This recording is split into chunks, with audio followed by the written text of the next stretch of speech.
Pentakill for Sun Prodigy!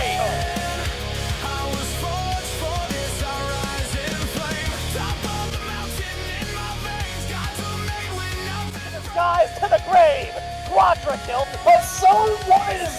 The Spirit of the Nine wins! It's still alive! Who is the first to fall? It is Cardeffect's first blood! The X connects onto the Hades! Down he goes! Able to take down 2, able to take down 3.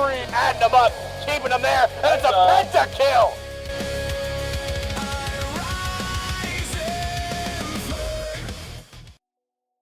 Hello, everybody. Welcome to the Olympus Smite League Sparta Division Finals. My name is Musi. I'm joined here by Jay Turner as well as D'Lo, and wouldn't you know it, Anthony Malum here too. Boy, do we have a treat for you today. Don't let him out of the box. You stay in there. I'll get the cattle prod once again if I have to. So, the vibes are high today. The tension is here as well. It's the sewer versus the food fighters. And there's so much on the line. Let's take a look at the prizes that we got coming out for these teams. First place holds so much to be had, 4,000 diamonds. Definitely nothing to turn your nose up at, especially with all those juicy skins that are on the way. Second place fighting for those 2K. But nobody wants the consolation prize, right? We want the big kahuna. Let's take a look at that bracket, those standings real quick, just to see that journey that we had getting to this point in the Sparta division. Jay Turner, I feel like you're a ball knower. Between sewer and food fighters, it's been quite the journey getting here. But man, I mean, let's start off with sewer here because obviously y'all are the sewer, y'all are boys. Oh yeah. The season started off pretty rough for y'all guys. I'm not gonna lie. I'm pretty sure y'all took some belts. Oh, that's the soft way to put it. And then, kind of turned it around. You made a good trade, got M-Pen, Super King back in that mid lane for y'all. And then you put Liz back in their main role, support.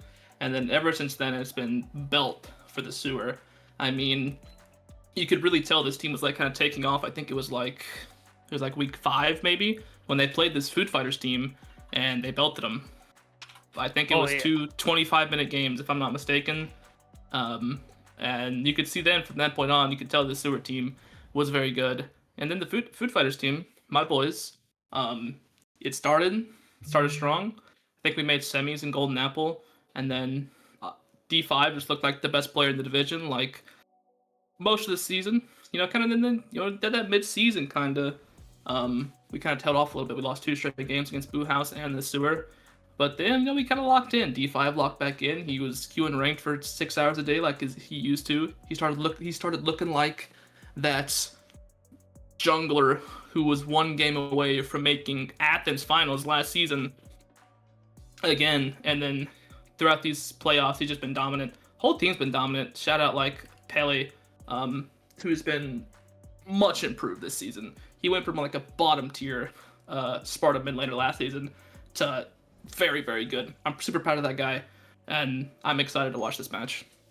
So much star power on both sides of the river here, but in terms of what's happening in the game itself and how you can get involved, Olympus Smite League Season 9 is going to be on the way eventually. So if you are interested in joining that, check out that QR code, pull up your phone, scan that real quick so you can get in on the action for the up and coming. But for the here and now, there are some additional rules to the games. It's the vault bans. Now, it's pretty clear and easy to understand. Once you lock in a god, you can't lock it in for the rest of the set. And today is a best of 5. So I hope that the players have deep god pools and they have a lot to play with, because there are so many that get taken off the board so quickly when we are rocking with these vault bans. Yeah, I mean, I think the most fun to watch a vault ban set is like during a Creed set when you see like the solo laners pull out Chalk, who's like, I asked the bug on you, pulling out Chalk in a game 5, and he notoriously said that blood wouldn't see game 7. So I'm interested to see if this does go to a game 5, what kind of picks we pull out here. I'm excited. We might see something never seen before in a Smite game. Say we're just gonna port something in real fast for the purpose of just for the game, Yeah. just to say like, it would be a great game 5 pick. Can I just is there like a version of Call It available? No, that's all right. You know what is available though? Picks and bans coming at you live for game 1 of the Sparta finals between Sewer and Food Fighters. Sewer, of course, have the first pick and a lot of powerful gods that need to be taken off of the board. Jay Turner, what do we expect in these bans? I'm expecting to see for this game 1, some bans that you want to save for like the next deck sets or the next games. I mean, so like for Sewer, you might want to save like one of MPen's picks. Like you may want to ban like a Merlin Disco, something like that they like to play. And then you're gonna see like probably some target bans. Like wouldn't shock to see a Umoja ban to target out River, or like a Hu Yi ban to target out MTR. Stuff like that. I know Runecrafting Pure, I mean, as a fellow solo laner myself, I like to kind of keep tabs on what everybody's doing and how they're doing. I know RCP has been really enjoying, I think they were fragging out on Pele not too long ago, if I remember. So I'm kind of wondering if that's something that the Sewer wants to take off the board, try to set James up to be in the best possible position. Again, as a fellow solo laner, I'm very excited to see James versus RCP. Pals with both of them, but James, of course, part 1 of the El Pesa duo between him and Alec. Very young player on this team. Kind of like, Sunprod might be for the Food Fighters, but the Sewer, we've got our own superpowered teenager, I think, in James. I think, what is James? James is like, what, 16, 17? He's a little like guy. that? Yeah, he's like this big. He's definitely young. But yeah, these two soloists or laners have like kind of like conflicting play styles. I mean, like you said, you mentioned Runecrafting playing the Pele. He was playing Pele like before the aspect was even a thing, Like he was just playing base Pele solo back like 6-7 months ago. I don't know. Whenever that thing came out. So yeah, I don't think they're scared of it though.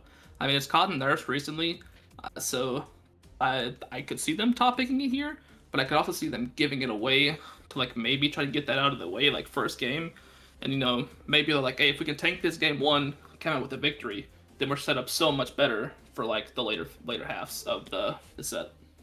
So far off the board, we have Thor and Kerberos banned away by the Sewer. Food Fighters have banned off Morgan Le Fay, and we're waiting to see what their second ban is going to be.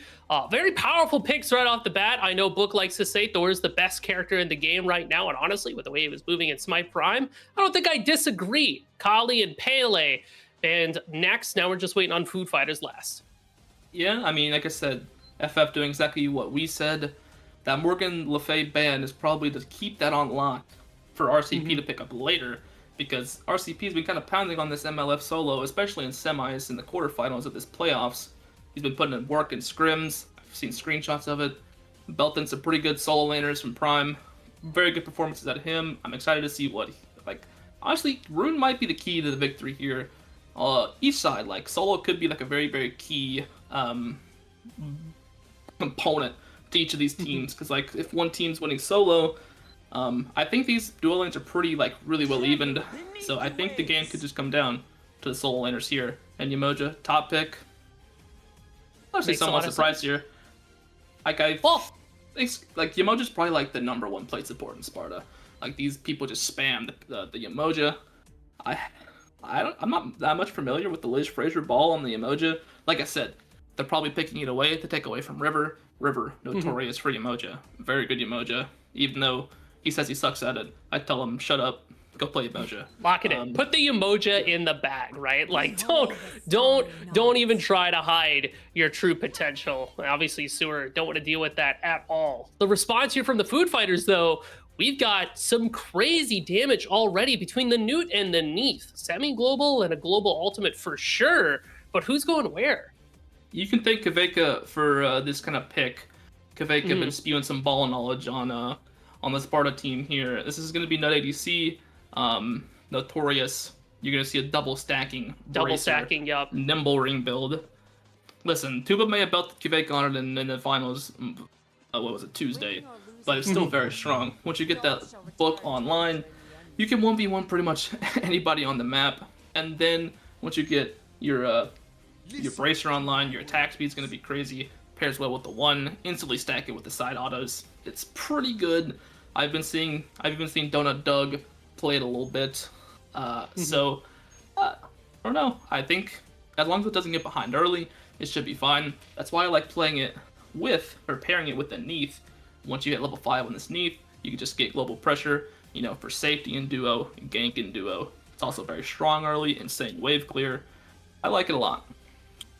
So we're going to follow up with Artio and Hun bots. Artio, in my eyes, more than likely headed to that solo lane. James has been favoring the Bear Druid combination, and Hun bots for Gray. Just a lot of CC. Good combination, especially with Umoja, who kind of forces a shell. They got a Beadsburger to go with it. Yeah, this dual lane is pretty strong. Normally you see, like, when you see like a Umoja locked, you know, your answer is immediately like Sobek Baron. Those are probably the two that you would look to see go towards the Umoja. It pairs well with the Nut. Insane damage on the combo. You can root them. But what's shocking to me is Jingwei falls all the way to pick, 9 here? Yeah. You know, notably, predominantly the best ADC in the game to most people. But I like it. Maybe they're betting into it. D5 picks up this Awilix for the jungle. In my opinion, Awilix, been saying it for weeks now, Awilix is the best jungler in the game, and it's really good into this comp. You know, you have the Umoja bubbles, the Humbad sleep, Jingwei thinks she's safe, pull out of that agility. I like this comp. It goes well. You have multiple knockups. You have Nut ult, Sobek pluck, and then you're obviously your own Suku knockup. I like both these comps. You on one side you have like really big circles and Humbad's Agni, and the other side, really good single high target damage. What comes out in the end, I think Food Fighters have a really, really good early comp, and that this sewer draft, ultra scaling, and it should, you know, past 25 minutes, it should really like show its power. I think both teams are pretty happy with what they got, and remember, because of vault bans, we're not going to see these picks again. But I agree with you, Jay Turner. I do really like the Awilix pickup for Food Fighters. If I've learned anything recently, especially as I've been watching Lem on YouTube and stuff like that, this Awilix pick has so much potential. It just does a bunch of damage. So excited to see it. But more than that, I'm excited to see the game. Anthony Malum and D'Lo coming at you live in just a second. It's game 1 of the Sparta Finals. Hello. Into the peak of Olympus, the sewer up against the Food Fighters. I'm D'Lo, joined by Malum. Here on the field of battle, big thanks to the desk duo, Musi and Jay Turner. They'll be back. And the sewer are back in the bush. Food Fighters seem to be aware of it, Malum, but I gotta say, I'm nervous. This is a nerve-wracking start. We don't even have the time to get into stuff just because of how the sewer is already looking to get aggressive in the jungle. You see the Wheelshard already has to push back. The Neath has to play a little more careful, but it will kind of fizzle. So now I can actually give my hello back. Yes, I'm excited. I haven't gotten to cast with you on a Smite cast in a while. We got Tess on the Qs and the E's giving us the perspective. Thanks to the desk. Thanks, Tess. So much to break down, D'Lo. Starting early. I don't even know where I want to begin. Sometimes you can almost run into decision paralysis on what to talk about, because I was almost looking a little bit too much at the stats, looking at the past match reports. So I'll start simple. The desk put a lot of attention on the solo lane, and I think for good reason. You've talked to me a lot about James. I know RCP has gotten a lot of attention. I really want to look at the mid lane. The Neath into the Agni, but mostly because of the players. Peli into Mpen. Just looking at stats and kind of what I've been seeing around D'Lo, I think Mpen has a little bit more... Mpen has a lot to work towards this game. Peli has a lot more consistency in how they played throughout this season. Mpen's been a little more up and down, so that's a big eye focus for me. Definitely keep an eye on the mid. But zooming out even further, Anthony, to Entity's story, you must start at the beginning, and Jay Turner alluded to it earlier. Food Fighters kind of had the opposite start as a Sewer. Sewer started off in rough times, you know, scrounging for rats and scraps off the dinner table. Food Fighters, they had everything on the table. They had caviar, silver spoons, but all of a sudden, one loss to Boo House in the Sewer, things started to look a bit more dire. But they took down the Boo House. They bought out the property. Now they come back for the Sewer to finish the mission. Sure, and when you have so many teams and you have to spread through conferences the way OSL does, it leaves a lot of room for things to break down in a really weird and unique way. Already neutral farm contest. I like that the Sewer's here first, but the Sobek setup could look good here with the pluck hits. It does, but a good respond from Drew's food. I wasn't sure. I noticed that with how fast the Sewer got to the neutral farm, I thought maybe Drew had used that dash early, but you kind of have to save it for Sobek. Action mid. It is certainly a nice little bit of counterplay, but as J-Turn also mentioned, Going it could in. be countered against you with that Wheelix M-Pen. Hits the flame dash. James hits the solo dolo first blood. That's one terrifying teen. So an early first blood. I mean, you've got the RDO with the Bumba's Cudgel. The amount of damage that you're able to output, Achilles just didn't really seem to have a response to that in lane. That tells me that RCP was getting poked out a little bit too much. You notice that health difference as well. You just have to not let yourself get within the... You can't get within the button mashing territory, you know? You can't let the fighting game player take out the joystick and start doing the right combos. If I'm RCP, especially now with the level difference on top of this, you almost have to try to play for the wave, then maybe make your first move closer to when those firebrands are up. You can't give away free kills to the RDO. On top of M-Pen, finds the side of the Suku charge. That's not going to be the knockup that they needed, but had no ultimate either way. And you know what's funny? I talked to the Sewer earlier, Anthony, talked to them about their draft strategy. They said James is going to be in RDO jail for at least one of these games, but it seems that Rune Crafting Pure is the one behind bars. Yeah, RDO jail does make sense given just how good RDO is. I found a lot of the draft interesting. Part of me wonders, hang on, mid? Stunned. Wonder if we get the kill as well. The flame dash on in finds the dot, but not going to be enough to finish off the kill. Has the safety to use that dash, that leap, knowing that that ultimate's still not available, but M-Pen's still in trouble. Attention being placed on that mid. Destroyer knocks them down, but Big Gov Gray's got a response as the Sacred Monkey. Could unravel an amazing backflip from Pelly. Equalizes the odds, 2-2. It does equalize the odds, but I can't help feel like if Pelly just walks up a little bit sooner there and fights alongside D5, if you don't just kill them both and both get to walk away, but still really good for D5 to get in, get that early kill on the Wheelish. Musi referenced Lem. Lem's been getting in the casting scene, obviously making a ton of content on a Wheelish. One of the most important things on that god, get early kills, get early farm in pocket. That is exactly what you want. Now, considering James has already put pressure on RCP, the Wheelish has a kill. I love this rotation out solo. Problem is, with Firebrands up D-Lo, there's a match with Gray and M-Pen both here as well. Pelly only just hitting the TP back means that first round of rocks goes all the way to the Sewer. Massive, to say the least. That's one of the most important early game objectives you can look for. So the Sewer feeling good about that. Not even a scrap necessary for it.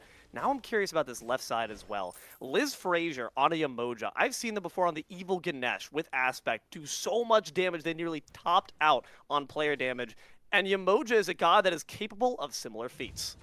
It is, but I think in this instance, especially with how organized, I noticed looking back at a few of the VODs that I was able to find of Food Fighters, how clean their team fights can be. I think it's going to come down to Liz Frazier and how they use their buttons, plain and simple. And I noticed in between the compilations that are out there, shoutouts, and actual VODs, is the neutral farm, looks like it goes the way of Food Fighters, and it does. Indeed. Liz Frazier has really good positioning, and that's obviously really important on Yamoja. For game one, it was pretty ambitious to pick the Yamoja first pick in my mind. I'm surprised it went first overall. But I think where this is actually, and I'm talking more about picks and bans we're still early in because of the vault bans and it being a best of 5, I'm surprised that we didn't see the Cerberus become more of a problem. Obviously with it being banned out, but the Sobek, I kind of thought going into this would be saved. Hang on, Destroyer stun. could have been a bit of a problem. But there's a stun and response from the Neath. Sobek's on the way, but can you arrive in time? No, the Phantom Shell burned away by M-Pen, and a great beads in response into that pluck to ensure M-Pen stays safe. Liz Frazier hits the late rotation, but that's A-okay. Sewer already got theirs. Rainfire and some damage on Pelly in the mid lane, but the Neath is able to Ouch. step away. Thankfully, no Neath on the side of the sewer. That does equal oracles for the sewer, which is great, especially this early. I'm noticing with how much the sewer is trying to move around the map and how much Gray's trying to get active, getting that extra vision in the Gold Fury ensures the food fighters can't go for it early. But the thing I wanted to just finish about the Sobek, the reason it surprised me, I almost thought we'd see the Sobek be saved as a response to the Serb. Using it in this game for the sewer, it makes it all the more valuable if the sewer can walk away with this game #1, because you now have a chance to try to play for the Serb later on down the road. One thing notable, Atlas wasn't available, for those who might have been wondering. OSL's playing with the banned content that was relevant from a couple of weeks ago, as this set was a reschedule from the initial finals. So banned content in OSL, slightly outdated, technically speaking, but is being played on the same exact banned content as some other of the finals have been played on. 6 minutes, 3-2, favor of the sewer. Gold lead about 1.5K their way. And this Sobek, I'm going to keep on harping on it. I actually think that Food Fighters, and Jay Turner and Musi talked about this a bit, have drafted a beautiful comp. Not only do they have CC that can enable the Willix on their side of the field, Anthony, but they can take advantage of the sewers. That's going to force Gray to really think about when you're using these monkey somersaults. Make this Yamoja really think about when you're using those Riptides. Instead of bailing out your teammate, you might be signing out their death warrant. And what's funny about River on the Sobek is River didn't play the Sobek all that much. A lot of Bacchus, a lot of Sylvanas, obviously the Cerberus made it through a few times. I kind of expected to see the Baron too as something that I just felt like was a little more up River's alley. Just not much game film. Hang on, blink in. Wow, Gray's in trouble, but does have the ultimate in response. Stunned once more by the Neath. It's not going to be enough to take them out. Big up Gray, rejuvenated by the healing waters incoming from Liz Frazier. So close, yet so far for Food Fighters. We talked about the positioning it was going to require from Liz Frazier already early on. The rotation is great. The play is even better, and just not enough of a response from Food Fighters. And now where that's tough is that's the 3rd death for D5. We talked about how good it is to get kills on a Wheelish, right? One of the worst things for a Wheelish is becoming irrelevant early on and not being able to play for this early mid-game. If you can't outpace, especially a Hoonbots late, you're just not going to be effective. And I feel like the way this Food Fighters composition was drafted is they're counting on a lot of what D5 brings, especially with reference to the ADC role in particular. Newt, I don't know how this Newt's going to do in the ADC. Jay Turner mentioned a lot of it could be related to the Kaveka tech, and I don't want to have to defend myself. I'm a big Kaveka believer, but you know, the Newt's not exactly a top pick at the moment for Kaveka compared to some of the other things out there. So a lot will rely on this Newt to bring out damage if the Wheelish falls behind. I don't know if the Food Fighters can function as well if that were to happen. It's also worth noting, you know, Newt might be thriving, surviving in different ecosystems, right? Kaveka's up there at the top with Athens, whereas down Very here in true. Sparta, things can be a bit different. The context changes how gods can be played and how they can be optimized. So Food Fighters got to make sure that they are playing it to the nines, because so far, the sewer are trying to make sure they keep up that pressure. In fact, they're keeping it on the right side instead. James could be in trouble. Fatal strike range has been secured, but gives him the quick little wraparound. They gotta The kill a ultimate gold pull has answer. been expended, but James is actually going to be able to stay alive and get some good damage and good value. Forces out a Phantom Shell before finally falling. The sewer to respond with that Gold Fury pull, but their burn's not going to be quite too impressive. The numbers are on their side, but can they actually get the objective? Can No they win the Skyfall. fight? Making sure to back them up. There's a Duke does come up, but Sobek is amphibious after all. Drew's food secures it for the sewer, and that means it's an objective in exchange for the solo. So that works out really great if you're the Uh-oh. sewer. That's exactly what you want. Oh my god. Okay. Well, don't do that. Don't do that. Heart attack there for Jay Turner. A little bit, yeah. Yeah. When we check the video. But He does work in insurance, though. oh, thank goodness. Yeah. Don't let them find out. Insider trading type of thing. The sewer making that play is so good. Responding to James, getting to the Gold Fury, not being out-traded, especially since you knew that the Skyfall ultimate was down, being able to play around, having that rebuke. They played that perfectly. That's the kind of objective play you need to have.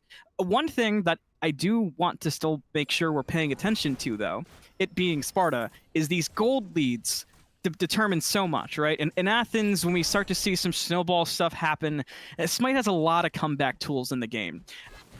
Sometimes, mostly in Crete and Delphi, comebacks are a little bit harder because teams don't necessarily know how to make the most out of it. A 3K gold lead and a 2K experience lead this early on for Food Fighters. There's a lot of stuff they have to keep very clean. An important thing, don't fight too much and don't let yourself be forced into fights. Nice backflip. That nearly was curtains. That last rate of fire would have certainly Rain on Pelly's prayed a bit too hard. 10 minutes, 3K the way of Sewer. 1 kill up ahead as well. Keeping up that pressure, slowly making mountains of molehills. And we're at the top of it, baby. It's the peak, it's the precipice. It's best of 5. So that does mean, Anthony, marathon, not a sprint. Make sure you don't expend all your gas in one go, but so far the Sewer are okay with that pace. Like Jay Turner said, you wait for 25 minutes, you scale up to high heaven. Drewsford waiting for MTR, gets the dash on, has the damage, has a rage, has the crits, has the solo kill, and MTR will fall. That's 1 stack of rage. That's one way to get the stacks on it. You can just kill them outright. He's angry. What can I say? He's angry. Get some more clips for the montage there, Drewsford. A really solid solo dolo. And again, you talked about how Destroyer, if they're not going to be the top damage dealer, it's got to be MTR. If it's not either of them, who's it going to be? Maybe the Achilles, who's currently fighting a 2v1. James, though, actually makes it a 2v2. It's the tower that's doing more damage. They've got to back Look off. left. Instead, it's going to be pressure on top of Drewsford on the left side. Forced to beads away and has the airstrike. Is going to be able to escape unless that Suku charge comes right back up. Drewsford barely able to tiptoe away. Sends up a Yala flare just to make sure they're safe.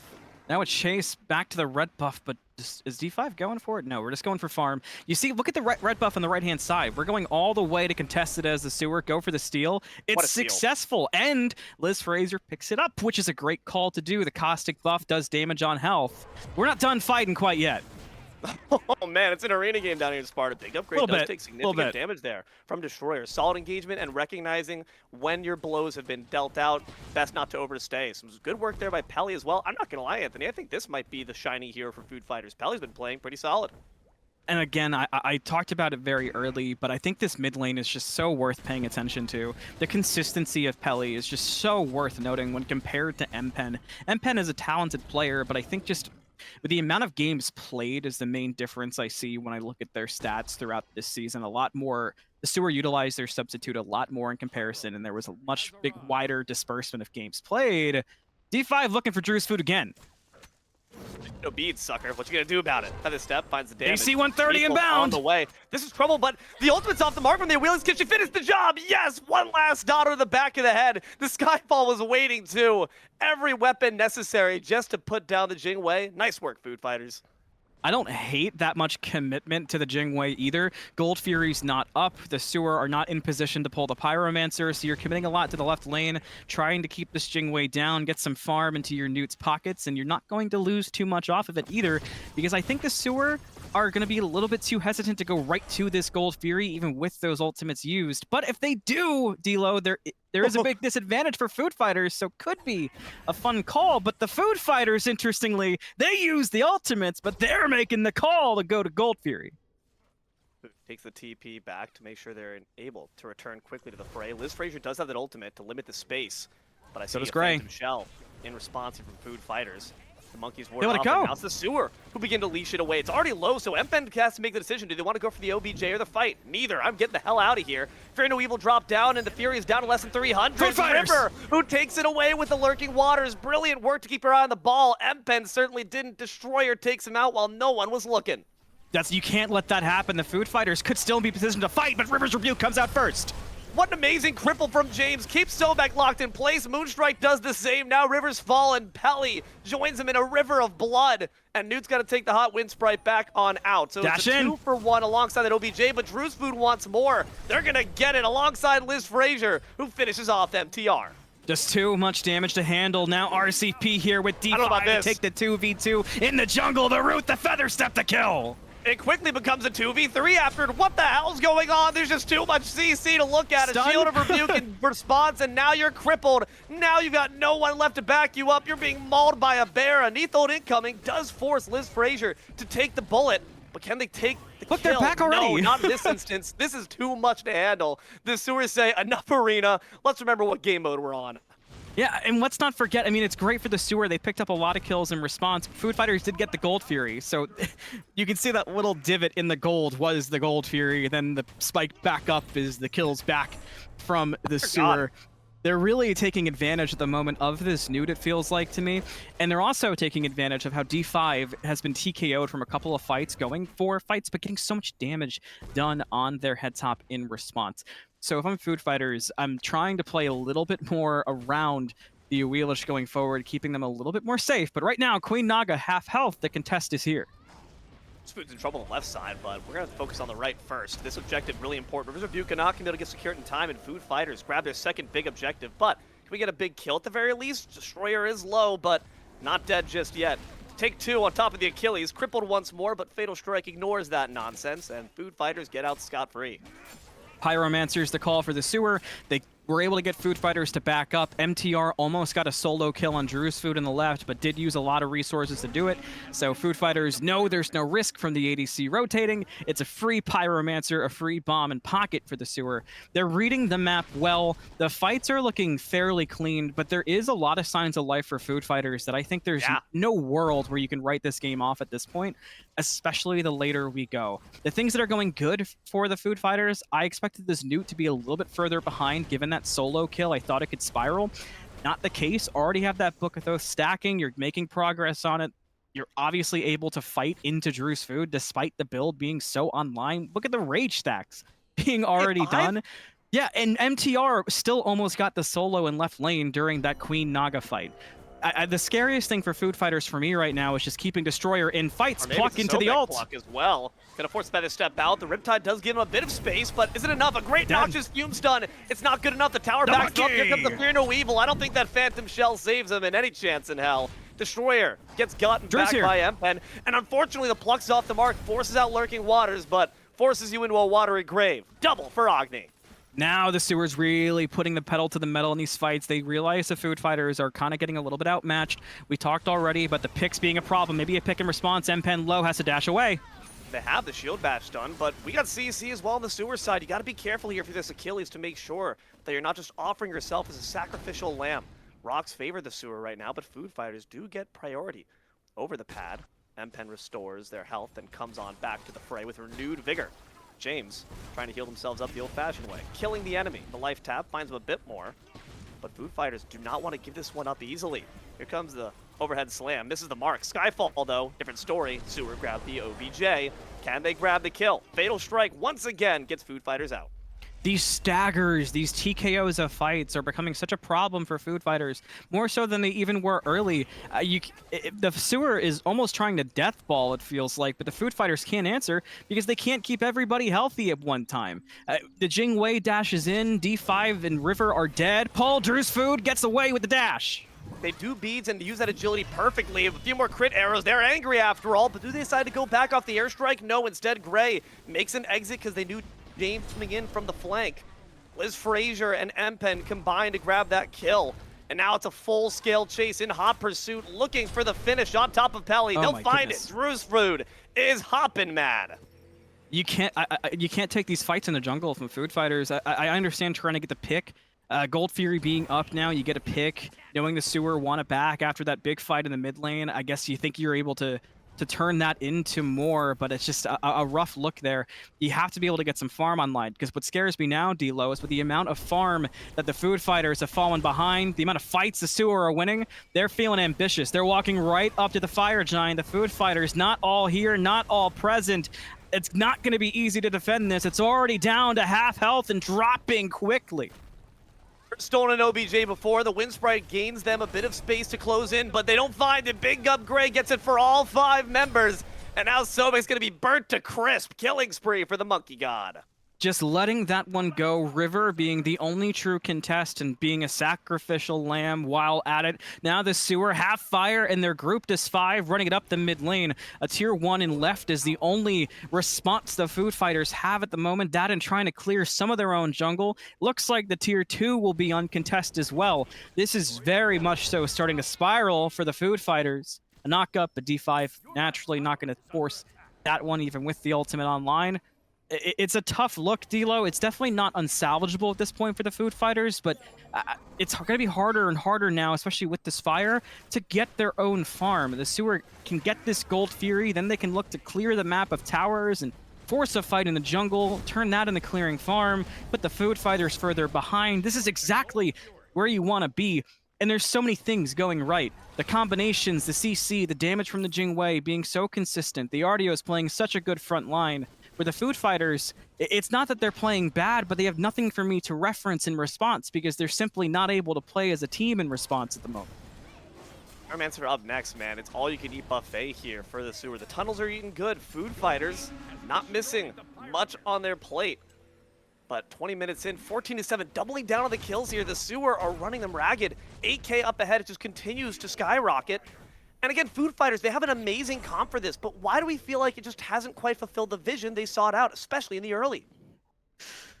I feel like a lot of that, I'm looking at the Wheelish. You saw how many times the Food Fighters have tried to make plays to back up the Wheelish. Obviously, they tried to combine River, Sobek with it, go for those simple pluck combinations, but even when they were there, it wasn't equaling kills, right? Drew's Food was dashing away, if not using the beads. The 2v2 fights were never that clean in the mid lane. Pelly wasn't getting set up to do any explosive damage in those 2v2s, just a lot of that being from the rotations of the Emoja. Food Fighters have just kind of not fumbled their chance, but they couldn't get the gas going. They couldn't get the engine revving. But at the moment, D'Lo, tier 1 falls left, tier 2 split, tier 1 down mid, tier 1 down right. The Food Fighters get a lot of farm back, but now they have to back, regroup, and defend. The sewer have 90 seconds of FG. They can look to force really like that. This Phoenix. They got a bomb, they got 1 dagger. I did really like the ult. T1 splits. This is trouble at the very least in Operator's Rebuke, but the dagger will bring you back up to full life if the execute doesn't find you first. Staff Slam off the mark because Pelly hits the hot backflip. Fatal Strike has the range, but the Skyfall finds all 5. Doesn't seem to matter. The Phoenix still stands. Do all members of the sewer. Lurking Waters finds no target. Nice. The sewer have got to back off. I love that for the Foo Fighters, just being able to use your presence to back the sewer off. The sewer use about 30 seconds of their 90 remaining Fire Giant, now only a minute remaining on it. They can move through the jungle, they're going to starve you of some farm, but you don't lose the Phoenix on this fire, which is such a significant bonus compared to where I thought they might be. Plus, you actually managed to clear a couple tier 1s, get some gold in your pocket. And I've noticed that the back camps were cleared up. I believe also I saw DeFi was able to secure their own speed buff. So there are some things going well for Food Fighters that I think leave a door open for comeback potential. We talked already about the Newt being able to keep up in some farm, being able to keep up in damage. Pelly hasn't had a chance yet to come online, but let's not forget early that Neath was one of the largest signs of life there was. I think it was damn impressive to accomplish what Food Fighters had to under such duress. They got both tier 1s that were remaining, able to defend their Phoenix. I don't even see a nick or a scratch in the pedestal of that bird. It's looking completely pristine, like nothing ever happened. Under all of those abilities that the sewer threw at them, and I think it's partially because Pelly, even if they're not online, they still at the very least are making the sewer think they are, because that staff slam was intended for them, but they hit that frame 1 backflip. Hello, New Hoi. See, that hurts my feelings. I won't lie to you. Because I missed that jump. That jump made me feel safe. That jump made me feel secure. It was a warm lover's embrace for a very lonely Smite player. Shut up, my wife. No longer. Before I get in trouble for that joke. All right, Pyromancer up at the very least. That's going to be something that sewer can at least get under their paws. But what more can they do? FG buff's gone, and even with the deficit Food Fighters or Rocket Beneath, they clearly are capable of pushing off any errant invasion. Yeah. With FG up next, what can the Food Fighters do to make sure the next fight goes their way? It's going to be tough. Hang on, already Sewer looking for a pick early. Whoa, a massive pincer movement does force out beads from Pelly as well as the backflip, and now they're all corralled in the River's Rebuke. What an amazing one of an ultimate. But can they find the kills afterward? Fear No Evil can only isolate one, but it's the Newt. They're dead already. Drew's Food is the cost. Both carries have been taken out. Windsprite being hovered around. Big upgrade. Wants to go back in. An amazing Screeching Gargoyle. Switch to the staff. How? Destroyer is dead as well. Can they finish the job? Achilles can't catch up. Gray's on out of here. The root attempt from James not going to be there. I can't believe the Hoonbots was able to jump that execute just at the perfect amount of time. The sewer, I do like the vision there. You had vision, you have pyro bombs, so you're not too worried about the contest. So you say, let's just fight as they being the Food Fighters are looking to force the fight at Fire and make their attempt to contest there. I love picking the fight in the jungle. What was clean, and we talked about it a little bit, was the damage coming out from the Nuke combined with Pelly. There was just so much. Where it fell flat was another attempt from D5 being not poorly executed, but denied by the sewer. You notice James was perfectly positioned to be able to slow down what the Wheelish was trying to accomplish in the backline of the sewer. And RCP couldn't break through to help that attempt out. Now the sewer pull the Fire Giant. They've got 2 bombs in pocket. lots of tools coming online. The food fighters are on the way, but they're missing their Awelish and their knee. This burn is scary. This burn is fast. This burn has to be confronted at some point. James on the front line. It's a good stun there from the Ogni, but now the Fatal Strike range has been acquired. Doesn't matter if you're facing down an Aegis on the left side. Gray's in trouble. Staff slams, not enough damage. Pally gets the shutdown. The Sewer have got to turn back. They call the retreat with James being poked out, but D5 is still on the hunt. Who's your target with River on the way? Jumping on James! That's gonna be a pick! They cross the gap and find the kill, but Drew's Food instantly answers back with revenge on their mind. Their rage, baby. Now Neath has to backflip away. Drew's Food surveys the chaos and descends back down to kill MTR. Low health bar for River. Rune crafting pure the same. The only one still pristine is Pally. But it's a 2 for 2, and the food fighters accomplish their goal. The Sewer unable to complete the fire giant. And with food fighters being up there, and I noticed there's still a sentry in pocket as well for 2 members. That means a lot would have been dropped by the food fighters. You were able to secure some vision, set yourself up. You denied the fire. You got yourself more in pocket. You notice the levels starting to come online for food fighters. But the best part about dancing is when you continue to dance and you practice to dance with your partner, right? Well, the routine is back up. Hit the music again. Fire Giant started. It's at half health. The food fighters, again, don't have the Wheelish, but notice the Hoonbots just getting here. The Artio will be late. The Sewer are not full committing. The Sewer had 2 left feet last dance around. Let's see if they've got their tap shoes ready. 26 minutes, 18 to 10. 7K their way, but it's starting to feel like it matters less. Big up Gray, focus on this mid path because that gives you an easy avenue to push down for that FG. Moonlight Favor in their pocket. Pyromancer on the precipice as well. A shield bash, though, from Runecrafting. Pierre secures it. No bomb for you. It's the little things. It is the little things. The food fighters are trying. They're scratching and clawing, but they're getting chunks of flesh each time, and the food fighters are making their way back in. Now they've got decent positioning for this too. Look where Pelly and Awelish are. Fire Giant started. You can get your pathway in behind River. Awelish will look to go low. Gray is going to be there. This is trouble. Watch the Wheelix. They're going for these long, winding flanks. Liz Frazier keeping the back line. D5 trying to find an angle. Big Up Gray's not going to allow you to do it. Pluck denied by the cripple field, and airstrike goes in the sky because we know that Newt is coming. Pulls back into, forces Phantom Shell and the River's Rebuke. A full-scale retreat here from the Sewer. But Liz Frazier might have been left on their own. That pathing could cost them. James goes to bail them out. They'll succeed. That's a big Riptide to get away. The blink pluck from River looking to find a pick on the Liz. Frazier cannot do it. But the food fighters, again, succeed in their goal. Again, they stop the fire. They almost get 2 significant picks that would have turned the tide. The gold is getting closer and closer as this continues. The food fighters now set up in the fire ring. The Sewer are rushing to get there for the contest. The Hoonbots just now on the way. Fire at half, but this time food fighters have advantage. They have Fear No Evil. That's the big ultimate to watch out for. Big Up Gray kept that in pocket for this exact moment, but River's already done. Here's a massive Fear No Evil. Hits all the survivors. Drew's Food going to try to finish off Destroyer before they leap right back over the wall. D5, Dunsky, a critical fail on the Awelix, but now they're going to gore themselves at the end of the Claws of Artio. A massive stun from Gray, but that's going to be all they do for Pelly. Takes them out on the killing spree. The Fatal Strike away, a tough play there. River tries to go in and get the setup with the pluck. That puts River out of position. Then Drew's Food felt stuck, wanted to try to avoid the Artio, figured if he jumped over the wall with the Suku, at least you're spreading some damage, playing for that cooldown on the Feather Step, which was going to be up soon.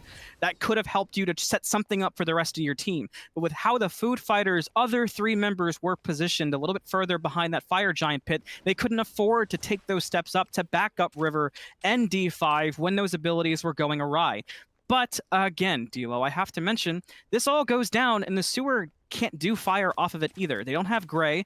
Destroyer actually gets up before Gray, so they'll both be there for the contest. Your Phoenixes are up with your Food Fighters. Somehow, through all this, the Food Fighters are persisting and being in a position where they just are okay. You know, they're surviving. They have all their farm up in their own jungles. They're getting closer and closer to being on par, if not even ahead in an instance or two in some senses. The only worrying point, of course, being River. But now that that Spectral's online, I'm slightly less worried because River's been getting just absolutely their own tail handed to them by Drew's Food's damage on these pluck attempts for the most part. That Spectral will certainly help a lot. There's a lot of tools here now for the Food Fighters in these fights. And the Sewer clearly are not able to be as clean as they were early in mid game in these team fights. I think they're letting the focus on watching where the Awelish is cloud their vision for what's coming straight at their faces in the form of RCP and River trying to set up for Pelly and MTR. I'd argue Food Fighters aren't just surviving, man. They are regaining. They are starting to resurge completely. You see that gold lead that used to be 8K. Now it's kind of being whittled down to about 5. The Sewer can try to retop off, but Mben dying on the front line certainly won't help. The Sewer instantly called the warn for retreat. This fight is forfeit. Well, that's not what you want if you're the Sewer, but that's exactly what you want if you're Food Fighters Nation. Now on the Fire Giant, it's at half. You don't have M-Pen for this, so no rain fires. Drew's Food taking the door route. The Sewer trying to split the attention. Gray there too. The Food Fighters are knowers. The jump over from D5, looking for the pole, can't find it, gets the feather step. Pre-beans off the Skyfall, and Big Gup Gray comes up with the kill. The board's been equalized, but the health bars are still low. Big Gup Gray trying to ensure that Rune Crafting can't finish the job, but on the front line, James all by themselves. Execute Threshold is going to be dodged, but the pluck still finds the mark. Pelly takes down the Big Bad Bear, and Big Gup Gray's got to go home. This is just, the Sewer just can't get a foothold in these fights. I'm so surprised because they look so much cleaner than this earlier. But they look very uncomfortable in these last few. It seems like their tension is so split. I'm not sure if it's a vision issue, if they're just kind of getting thrown off. There's a lot of things we're not punishing. I mean, even the Awelish, right? Like the Destroyer was being a little bit conservative with playing off the blink and was looking for a lot more traditional engages. Now the Destroyer is playing around the blink a little bit more. The Sewer seems just so thrown off by how Food Fighters have adapted their team fight as the game has gone on. M-Pen dying there just made such a big difference. I will say Drew's Food stepped up as the hero in that moment. An amazing pre-beat to the Skyfall ensures that they could get distance, get the arrows right into the heart of D5. That's who needs to kill, because Gray otherwise was done. 32 minutes. With that Pyromancer in Food Fighters' pocket, 2K gold lead to the Sewer. Everything is going to come down to this FG dance. And at 30 seconds, Anthony, it's not just any normal FG. It's an EFG in the game. Nice. I'm happy you got to say that. Truly. Me too. Tess, can we see builds again, please? That Deathbringer's finally online for the Jingwei. It has been a long time coming for that Deathbringer to be there. I was trying to check it before. I think it was online for the last fight too, but just how long that took to get there makes me a little bit surprised on how much damage was coming through. That means we're gonna have that starter upgraded as well. Oh, there's so many little things going on. You know, Chair 2s are a little bit more rare for me. I see why. There's so many things to look at.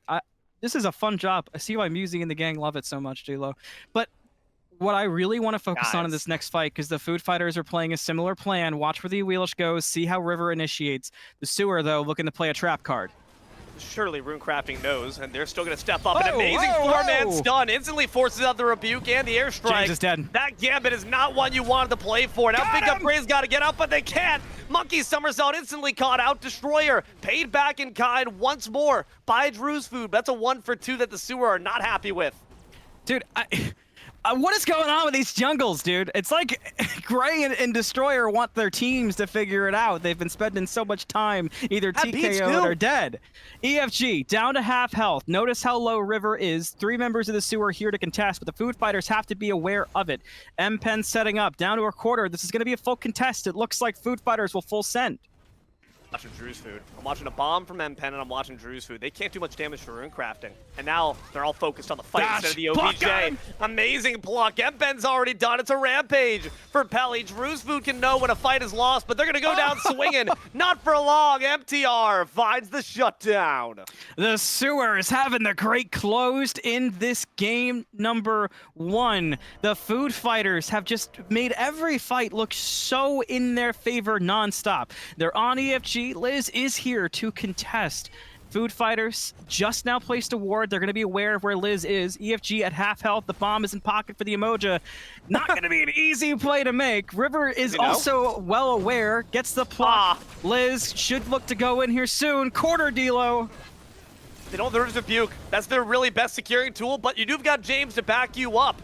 Unfortunately, that means D5's up as well. Big up Gray here to provide some assistance. Gets the stun off, but that's an aspect doing bots. They have that Magi's Cloak. That bubble is going to be so important. Don't let it get popped. Ensure your safety, forcing the CC immunity off Liz Frazier to get them out of there. Instantly going to match that Riptide with the Lunar Gravity Surge. The Tides have been rebuked once more, and Food Fighters retain the man advantage. I fear the Neath Nude are online, and when you combine that with D5 landing the ultimates, Food Fighters are getting every box checked that they drafted this team comp for. The Sewer are kind of just caught without an answer at the moment, and D'Lo, this is looking scarier and scarier. Remember that gold lead that we've been talking about the whole game? Yep. Every time you did your check-in, it was so blue, so blue. Well, look at it now. Food Fighters fans are feeling real good. Sewer NASDAQ has crashed, folks. The economy is in shambles. A recession. All the tunnels being sold for low prices. Ritual in the pocket. 3 bombs in the pocket of Food Fighters, man. That is insane amounts of secure. The Sewer have 2, though.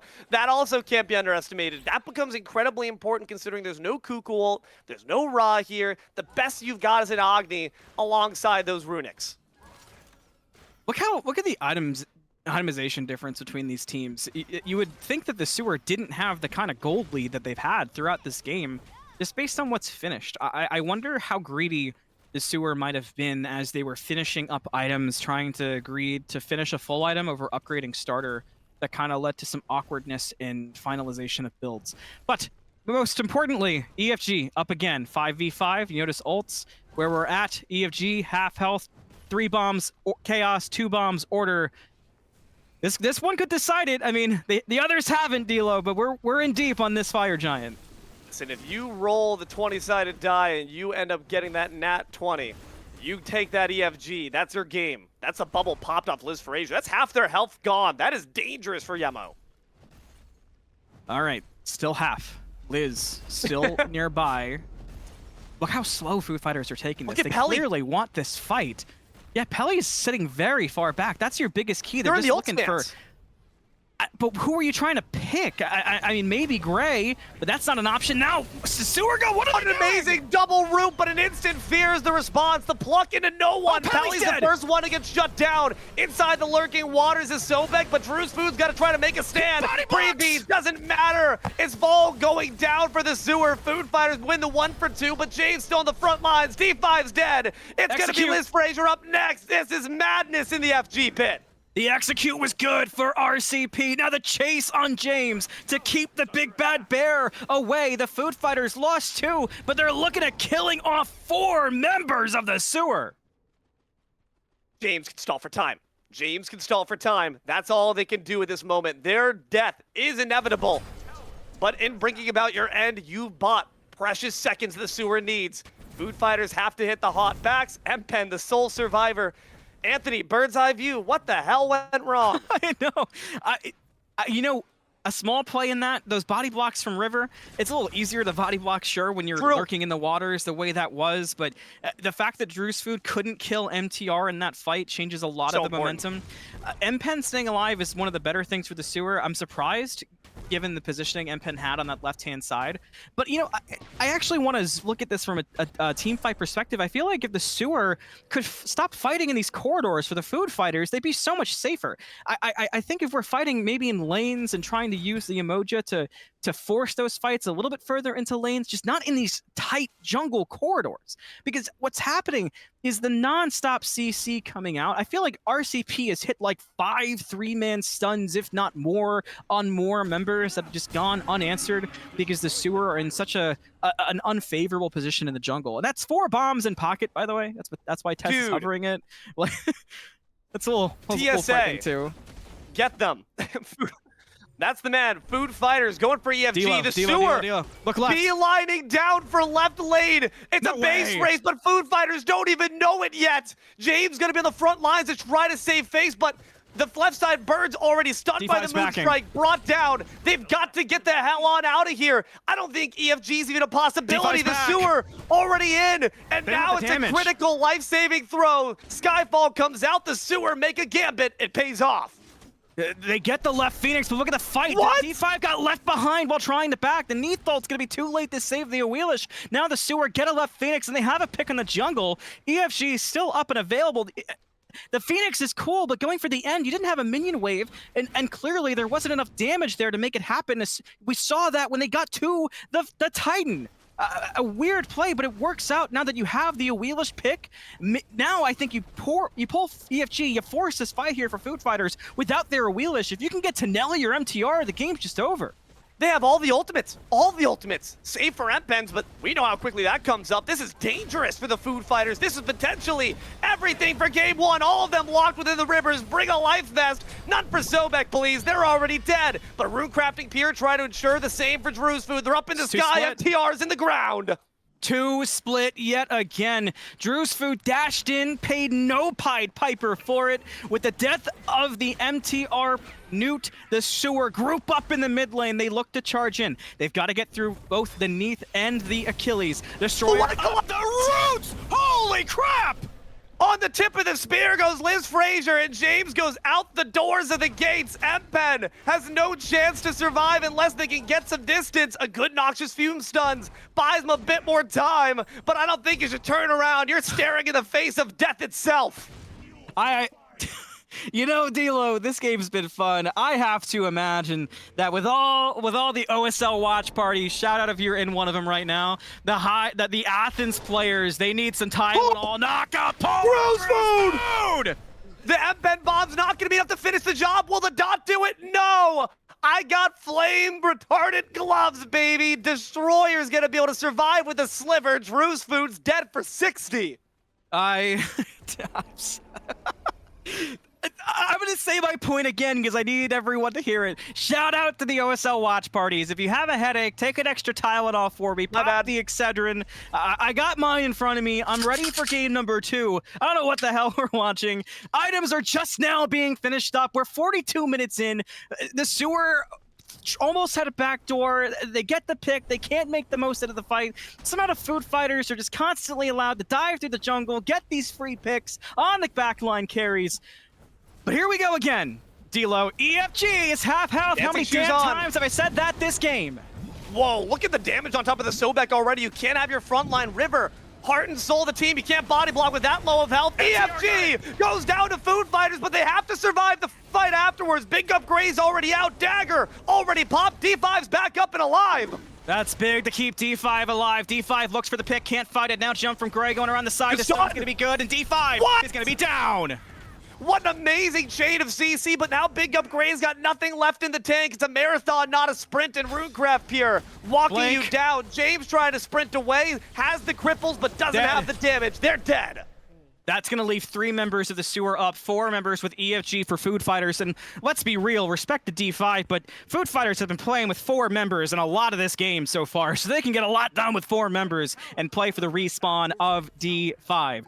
The Sewer will have members up for defense of the Phoenix. They have to not let Food Fighters into the throne room by the time those respawns haven't come up. Phoenix is up. You've got members in. Can you get the Phoenix? Can you shred down the front line? Yes, you can if your name's Drew's Food. Achilles got to think better of it, but so does Drew's Food. MTR is a threat. It's nice to get the back away. I am sort of surprised that they are able to defend the Phoenix there. The Sewers fights have not been that pixel perfect in a lot of different fights so far. I know, everybody breathe. Everybody breathe. Game number 1, by the way. You know, Chair 1, can I have my reset? How many minutes is it? 44 minutes, 28 to 27 now. Everyone is reaching 6-digit numbers, baby. We are opening up our 401ks. We've got Roth IRAs. We're thinking about retirement, and we're not even halfway through the series. You said Jay Turner does insurance, right?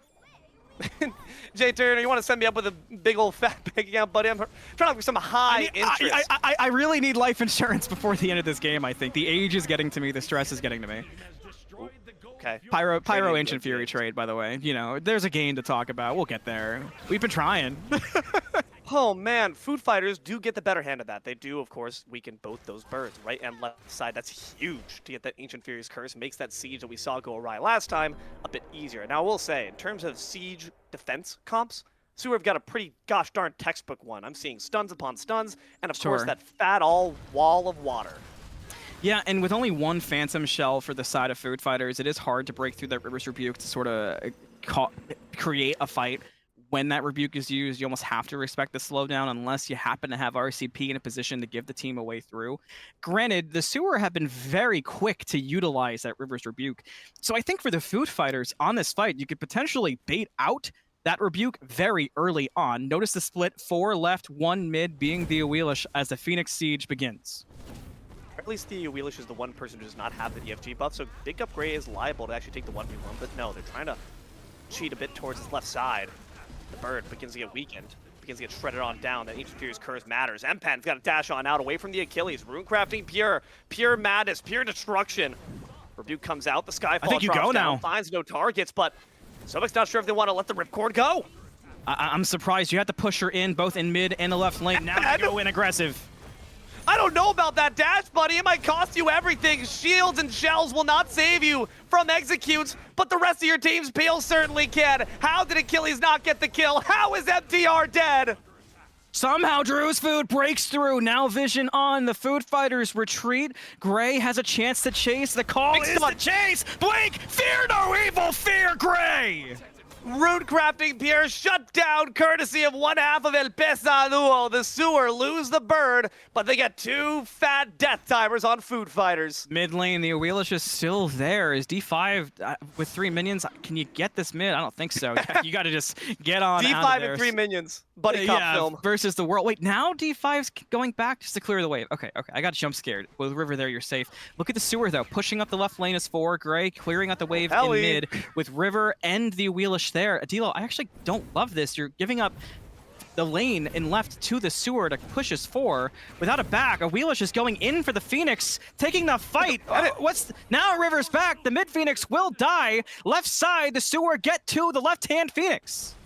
Yeah, that's going to be just an even bird trade, though at the very least, Food Fighters, when you zoom out, do have the advantage. It just equalizes the worst bird, though. So the Sewer are feeling pretty good about that. They can defend that mid bird rather easily. They're feeling pretty good about keeping River around as well, stopping their back. If Yamoja wants to, they can take the long, winding path with Drew's Food to try to cut off their escape. Seems that River recognizes the same thing. They're all going to the right side. Look at this map. What is it? These positions are crazy. Gray sticking on River. Liz rushing there, but backup is as well. The calls for Gray to get away, but They're Wayne's fighting! to get on the Emoja. They're fighting for it as James is pushing out and right to try to save the Phoenix. Okay, everyone, guys, please. We have a series, whole series, 47 minutes, 30-27, the Sewer. Trying to regain, trying to restabilize. I mean, goal to this point, Bubkiss, does not matter. That right side bird on life support. Someone call J Turner to back him up. Make sure we get some nice plans out. Get the will red. Tess, can we hover the ring that this Achilles has? This has been bothering me for a minute. Why is that still there, dude? That's been there like this whole game. I didn't want to call too much attention to it, but like, why is it still? It looks nice. I want that in my jewelry box. He's had this for so long. Just like the way it looks, you know. Hello. Fashion over function, baby. Hey, Snatty. Yeah, it's Malum. Sup, gang? Hope you're doing good. Hope the stream's going well. Hit me up. What's the ring tech here? What am I missing? Snad Nation, help a dude out. EFG. Pit's being dominated once again by Food Fighters, but of course, double-edged sword with the EFG because it does do significant amounts of damage, Malum. And as far as sustain goes, the Sewer have got a bit better when it comes to what Yamoja can do to back up the rest of the team. So if Sobek's going to take that to the chin, they might find quite a lot of poke, and that's why you can see they're prioritizing the fight over the pit. Now we're fighting in lane. This could work well for the Sewer. I've been wanting them to fight in the lane for a while. RCP could look to force something from low, but I think if you fight in lane, that sets up Liz for a very impactful Yamoja ultimate.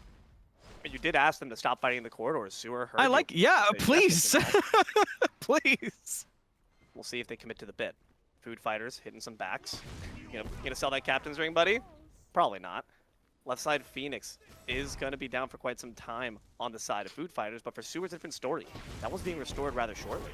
Here comes some solid damage courtesy of the Newt. Forces the Sewer back just a little bit. Pelly did expend that ultimate, though. A big rig World Weaver off the mark. RCP's just kind of Watch pressing D5. W. D5 slows it down. Not looking for a 15th death in this moment. A little too risky. But Food Fighters very obviously want to fight here with the Phoenixes being weak, especially on that right-hand side. Follow to the mid. I'm very interested what the Food Fighters' overall game plan is here. If D5 is going to go in again, you have to get it this time, by the way. You have to. You simply can't go in for another attempt to get into the back line, get a kill, and walk away empty-handed. That cannot happen again for D5. Check Kalshi. What's the over-under for the triple-double coming out here from D5? Maybe from James dying right now as well. Fear no evil in the back line, but where's the follow-up? Not enough. Does separate RCP, but can they make them dead is the question. The root turned around on top of the Sobek is lurking in the back line. Skyfall comes through, but James the only one poked out for it. The fight continues, but no one's close to dead. A little bit in the back line, though. You have to keep your eye on Pelly. Pelly can't fight that low, has to go back a little bit slower and kind of keep that spacing to stay alive. If the Newton, the Neath die, this game's over. Food Fighters won't have the damage. Drew's Food's going to lurk for it. We've seen already this Jingwei is not afraid to dash just in the face of Food Fighters and simply not be punished for it. EFG just throwing tomatoes at them on their way back. Oh no! They lost a member! That's gonna be RCP going down on the tip of their own spear. They were dude, separated. thank God for the they ring. were decimated. Thank God for that Thank God for the cooldown on the ring. ring now, dude. Oh boy. They looked cool while they died. They probably ripped it off his corpse. It's gone from the build. Yeah, dude, it's like you cut off Jack Sparrow's finger. Oregon. Oh man, oh man, oh man. EFG, River. Now would be the nice time for another big rig steal, but they don't even decide to make it a half-hearted attempt. Can't believe that was so free. EFG in the game on all 5 members. No way are they base racing. Whoa, whoa, whoa, whoa, whoa, whoa. We got ourselves a game 1 base race, perhaps. Newt and a Wheelish in the mid lane. Back from the Hoonbots. James already back. Mid Phoenix will be contested first by the Food Fighters. Gone. Okay.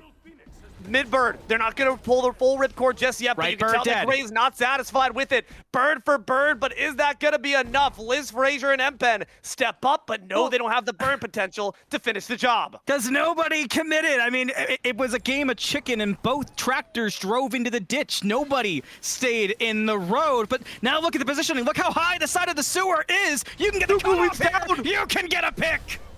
Blink and you'll miss it. Drew Food's dead because Pally's insane. Can they Skyfall, finish off got the him. kill on D5? Yes, the River's Rebuke finishes the job. Sobek's in the lurking waters, but now you're in the entangling vines. Sewer looking for the end here. They got damage on the River, who has What? to dash away. Empen on the hunt, but we're going to the left. We can go mid, a blink from River to slow it down. That'll allow the Sobek to back, and the Sewer can keep the pressure on in the mid lane. They have to kill Pelly. There's the only way. Pelly's an absolute demon. Pelly's insane. Pelly's stunned, but Pelly's not afraid because they are the shining hope for the Food Fighters. 11-3 doesn't even speak to the testaments, the feats of strength Hey, this upgraded mid's the ring. capable of. Oh, man. Oh, nice. The ring, Good yeah, job. the ring's upgraded. Woo! Doesn't look as cool. Kind of stupid looking. Oh, shoot! Big upgrade! Big blink ult! Nope! Big disengage! Food Fighters have a good chance to respond here. The blink forward, big upgrade, gonna have to use Good a dagger, dagger. but uses it just in time. MTR repositions to the left. An aggressive Nice play stun. from RCP, diving into the back line. No fight to be had quite yet. The Achilles poked out. Remember, D5 not alive, but same thing for the ADC of the Sewer. This is insane. Oh no, Pelly got stunned out, but again, that backflip, they make sure to hit that as soon as they find danger. Good stun. That mid-bird's about to be done, but as long as Food Fighters don't lose lives, Finally. that's what keeps them in the game. Finally, a Phoenix dies. That isn't the right side for Food Fighters. So mid Phoenix down, right Phoenix down. Right Phoenix weak for the Sewer, mid Phoenix dead for a little while longer. The Food Fighters don't lose as much as they should have, quite frankly, from the Sewer in the mid lane, especially with the EFG on the belts. All right, so Drew's Food's up, doesn't have EFG. It's got 80 seconds left. The Sewer looking to fight out in left. You've got your ADC here. This should be set up for a decent play, but D'Lo, at this point, I wouldn't be surprised Good no matter damage. what happens. I'll be honest. Rivers Rebuke's up from Liz Frazier, but the ultimate from Gray is what you're looking at. It's not up just yet. Left side bird burned away. No knock up there from D5. You can tell it's what Tired they're boss. wanting. This is trouble. Bubble popped off Liz Frazier. Only 50 more seconds of getting EFG backed. in the game. They gotta go now. With the pushers on the way, if the pushers get there, the game is over. The Food Fighters might look to make a play early to slow it down. A scepter, Watch out, a Empen! Skyfall! It's not enough just yet. The feather step, though, will secure it. Big Up Gray answers back, but that's one flame extinguished. The rebuke, but there's a way out for the food fighters. The crits can't find a home. Drew's food now locked in, but air strikes forward. James finds a kill and an MTR. Pelly blinks into the fountain. That's all they needed, but Drew's Food's got to turn their attention back on them. One last arrow to the heart. The shutdown from Drew's Food. They're eating good. The Sewer take game 1. Oh my god, it's over! The Sewer! Make it work! Find the end. M-Pen gets picked by the Awelish, but as has been the case through a lot of the game, when the Awelish goes in to get aggressive, she pays the price, and the Pied Piper showed up. You get the pick on the Awelish, you're able to play aggressive. Drew's Food was able to find autos finally in the big fights. Pelly, despite the blink back into the fountain to stay alive and try to slow and kind of get a reset button on that fight, was still found by Drew's Food, and the Sewer walk away with an absolute marathon of a game number 1 in the best of 5 Sparta finals. I did say it's a marathon, not a sprint, but man, this is looking more like a 20K. This is insane how back and forth that game was. Credit to Food Fighters, man. They walked it back from like a 9K gold lead at its peak, and they made this game peak. I don't even, how they packed so much intensity, so much action, so much triumph and tragedy into one game, more than I've seen across whole 7-game series. This is absolutely insane. Y'all are in for some quality Smite.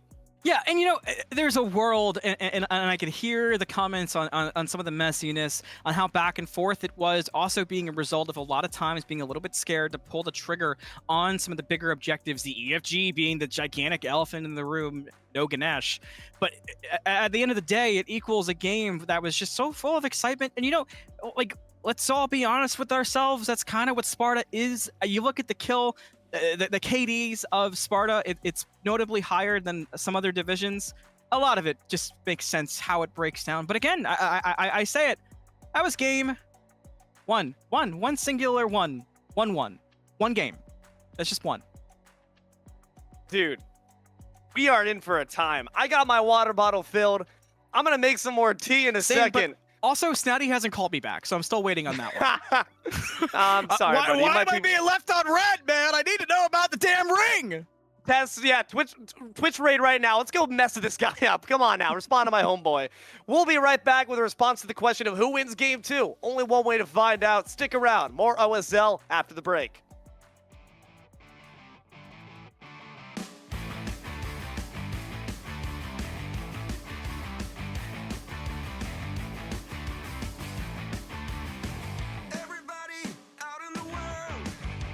Messing around, calling all you freaks and nerds. You're just missing what you want. My brother's going down the drain. My sister's living the dream. But everybody's singing along. It's okay, we'll all soon be gone.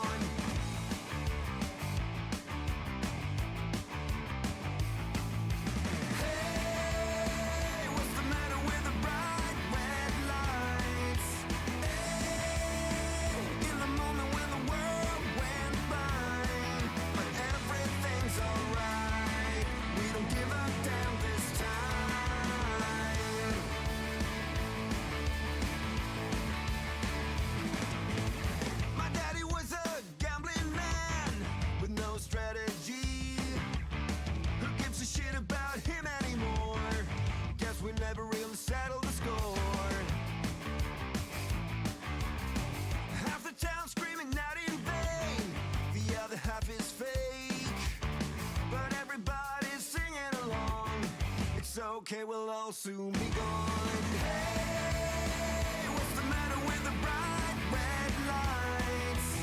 Hey, in the moment when the world went blind. But everything's alright. We don't give a damn this time.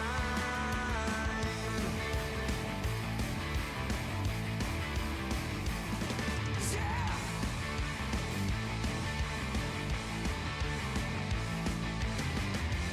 Everyone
manage to sidestep, pursue the weak. Excellent work by Dishonored, but they still step into the persistent gust, and that's enough to get them off kilter. Can they find the last kill? One last tremor. The shield splitter takes him out. Dishonored's a mage officially, but a heart slash is in response, a phantom shell to keep them up, and now it's King Oceans who's made their long-awaited arrival. Bari makes sure that Portugree's safe, and the rest of the Angels aren't. King Oceans consumes their soul with the ult, but Aurora's now present.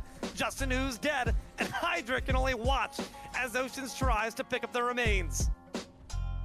And Dest is on 1 HP. If you get hit with this, Hydra's gonna kill you. Execute, but amazing blowback from Death. The Rising Dawn nearly able to make away with their life. They finish the job. Hydra cakes down the Bari, turns tail to look for Aurora, the root, the solar flail, the abduct. Labubu gets the shutdown. Ultimate up, lock and load, Raw. Who are we sniping? Is that the play? Kaboom! Gonna hit, but no good for a kill. Dest has the beats. Dest might die. Just stand there. Whoa, look at the damage from Dest. Trying Holy- to hold on underneath that Help big him! Phoenix. Dest will get away. Axiom Speed respawns. There is no Tusky available for the Artemis. The whole team is here. That's a clone, Speed. That's a clone. Get away. The land from Sot. The damage. The stun. The death. The deicide. The crew kill 5. Respawns coming up. The Titan at half. Port Degree, first one here, looking for damage, looking to stall, keep the game alive. The Titan's still alive. That's a Good kill kill. on the Mario, bro. The game's One more. not done yet. Sticks J on the respawn, brings down Sun. Gonna look over at Wingman Ghost, and he's good as dead. The Titan lives, and the Banshees live on. The game is saved, and we get to watch another. House for generations to come. Thanatos in the sky. Apollo knocks on the doors of heaven and gets through the pearly gates. But now they're going to get an up-close and personal demonstration. An amazing nature's grasp. The scepter of dominion. Everyone freeze. A taunt. A cage. Can it keep him alive? No. Facehead's done. Just happened. There was just a crazy combo. Port Degree in the face of happened. The two-man madness, and Styx finds Tagmir. They're finding more than that. Golden gets their wings stripped. It's a triple kill near deicide. Happen spawns back only to see hell before him before Snix J escorts him through the door. A quadra kill, a deicide, wailing banshees bust the boo house. What the hell did we just witness, D'Lo? I mean, Here's the demon from the SPL, a world champ. What do you got? Paul on the defense pushes Snix J away. He's got to go back. The rest of the team still chasing out in the right lane. They're chasing the noob back. There's only 2 members to defend. Do you lie awake at night? Are you afraid to turn out the lights? Is there something you're scared of? What's there out in the dark? Make sure to keep all your windows locked. Do you surrender? You try to stay awake. These walls you can't escape. Here's one for the lonely hearts, for the ones that fear the dark. You better run out of here. Bet you can't look the other way. Here's one for the broken road. That's the only one you know. You better run out, truth or dare. Get me out, take me anywhere but here. Oh, anywhere but here. Wanting something good to come, waiting for things to run away from. Are you just hiding? Yeah, walking into the fire, talking like you never die, like you're immortal. You try to stay awake. These walls you can't escape. Here's one for the lonely hearts, for the ones that fear the dark. You better run out of here. Bet you can't look the other way. Here's one for the broken road.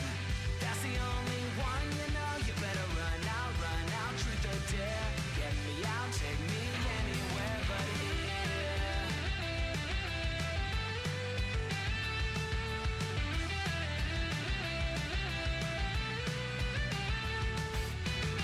Here's one for the lonely hearts, for the ones that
And welcome back, everybody. It's the Olympus Smite League, the Sparta Grand Finals. Game 1 behind us after about an hour, but Game 2 ahead of us. But what are we fighting for? Let's take a quick look at that prizing so we all know what's on the brain. It's 4,000 diamonds to the first place winner.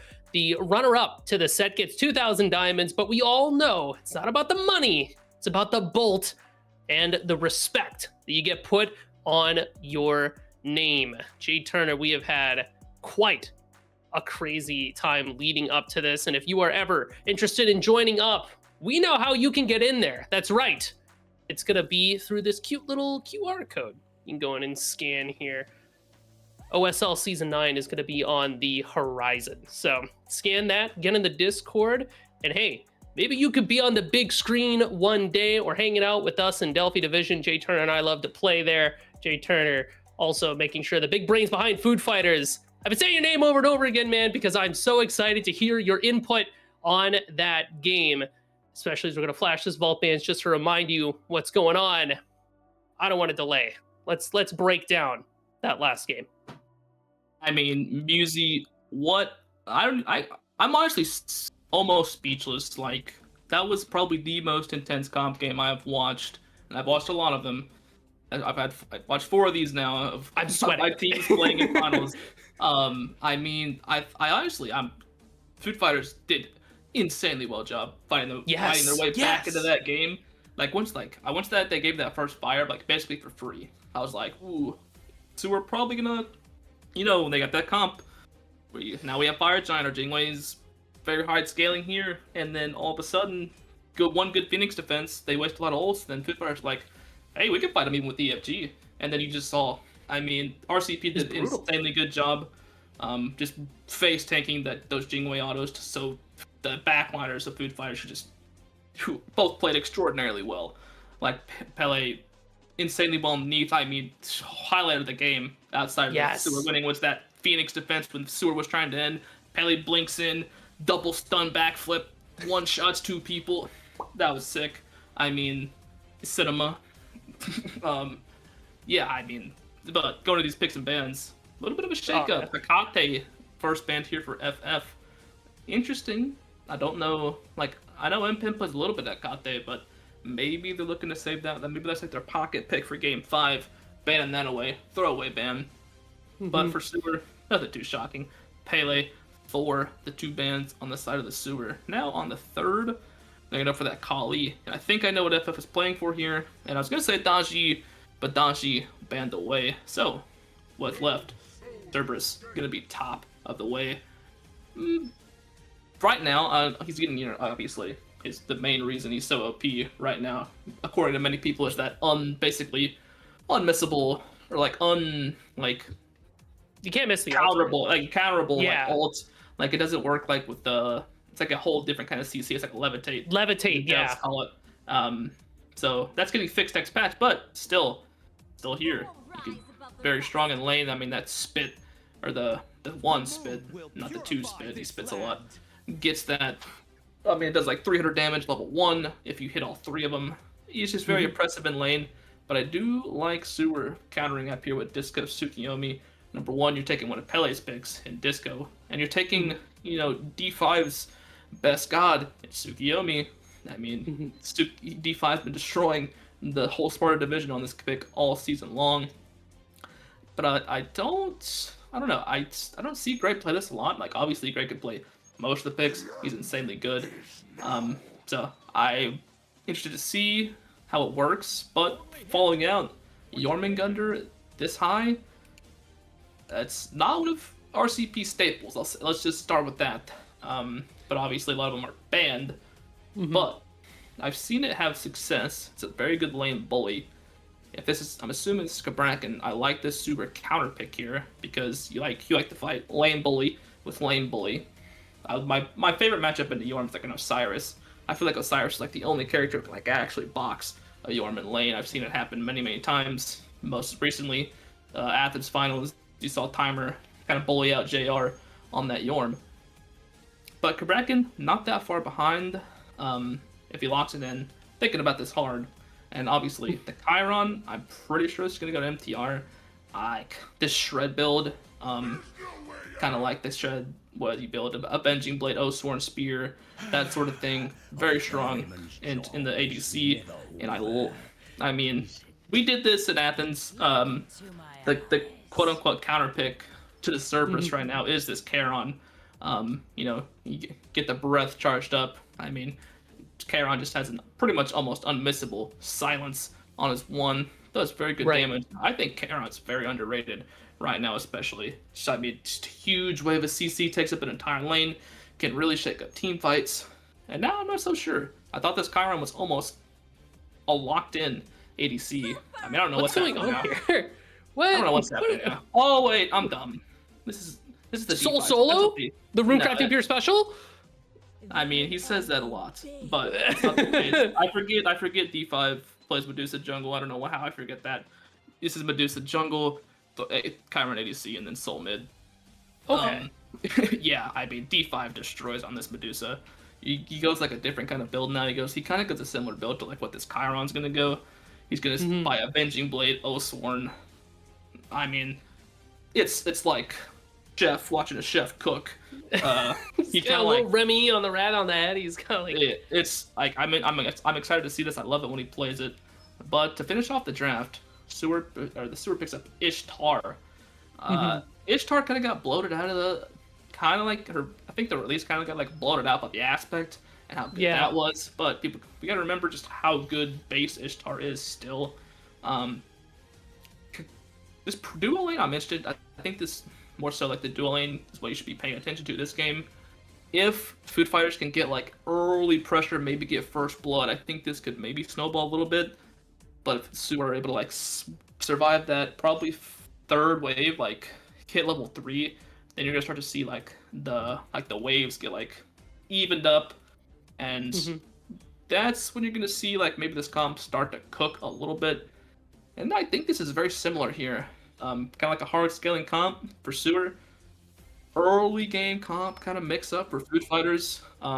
Medusa likes to get aggressive early. The Soul is really like the only like super late game character for Food Fighters. With this aspect, you get the full int build. I mean, you get full build, you're hitting up 1400 intelligence, easily the highest achievable in the game on a mid laner. But if this game goes 40 minutes like the last one did, there's gonna be a point in time where the Soul's gonna hit a single 2 and on like a mid laner or a squishy, and they're gonna get 90% of their HP bar taken, and Mal's gonna be like, whoa! And well, we're gonna have our chance to put our eyes on it. The late game, does it go an hour once again? We're gonna find out. Game 2, Anthony and Dilo leading us out there on the battlefield.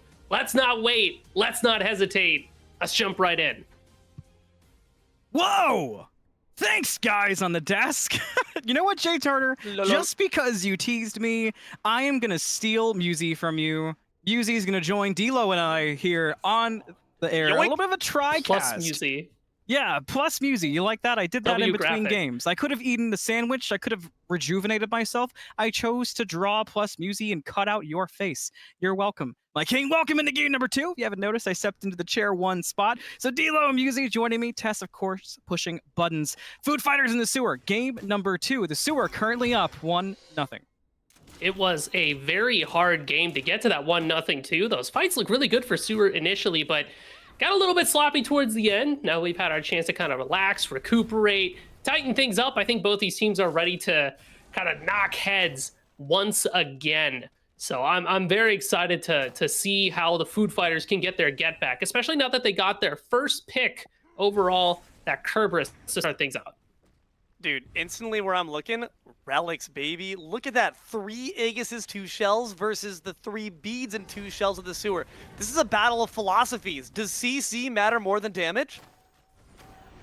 I mean, when you think about it, you have to kind of recognize what the sewer is bringing with their composition. Tsukiyomi has to force those Aegises. So when you see that Kabrakan, you have to force the shell. Notably, the CC from the sewer isn't actually that, I like to say, bombastic, right? It's not as on demand, it's not as threatening. So I don't hate to see the lack of beats here from Food Fighters, especially when you think like everybody there has some kind of CC immune ultimate as well.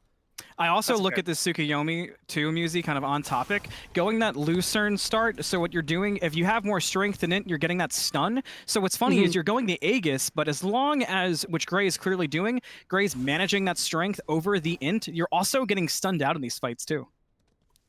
What this Lucerne does is also kind of helps them clear through pretty effectively in that jungle. Just means that they have to be not as confrontational in these early stages, just because you'll notice they don't have any pots. That's why you see D5 kind of lurking on the left side there, maybe try to show face, because they know Gray can't really make that same appearance. Maybe towards solo, though. There's a lot of aspects of this game that I want to talk about. I want to talk about this Charon here for Liz, one of their favorite gods to play as in general. All the water guys here, so gonna be really curious to see if they can bring the same flair and finesse that they did with the Yemo to this ferryman of the river Styx himself, especially considering that he's got that silence for the right there, that ghastly breath. Didn't even decide to expend it, instead he's going in. Dash in, root, damage on. Do we have a first blood? A good shell is the answer out from River to get MTR away. So no first blood on the carry of Food Fighters today, thanks to the strong play from River. RCP takes some damage, but hey, guys, that's a Yorm into a Kabrakan, so I don't care if they've got 5 HP, there's still a chance they live. Tsukuyomi is on the way, though. Those rocks are going to be spawning in about 10 seconds here. Both junglers have to show face, but RCP needs to back soon. That means that Food Fighters aren't going to be as strong around these Firebrands as they spawn. Watch D5. They got to equalize this lane.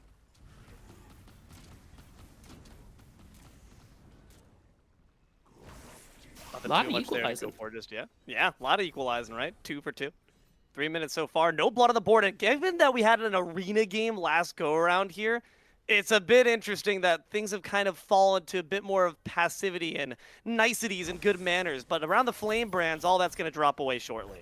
Here we go. So now we've got MPen here on the rotation. You see the Strife attempt, no good for the actual, make them fight each other, add some hostilities to the comms, but it does separate them away. The Firebrands go to the sewer without much of an answer from the Food Fighters.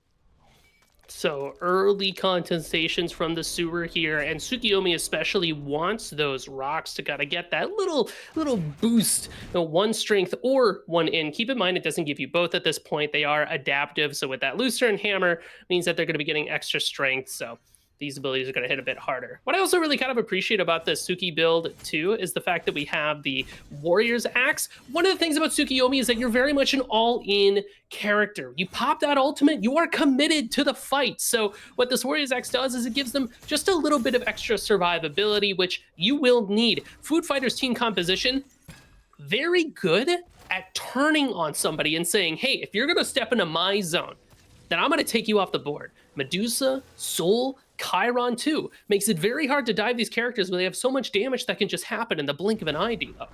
I mean, between the Tsukuyomi and the Kabrakan, you're right, it is full committal, man. We're not here for just a good time. We're here for everything. We're trying to make sure that if we step up with these seismic crushes, with these tectonic shifts, someone has to walk away dead, or it's gonna be me. You decide. So what that means is we no longer have the luxury of hesitation, which was a bit of a pattern that we saw last go around. I think both these teams now know they have to respect each other, right? After a 50-minute barn burner, there's no other option. You might have to respect this gank coming in as well from Destroyer. Jump forward from River. You see D5 here for the neutral farm, and it goes the way of Food Fighters again, without much contest. Musi, you talked about the Tsukuyomi and how you're not going to see a lot of presence on the left-hand side, but that's now 2 times there's been rotations from D5 that have secured neutral farm without an answer. Do you force a play here now if you're Tsukuyomi? You might have to. Ultimate's online for Gray. You can see that they're fishing. They want to go in, but the question becomes how easily can you do that? Chiron has Aegis available, and a shell for Kerberos, along with their own ultimate, means that trying to go in there is very hard to do. Just not enough to go in for the fight there. And Dilo, I think you saw the same thing as me. We made a similar face when we saw the auto attack go towards the bush. The ward coverage good enough, so no early fight here. Mid lane, Soul getting poked out, but MPen on this Discordia, how are we feeling, Dilo, in particular, about the fight from the Disco into the Soul? Well, I'm not gonna lie, given how amazingly Pelly performed last go around on that Neath, and the fact that Jay Turner mentioned, it's true, man. Once he gives Soul enough time, that star does not burn out very easily. So I'm gotta say, I'm a bit frightened. That being said, Soul has no burst mobility options, whereas MPen does. Sure, erratic movement's not the longest leap in the game, but it certainly buys you some space and time, and there's no Wheelix waiting on the other side to pull you into oblivion, so that feels good. Something too about this matchup between the Soul and the Disco. Hold that thought. Stun out. There's a stun we were talking about with the apple on, but Disapparate does a little too much to do just that. Disapparate away the damage. D5 is here and stepping up pretty far, but with River just now getting to it. Matter of fact, a Strife answer. The kill potential seemingly has faded away. It looks like D5 will settle for some rocks because we're coming up on 7 minutes already. This game's flying by. We'll see if we're saying the same thing if another hour-long game happens, but 7 minutes are going by. The Sewer holding on to a slight gold lead. They still don't have what we would have anticipated in terms of first blood because there still has not been one. It's an opposite pace of the previous game. Yeah, both teams definitely respect each other quite a bit, like Dilo was saying before, where after a barn burner like earlier, you're not as prepared to risk it for the biscuit with so much on the line. I expect that we're going to see both of these teams kind of quietly build up their farm so they can get to their scaling. And Jay Turner was mentioning before during the P's and B's, this Soul has a lot of really solid scaling towards that end game. Hit a really good point there, but Dilo, you said scary. D5, scary-ish. Capture point up, first contest of it. The Sewer stepping up quickly. The Strife for a root. The Tsukuyomi going a little hard on Pele. Destroyer caught as well. Has to get up, but the Moonlight begins piercing the shell to negate a lot of it. But you add in a big wave. You should find a kill, but it takes forever. But now the apple hits, so a first blood, a trade, a 2 for 2. Make it 4 in total on the map. One fight at 8 minutes, and half of it explodes. 4 kills in the mid lane.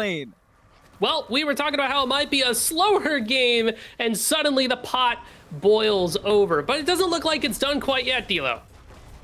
Yeah, fight continues on. Cerberus low health, but not going to be put down to the puppy pound just yet. James was the last one to get FB.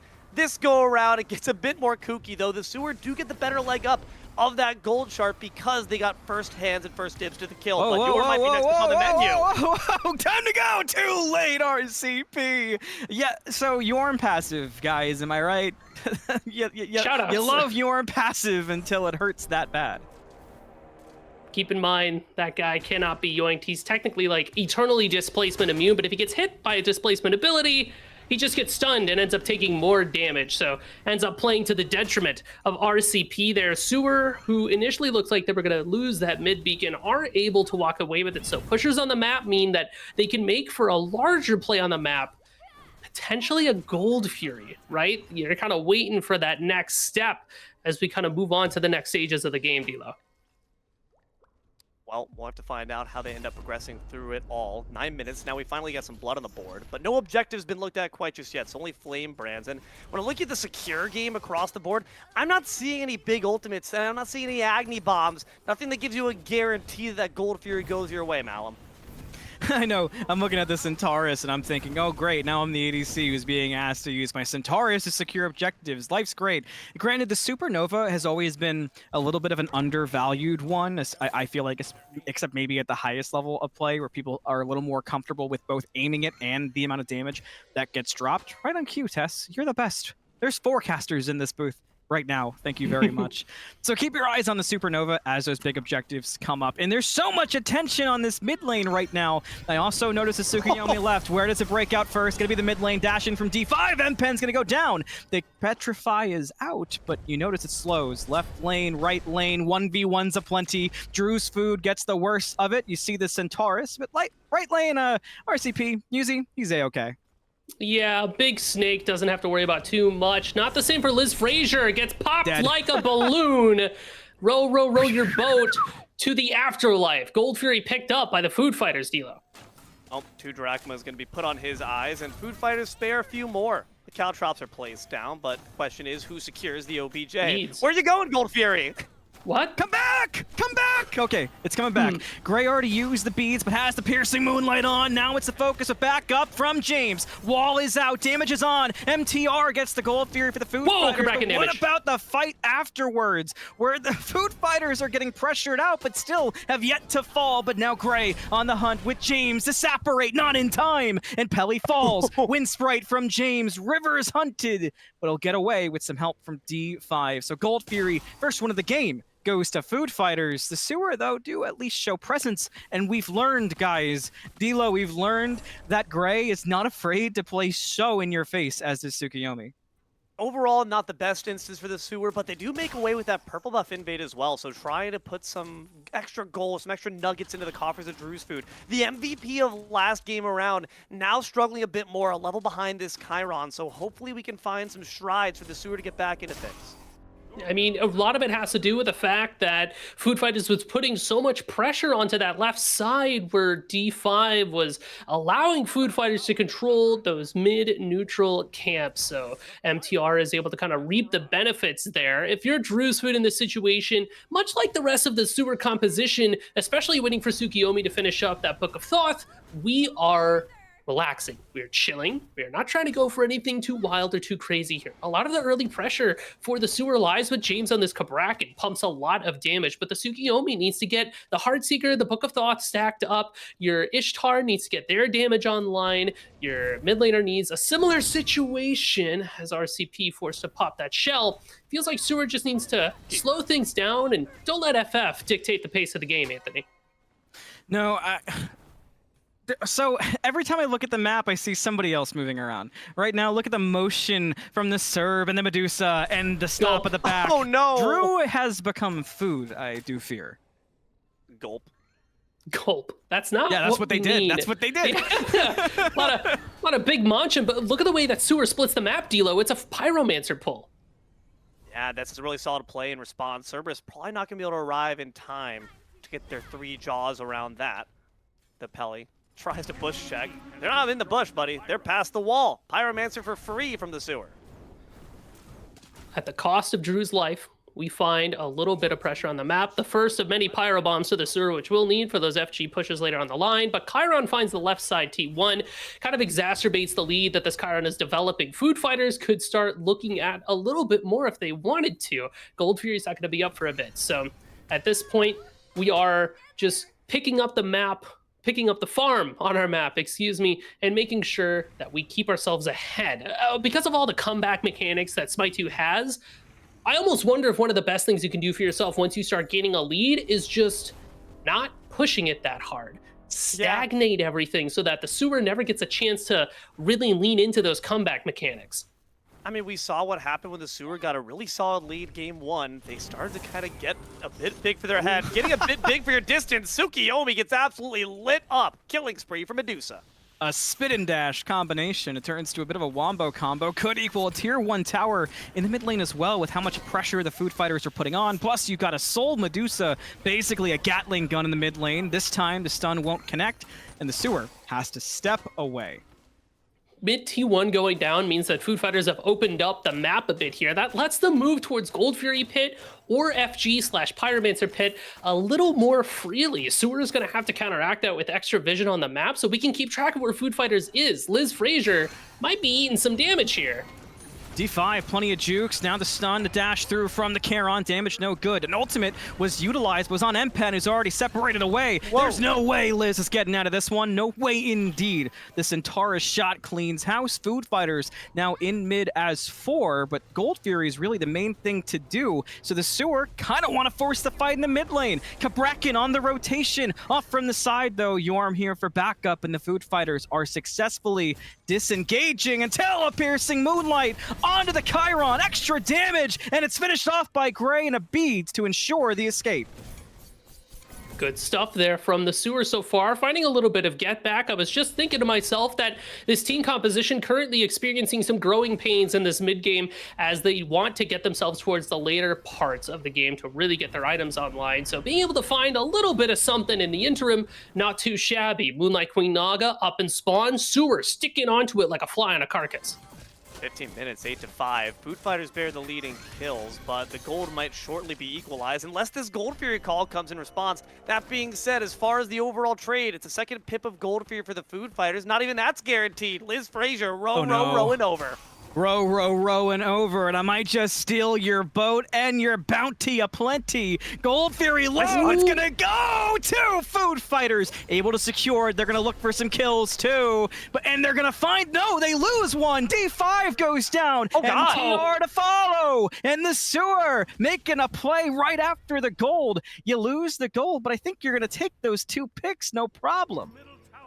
Not too shabby of a trade there. Though part of it that makes me worried is the fact that, like D'Lo pointed out, Food Fighters are able to get the second pip of the Gold Fury, which does help them scale along with the map a bit more here. It increases the amount of damage that your friendly minions can take and also deal. This means that Food Fighters pushes are going to be a little bit more stronger so long as they're moving along with their minions. Sewer, in turn, with that Moonlight Queen Naga, find a permanent stat increase, 5% strength and int, which, think about the Tsukiyomi in particular, right? Really wants that extra bit of oomph. This is a late game, dare I say it, hyperscaler that just wants to press 4 on a team and eviscerate a health bar. So having that in the pocket of this team that wants this game to go as far as it does tells me that both teams are kind of okay with the way that we traded objectives. Food Fighters, though, want a little bit more bang for their buck, D'Lo. They find that Pyro. Nice work. They're going to take the minion as well over the mid pad, but Tsukiyomi is lurking around the backside. I don't even think it's just about getting that Naga buff for the sewer. It's also about denying it to Peli, but Peli might be denied their own life. To separate away, they're in a bit of trouble. Can't take that much poke from the Tsukiyomi either. If he just stands there and is allowed to free cast, it'll get dangerous. The midpoint is going to be a party. A good strife finds two. The Madness is going to do a lot of damage. D5 now forced to back up. You notice the poke on Peli too. The sewer will get themselves the ritual. Is there going to be a fight? Will we stay? It looks like we're going to separate away, D'Lo. I really like the fact that Chiron used that training exercise to cleanse off that madness. It's those little things, again, that can really make the big difference. MTR trying to stay on a swivel, make sure that their students stay safe in the classroom. It's all about being that heads-up play gamer.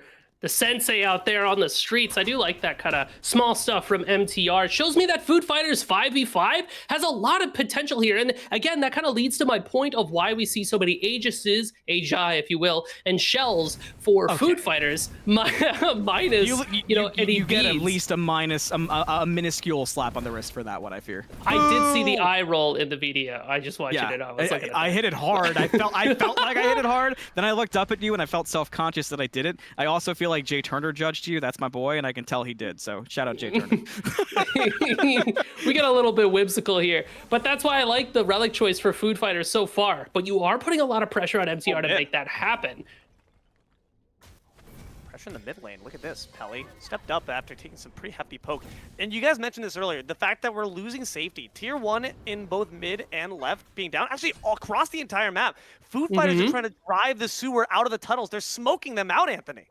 Yeah, and if you can do that, I feel like, especially with how these team fights are playing out, it's all been about control, but also, let's go back to the previous game, right? I know a big thing that was getting talked about, and a big thing I got DM'd about, by the way, is a lot of the kind of ability to be a bit too afraid to fight, and there was a lot of that, and I think we saw that from our bird's eye view pretty significantly so. And if you can get those fights cleaner, you can fix that right up. Look at this rotation. MTR taking a dangerous path with the Charon and the Ishtar near. A jump used by River, looking for the spit stun on the Tsukiyomi. But now you turn and you've got them trapped. You've got them damaged. You might just have them dead. Or Medusa. do the Food Fighters buy enough time for D5 to arrive and get a pick? Now it's time for an Uber lift into a fight. Whoa! But it's an Uber lift into your demise. Killing spree for River. Gray's gonna fall next to RCP. M-Pen dancing around with nowhere to go. Just a little disco. Time to run away is the big worm. We'll chase it out. What a fight for the Food Fighters. Again, the little things, man. Chiron training exercise to immune the CC from the Summon Sticks was brilliant foresight from NTR. Unfortunate that Destroyer couldn't say the same by robbing the kill in the Centaurus. Now you might get one more, though. James looking for Root Crafting Pure, won't find it. Solid CC from River. So now we are in a situation where Food Fighters are able to really hone in this Medusa. Heartseeker online, Avenging Blade online. Guess where we took that fight? Right in that little crevice where the jungle is just about to meet the lane. That means that this Medusa shreds away the prots. Jay Turner was talking about this in the picks and bans. This is a certified D5 pick. Peli picked off by James in the mid lane. What? How did that happen? James, I shouldn't have blinked. I knew it.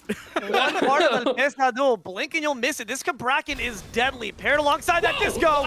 Speaking of blinking in, oh my god, later D5 gets destroyed alongside the Tier 1 sewer. Find a pick. And you know, I was wondering when we'd see more of that CC kind of come to fruition, because all those Aegis, as you pointed out, Musi, we should be hitting it more and more and more. What? Guys? Guys? Well, 20 minutes. This is a bit of an Akko Taco, isn't it? Food fighters arrive at the party, say, "What you eating? Can I get a bite of that?" That's a lot of damage. You get a bite of Way M-Pen. to They're go. already dead. M-Pen who? There was a Discordia there? You could have fooled me. That forces away the sewer. Now back up here Whoa. from James. You see the attempt from the Cerberus, answered by the Blades, but just not enough damage on for the sewer to go in so far. Now Soul rotating. Remember that Fire Giant down to half health. The Yorm, the target, the damage is on. The Yorm tries to get away. It's successful. Notice that Kabrakan wall. That's an ult down. That's a chance to go in. MTR seems to want to fight with River. Now when you get RCP in, where's the backup for the Word? He's now bait for the fishes, and James is the piranha. That was kind of a gutsy engage there from the Jormungandr. I saw the vision though. Food Fighters wanted to take the opportunity to try to force a split onto the sewer there, but the sewer was not interested in playing that game whatsoever. A good response as Food Fighters take a look at that pyro and immediately get off it. Immediately, indeed. They just got right off. They got a little bit jump scared, D'Lo. Oh, scary stuff, man. I want to call back to that rune crafting play because, like you said, Anthony, you turn around. Where is everyone? Guys, help me. They tried to go in, but unfortunately, the rest of the team didn't communicate properly. So Food Fighters, unfortunately, fall on their own sword a little bit.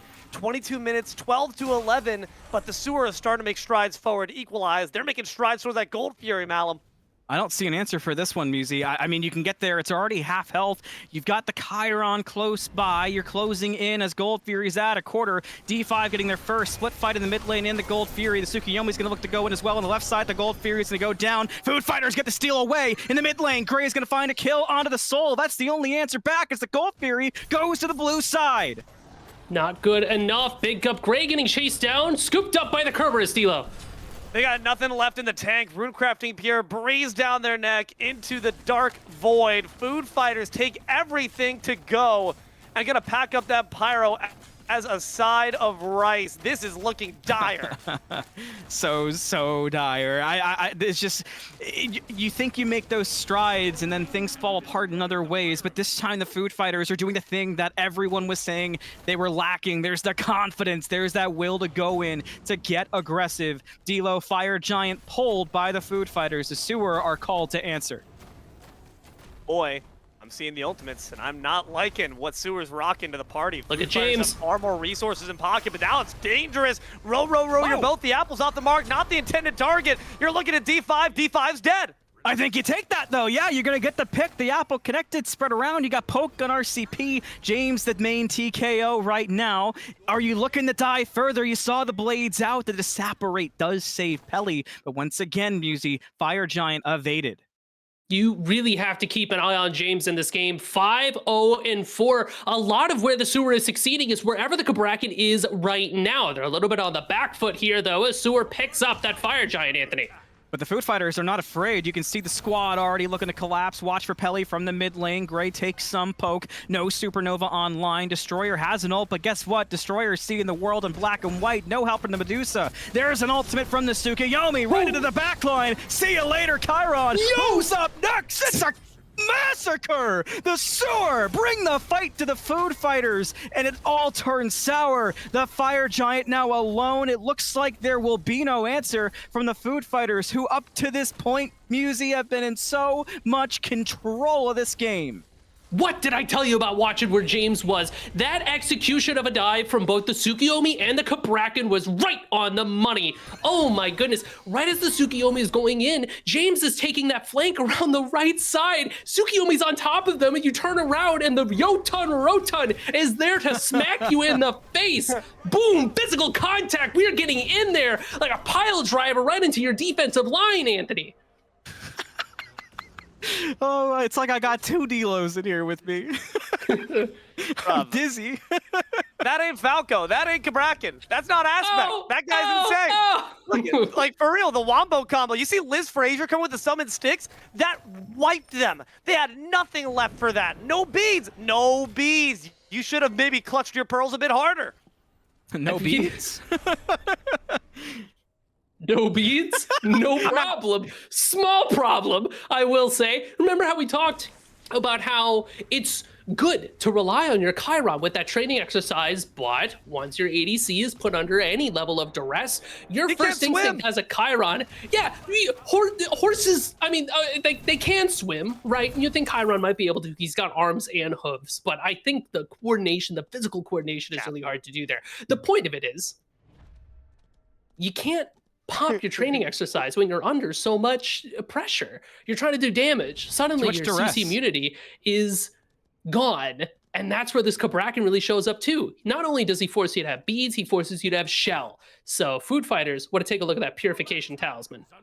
Yeah, I'm wondering if that's what these second relics are being built up for. I see Chiron and Medusa. I think they're probably combat blinks, which can get you past the wave as well, but only putting you potentially further in danger. Speaking of, River staring down the barrel of 4 members of Sewer, Anthony. Yeah, and look who's not here. The rest of the blue jerseys. They're on Pyromancer, which, again, with all these 80... Oh, we're not going to take Pyro. We're falling back quickly to defend this Phoenix. Onto the Phoenix of Sewer go. You see the urgency. Everybody gets hit by that one. River with the attempt to set up for the squad, but the squad might be a little too late. We'll see if they can make it work after the fact. Notably, James not here. You see the retreat from Food Fighters. Not going to over-aggress, but you know what? That's one play from River, but it's a big play. That 4-man ultimate stops the Phoenix from being sieged. A great play by the Cerberus. Again, Food Fighters do really solid work when it comes to warding off the invading forces around these birds, unless there's further divine intervention. Even with FG buff, man, it's just nothing short of impressive to say the least. Ancient Fury, though, now that makes it a bit more tough, huh? 2 birds exposed, 1 tier 2 as well. So much global gold available on the map. That Pyromancer that the Food Fighters left, Sewer could decide to turn back for that as well. But what they want to do first here is try to pick off this T2 in the mid, just so that we can further open up this map. That left side Phoenix is going to be the tastiest treat if they can get it. Fire Giant up for about a minute still, so the potential is there. But there is something to be said about this Food Fighters team. Still very, very scary. 4K gold down at this point in time is peanuts, right? The later that the game goes, the less that it matters. This Food Fighters team can absolutely turn it around. Imagine if the team was there for that Kerberos ultimate. Sewer crumbles under that pressure, Hilo. It was really impressive. It was a really solid Stygian tournament.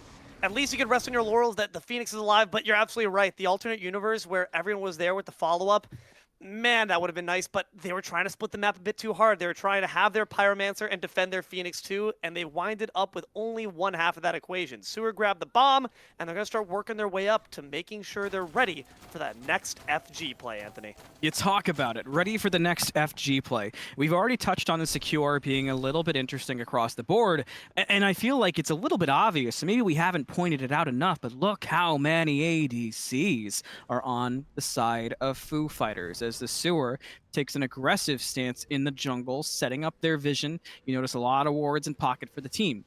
For the Food Fighters, who are currently wardless, by the way, in their inventories in response to that, if they can get to these fights, you would think it could be a little bit stronger just with the amount of ADCs they have, right, Musi? Like, how does that actually affect the fight around fire? So basically what happens is that because you have this Medusa, a Chiron, and a Soul, your fire burn is very powerful. But the single failing of an ADC in this game is the fact that when you have to deal your damage, you're stationary. You're standing and delivering. You're firing off these autos. Beads. Yeah, where you gotta go, right? So you have so many characters that have to stand and deliver their damage into the Tsukiyomi that wants you to stay clustered and wants you to not be super mobile so that they can stick on top of you. A large part of how Food Fighters take an objective, in my eyes, is they need to be able to find a pick beforehand, and that is kind of reliant on River and what they can make happen, Devo. Here we go. This FG, man. This is going to be another big wind-up. Anthony, we saw the Dance of Death last go-around, and we're going to see if the Sewer have their tapping shoes on from the get-go. Strap it up, lace it tight, buddy. Get that double knot going. It's going to get crazy.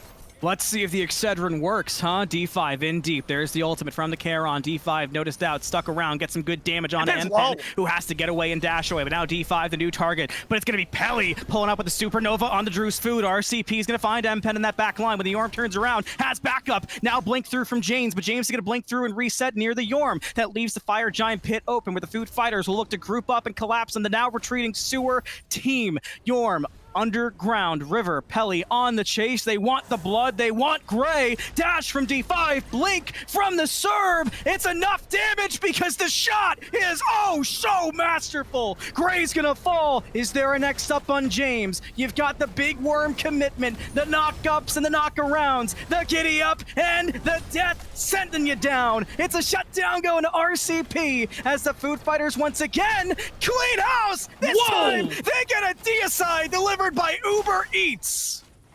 Liz Frazier, what were you sticking around there for? I mean, you just want to be there to help out the homies. The Chiron is, the Charon rather. Chiron did great here, don't get me wrong. Charon is really good at getting your teammates out of danger, especially if you're someone like a Kabrak and you don't have a dash or anything like that. But unfortunately, we just tried to help out the Gray that was already 6 feet under. Mentally, morally, and now physically. Fire Giant goes the way of Food Fighters. Just like I said, they burn it away instantly if there's no one there to contest. I feel that a large part of why that fight went so sour is Empen got super poked out pretty close to the beginning of it, backs away, submerged underneath the ground. RCP is able to chase in after them without this Discordia damage to cause a significant amount of strife and chaos into the backlines of Food Fighters and poke down these tanks. It means that Food Fighters get to kind of do whatever they feel like doing. Every player of the sewer needs to work together in these fights. There is no one-man show here. So if Food Fighters can surgically extract a large source of damage, be it Empen, Big Up Gray, or Drew's Food, that means that they can really take a fight afterwards. I mean, just think about the effective range of the Sewers team comp game 2 versus game 1. Agni bombs are so much safer to launch from halfway across the map than Disco's got to get in a bit closer with the Unruly Magic and the Hysteria.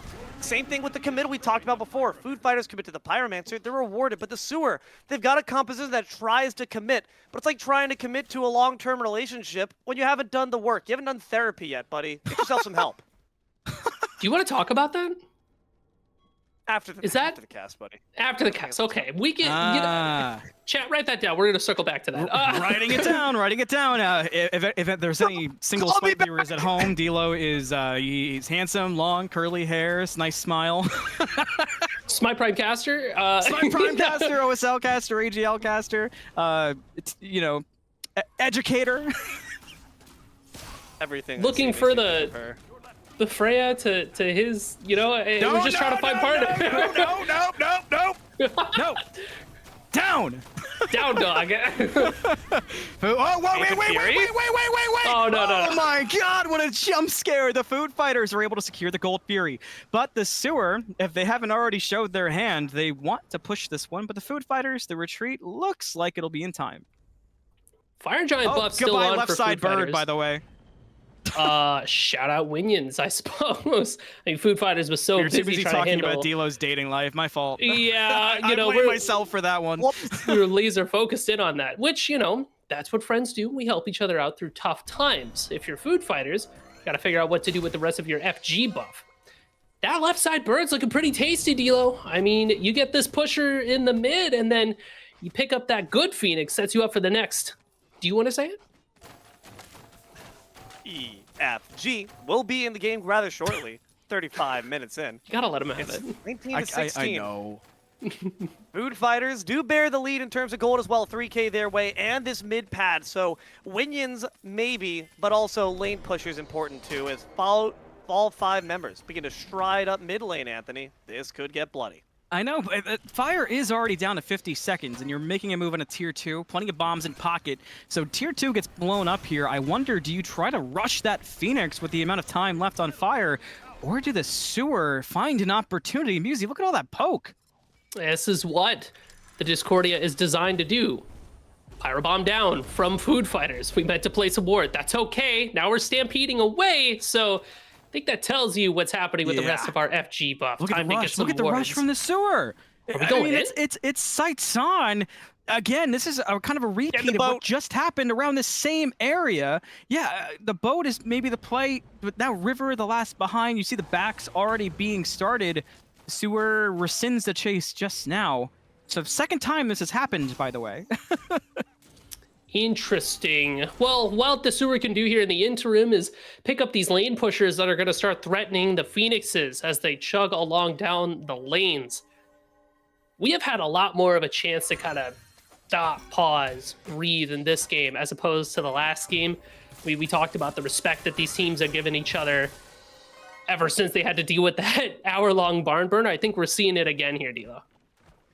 Dude, I think a big issue that we're seeing here as well, Drew's food on a god that's a bit less capable of carrying, and on a god, again, with a bit less effective range and a bit less effective escape tools. You have agility on that Jingwei, and you have that airstrike. Now, all you got is the jolt, and oftentimes I'm seeing these dashes on the side of sewer be committed to engage, because this is an aggressive team. They like to W key, but sometimes you gotta know when to hold them, gotta know when to fold them, gotta know when to walk away.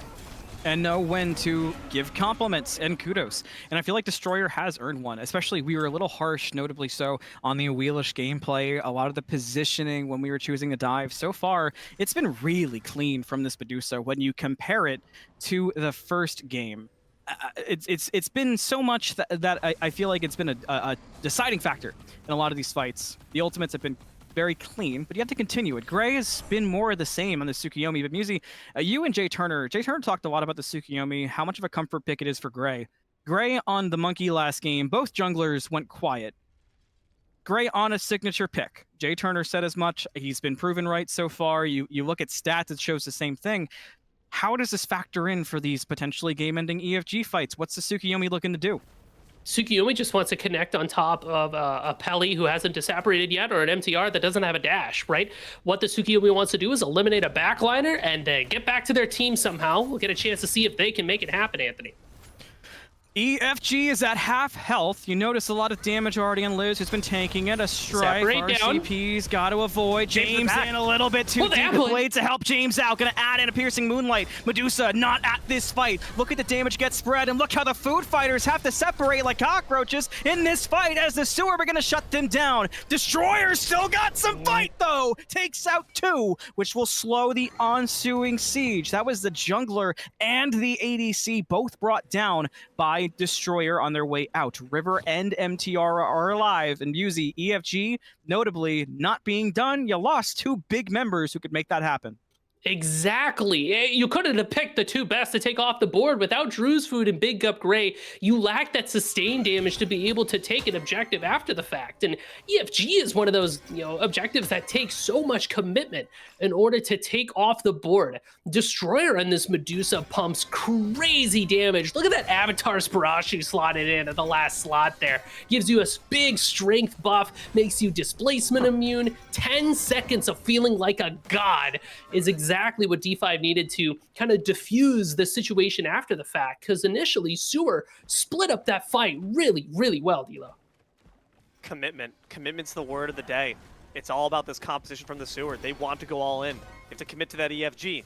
Committing right now to this Ancient Fury. Not one you have to really worry about. It's a one and done. No one's going to step up to contest, and that means all 3 birds now weakened by her curse.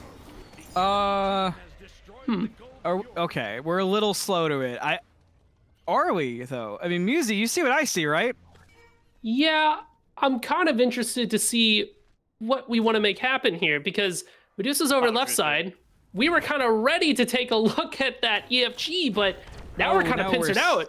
Now we're very stepped forward, almost into the bush by the Chaos blue buff. Vision on Windsprite taken by the Tsukuyomi. Stellar Burst will connect, but the Piercing Moonlight's already been committed. Here's the damage on the waves. A pick. RCP will fall to Drew's food. The Food Fighters lose their solo laner. That was very interesting from Food Fighters there. We scoped out the EFG pit so much, and to what end? But look at D5. Look at this Medusa wrapping around the backside. The question is, can they connect? Or do Sewer walk away with EFG? They back off. Snakes in the grass, baby. You gotta watch out. Stygian Torment through the wall. That was a risky gamble. It's not gonna pay off. Soul might pay with their life, but damage on top of James. Both will survive somehow. Blaze the retribution come through. The jolt isn't enough. River's dead. But look at the turnaround from the Foo Fighters, having already killed 2. It's going to be a 3-on-3 to decide a lot. Centaurus won't say. Wait, unless Chiron turns. No, it doesn't see the bracket in the bush. Double kill for MPEM. D5's got to get away with Peli. It'll be a 3-for-2 favoring the side of the sewer. Once again, D5, the deciding factor in these food fighter fights. Just need them a little bit sooner, I feel like, because the damage that this Medusa brings is ridiculous. We just need it on board with the rest of the team doing a great job stopping the sewer from being able to walk away with anything, but sacrificing your team members just so that you can get a couple of kills to stall the game out a bit longer. I mean, we're already at a stage where you could win if you kill like 4 people. The death timers are a minute long. You have that left side bird weakened on the side of sewer. You can make an end call if you can make it happen. So you just got to take a second to group up with your team, make sure that you coordinate. Don't initiate if you want D5 to make that wrap. Don't go in until they're ready. The one thing as well is if you take members off the sewer, if you take Drew's food off the table, that's their ADC, they're gone. But food fighters have like 2 more waiting on the bench. They have the Soul, they have the Chiron, they have the Medusa. There is so much in-hand damage that can easily whittle down and burn away these OBJs. Pyromancer was stepped up too, but the sewer don't feel like they can pull the ripcord. Now, we're no longer committing. Now we're just looking for a fling. 42 minutes in. I don't know if that's really going to be possible. We're here for the long haul, Anthony. We are. Notice the Tsukuyomi caught out by River. Gray will adjust. Soul steps up and takes a lot of poke forward. Good call, Musi. With the disapparate down, that's a full TKO now on Pelly, who has been such a core factor for the food fighters alongside, everybody's pulling their weight for food fighters. With 4 members close to EFG, the sewer begin to start it up, D-Lo. Watch this Medusa. Cut the head off the snake. The rest of the body goes limp. Has those Viper shots ready. Avatar's Parashu. You are on God for 10 seconds. But you got to step on Legos, and even that hurts the Divine. The big World Serpent goes on in. The Blink on through. Lacerate, but do they find the kill? Now they got to Aegis. They fear for their life. Petrifying Gaze. Can you swim, sucker? God. No! It's going to be Big Up Gray who goes down first. Drew's food somehow alive. But we're not done yet. The Kabrakan looks for one. Can't find it. MTR punishes James. Now the step up from the Serb and the Yorm to follow. Another stun out that's going to slow down the food fighters. The sewer have to retreat. 5 members able to survive. 2 lost for the sewer. Food fighters now on EFG. Destroyer will slip to the side yet again. Now a blink forward. The Serb looks for Liz. Liz is now the new target and everyone's on it. But look at D5 comboing up with M-Pen. They're going to bring down the Discordia. MTR with the credit.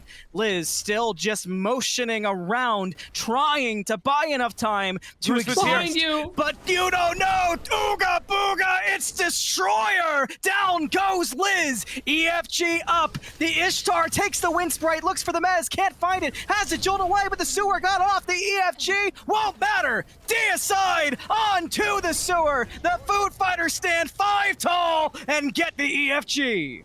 EFG in the game around the waist of 5. First time food fighters can feel its warmth, and oh boy is it sweet. Gray's up in 2, James in 8, but will that be enough, Musi?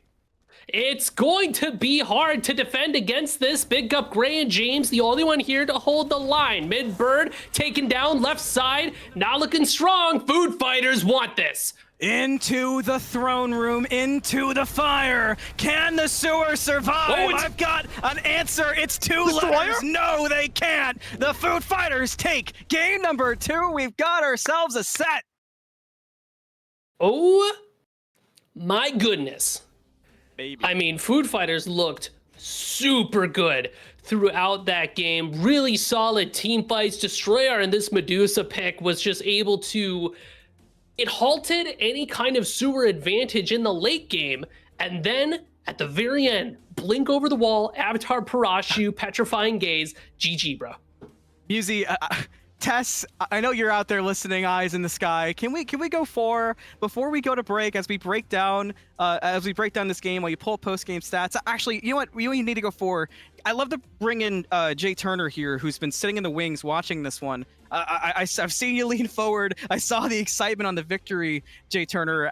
As we look at the post-game stats, how are we feeling for your old Foo Fighters here? We talked a lot about the sewer, of course, in game 1, but game 2, the Food Fighters, even when they looked down, they looked so strong, JT. I mean, they just have iron mentals, man. Like I've seen these guys, I've seen these guys lose the game in like 15 minutes, and then they'll come back the next game and they'll just win. They'll just shake it off.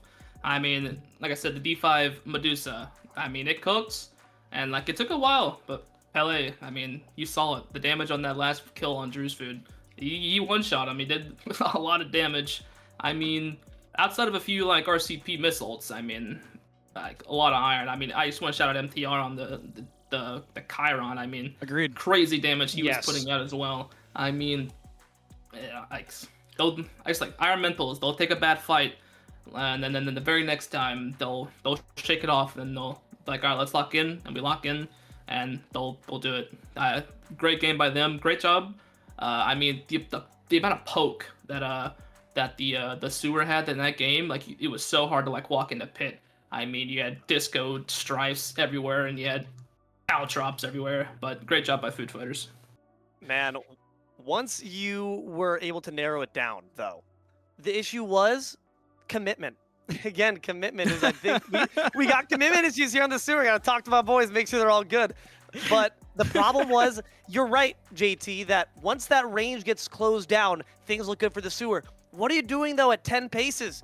If it's 6 shooters at dawn, once that church bell rings, I don't have the range to take you down. Ishtar with that aspect. Shotgun spreads. At 10 yards, she can't do the damage. Disco's not an Agni, and that Kabraken's got to get up in your face to even have a hope of getting off their DPS. And at the end of the day, if you're playing from behind, that is a composition that is unfortunately doomed to fail. But nonetheless, they showed signs of life. They took game 1, but Food Fighters answer back with a right hook. Game 3 on the way. Now we continue on through. Stick around. There's a heater on the way, OSL break, and then game 3.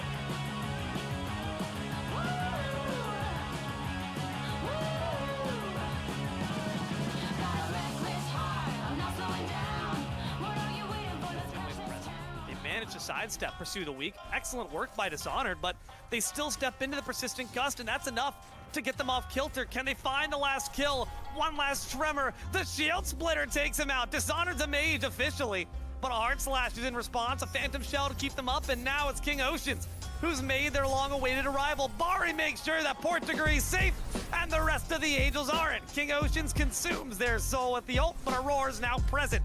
Justin, who's dead, and Hydra can only watch as Oceans tries to pick up the remains. And Dest is on 1 HP. If you get hit with this, Hydra's gonna kill you.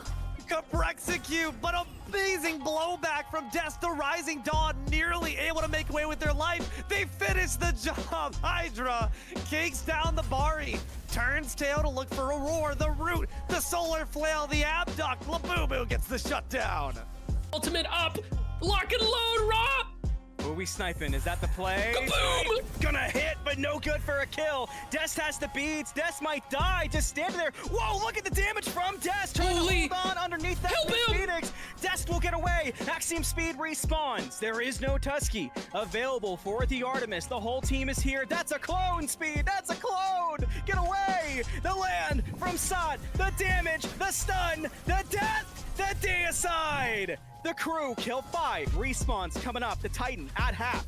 Port Degree, first one here, looking for damage, looking to stall, keep the game alive. The Titan's still alive. That's a Good kill kill. on the Mario, bro. The game's One more. not done yet. Sticks J on the respawn, brings down Sun. Gonna look over at Wingman Ghost, and he's good as dead. The Titan lives, and the Banshees live on. The game is saved, and we get to watch another. House for generations to come. Thanatos in the sky. Apollo knocks on the doors of heaven and gets through the pearly gates. But now they're going to get an up-close and personal demonstration. An amazing nature's grasp. The scepter of dominion. Everyone freeze. A taunt. A cage. Can it keep him alive? No. Facehead's done. Just happened. There was just a crazy combo port degree in the face of happened. The two-man madness, and Styx finds Tagmir. They're fighting. finding more than that. Golden gets their wings stripped. It's a triple kill near Deicide. Happen spawns back only to see hell before him before SnixJ escorts him through the door. A quadra kill, a Deicide, Wailing Banshees bust the boo house. What the hell did we just witness, D'Lo? I mean, here's the demon from the SPL, a world champ. What do you got? Paul on the defense pushes SnixJ away. He's got to go back. The rest of the team still chasing out in the right lane. They're chasing the nuke back. There's only 2 members to defend, and that tightens down to a quarter. Paul can't chase SnixJ. He's got to stay aware, Musey.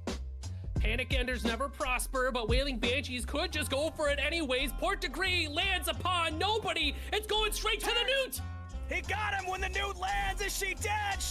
Oh no, she's not. Axiom! Axiom Speed's gonna trade out. That Titan is low. Oh, from Dash, the Titan dies. The Wailing Banshees take the set away from the crew. I am beside myself right now. You cannot, dude. Disgusting, actually disgusting. The perfect chain of events for the Wailing Band. God, please don't let Tegbeer steal this. Guys, please don't let Tegbeer steal this. They're letting it go into his hands. Boo house, steal it away. Guys, I beg of you, stop handing objectives over to him. He is already well fed enough. At this point, they're stuffed. I mean, Aurora is the veteran experience for that team, but that play is just on him. That is unfortunate. Strong, all members up. Sut goes aggressive into the back line, looking for Axiom Speed. Can't find it. Now caught out. Skyfall gonna bring him closer.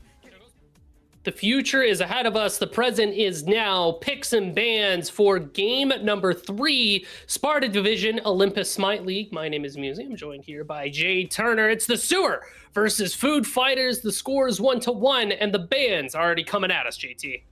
Yeah, I mean, like I said, I'm interested to see. I think this is the big equalizer game here. I think we could see drafts get a little bit funky here, mainly due to the fact that people want to save some stuff for the case this game goes 5, but also you want to play some stuff. Like, you don't want to like just go too off the rails here. So I think we might see like an oddball kind of pick, at least somewhere along here. Bans staying the same except for this on her. They don't want to give that away to MTR because I think they have something else locked up for their first pick. What it is, I don't know. I'm trying to think of like a big thing that's still on the board. The big thing in my mind would be the Morgan Le Fay. And like I said, we alluded to it earlier in that game 1 picks and bans. I wouldn't be shocked to see a Merlin ban out on the way, just for the sole fact that MPAN may want to play it in that later stages, but one thing that's open right now, Pele. And there it is. Sewer are going to take that away from Runecrafting Pure. The question is it in the hands of James in the solo lane, or is Big Gup Gray rocking it in the jungle? I know that Gray has the potential to run it there because of a potential pick that the Sewer has, but I don't know if it's still even relevant anymore. I'm thinking about that potential Athena pick too. That was good. I think it was good like a couple of patches ago, but I don't know if the dream is alive there. But JT, I think I'm with you. Pele solo is kind of the way to go these days. Yeah, but the thing is, like the last time I saw Sewer play the Pele, I'm almost positive Gray took it, and I think that was in quarters, if I'm not mistaken. So I wouldn't be shocked to see Gray take this, but yes, I agree. You would like to see this in the solo lane, especially on James, who's been playing really well in these aggro picks. But as you can see, a top 2. Is that a second time that Food Fighters have now picked away their backline here in the top 2 picks? Like, this 2E does have flex potential into the jungle. I don't think it's going to go there. I was going to say, I would not be shocked to see the Lewis Frazier aspect Ganesha here also. But Ganesh. I've heard a lot about the Lewis Frazier Ganesha from River. I'm interested to see what River has to kind of counteract it here a little bit. I'm sure he's got something. So, Anubis. Now, that's like a good this. pick. Yeah, that's scary. Now, into this is solo Anubis. Yes. This is throughout this 2-week gap. of the finals here, RCP made it a staple. He's like, I want to be able to play this Anubis solo. And I will say, I watched their scrim against like a pretty a prime team that has a chance to make like a top 8-ish slot in that Sunday. And let's just say he put up numbers on it. I mean, he did very well on it. And I like getting into the Pele, honestly, because like Pele likes to all in you. I mean, but Yeah. Anubis, I think Anubis wins those trades almost every day of the week. He wants to be in your face in those 1v1s. So, and it looks like this is like, I'm pretty sure. Yeah, I don't know. Baron. Yeah, it's good. Yeah. Yeah, this is gonna be your Baron mid. I don't like this. It's just so killable, especially into the Loki. Anything that just has like super backline diveable. Well, the thing is, like, Baron should win like level 1 through 5, maybe 1 through like 7, 8 against a Sakate. Baron kind of like destroys the immobile mages in lane, but once this Loki is able to like get those wraparounds, especially how D5 plays the video game, Mpen's life is not gonna be fun. I think he's gonna, at least he should, Destroyer once around like that first beacon, he should be really look to just pick off this Baron. Like, just like, go back to Athens finals. By the third time I've done it. You saw how much Sunprod in Paris abused Chang'e Best when she picked this Baron game 5 or game 4. And it was very hard to get for her to like get any value in the game. And here we say, Akate combo, Loki combo, similar to what Pra was playing as Susano, big backline diving character. And I kind of like this Food Fighters comp, bunkery, OMG.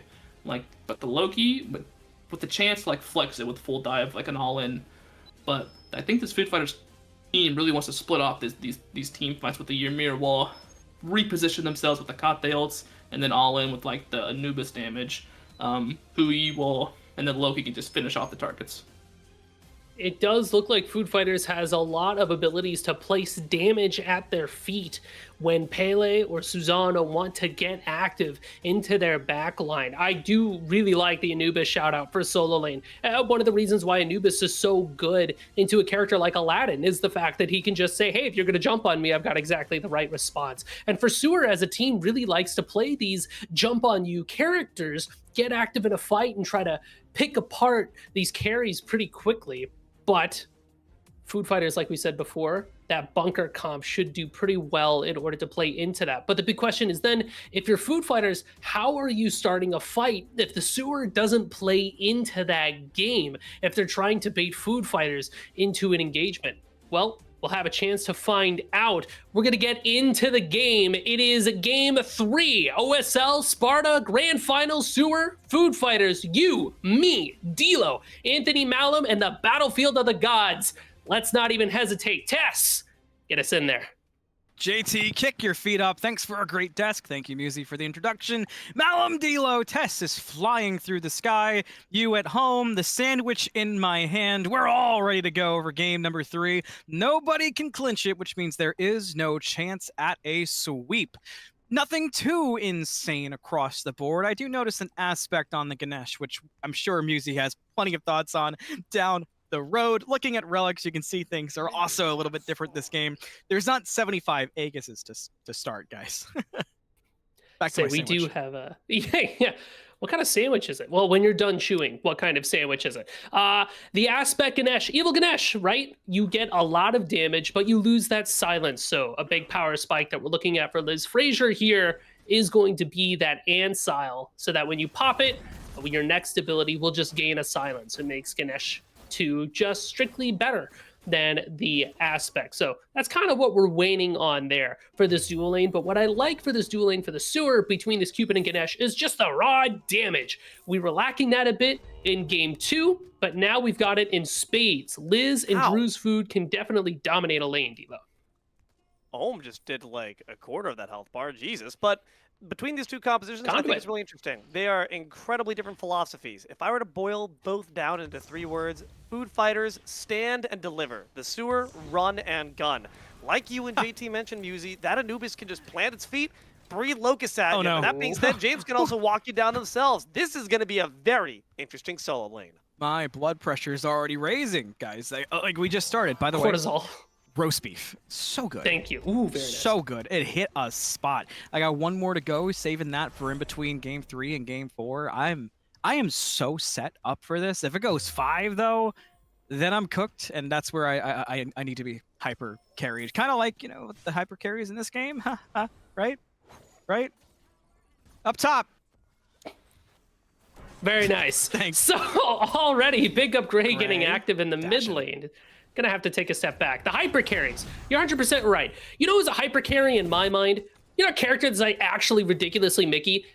This Anubis is going to cause... Empen's Boom! dead. First blood. Go in the way of food fighters. Do they get 2? Gray gets the pull. Right lane. There's a split, baby. Gray gets away. James is an aggress. Okay, a little bit of a jump scare. But Tess, I was with you. I was with you. there and watching. Well, what did JT say about this Baron Samedi pick, right? Dies to Loki. Very immobile. I worry that we're going to see a lot of that as the game progresses. I want to make sure that I call it out again. Mickey character, Anubis. This god does so much damage, but what makes him so good is the passive protections that he gets when he pops that altar. What is happening? Deja This vu guy. all over again. Second death for Npen, but do we have revenge this time? Beads, but it's a little bit late, a little too late to get the kill. And now, Gray, you're gonna join the homie, Pelly, with the third one for Food Fighters, D-Lo. He did not need to die there. I think he was honestly just annoyed and wanted to hit something with his sword. Like, genuinely. You blinked away, the Loki's gone. You're not going to kill him with autos alone, pal. You are not an ADC, and we are 3 minutes in. A kill per piece. Food Fighters are off to a fantastic start here. And maybe it's a bit of a symptom of the momentum. Of course, mentals are a large part of any game, especially a best-of-5 series. So the Sewer not really backing themselves up with the same gas in the canister. Food Fighters have all the wind in their sails and some rocks to boot. JT mentioned before that Food Fighters also is a team with great mentals. Life of the party is out, but beats from Bakate should keep her safe there, Anthony. Oh, but Npen almost caught, but a good beads in response. But look at the left lane. We're collapsing. Are we going in full? You notice a Susano around, but a great wall will at least slow it down from River, and that does give enough opportunity for MTR and River to back away. You step up for autos, MTR, there's a lot of people right there. Are we jumping in? Oh my god, we're jumping in on 4 because we've got backup around the corner. Assassinate on Npen. Liz! One auto from death, but alive for now. But the ricochet strikes true. Gray is able to get it right back. Drew's food on the escape, but enough damage is there. Now the Ganesh alone with the Loki, tracking well, but Liz, oh no, Gray was the new target. Oh, perfection, come back here. Is there enough damage? Not quite. Okay, they might not get the kill, but that interaction is very good to know, right? Remove obstacles does typically break down the ice wall, but upon the ice wall erupting up, it actually will interrupt that dash. Amazing wherewithal for River, an amazing fight for the Food Fighters. 6-1, 4 minutes in, we're back to the races.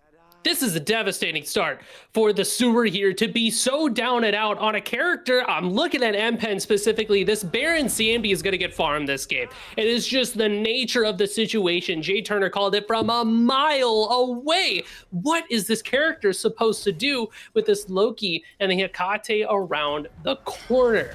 I worry a little bit about Npen too. If they start playing on tilt, this might just be a go next for Sewer. Collect yourselves. Don't fall for the mental trap, right? It's a best of 5. Get a grip. It's gonna be okay. Deep breaths. Dilo, why are you doing the salsa? Dude, I'm just getting jiggy with it. This I know, series has those been were- so fun, but moves it were was good you like the moves. moves?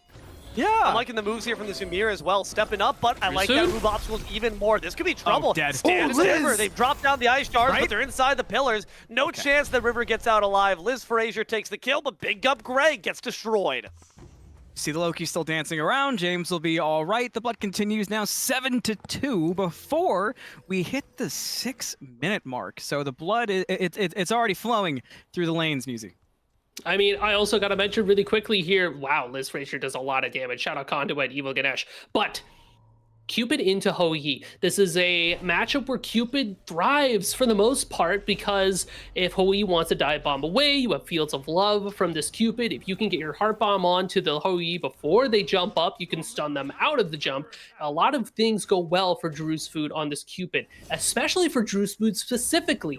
Big fan of this Cupid pick. Fairly proficient with it. They really like to drop big damage numbers. I'm looking at the Sewer dual lane in order to pull them out of this rut that they have found themselves in, Dio. We'll see if they can do it, because I'm seeing them pushed up so far. I was expecting the solo lane to be a big kind of stopping point, but the junglers have kind of put them on an island. This payload was a big priority for the Sewer to take off the map, making sure that food fighters couldn't get it, but that means that you really have to make sure that you're putting it to the test. Just so you can take them away from the opponent. You want to pick them up so you can use them well. You know what's interesting too about the fact that it's 2-7 gulp at 7 minutes? The gold is actually not that bad. It's like 500 or so. So maybe those early deaths weren't too crazy to deal with. Math wizard. Yeah, ooh, you like that? It has a little bit of that C2 analytics. I graduated high school. Oh yeah. And I went there without a GED either. I got a piece of paper that says I made it happen. Algebra 2, right? We're out there. But the Sewer still has a chance to kind of play for this mid game a bit here. Just got to make sure that the fights don't go the way that they were going before. Acknowledge and respect what the Loki can do to your mid laner and position appropriately. Let this Ganesh kind of hang out with Baron and let them play off of each other so they can peel for each other. Midpoint up, look at the left as well. 2 members near that Hou-Yi as in the mid lane. The Ganesh steps up, but the Hou-Yi's the target. Great on. Reset. Typhoon dead. No more MTR in the left lane. You see D5 on the way, has Assassinator. We're full sending, yes, done, catches the jet stream, but Gray just not enough damage coming out, so Gray can escape. Mid lane, fight continues, life of the party in the mid, answer back, everybody's pressing 4. I'm feeling left out, but the food fighters are able to step away, but look who's here, gank from the Loki. Remember, ult down, so you gotta do this the old-fashioned way. Good, honest smite with some invis to follow. The Sewer step back up, looking for the fight. James does have ult, gets the knock up. River has a jet stream. That's going to be the Sano diving into the back line, but can't find it. Now gets separated. Loki coming back, blink forward, damage on, reset as well. That's enough damage for D5 to get the corridor. That resets the invis. That resets the damage. Let's do it again. Double kill already. Do you have another one? Liz goes down. That's 3 for the side of Food Fighters. Call it 10-3. Into the Gold Fury they go. That just felt like we just took it on the chin. We have ult from James, just decides to kind of keep it in their pocket for next game, I guess. Gold Fury gonna go down without any contestation. Feliz Navidad. Food Fighter's gonna be able to get any gifts they want for their family.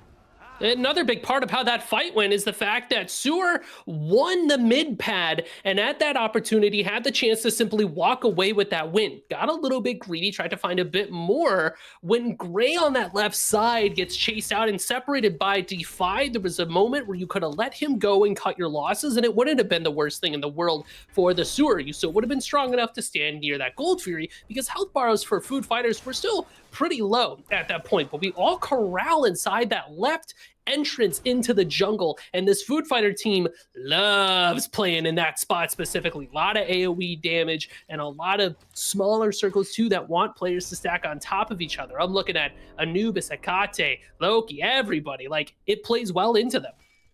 I'm looking at Destroyer Musi, and I'm seeing a Loki with 6 kills, and I'm not just seeing any Loki with 6 kills this early in the game. I'm seeing Destroyer 117, who's been playing Loki for quite literally as long as I've been casting Smite these last few years, going back to Smite 1, going back to Smite Draft League. I mean, D5 single-handedly making me feel like I'm in my mid-20s again and not pushing 30. It's a fantastic feeling for me selfishly.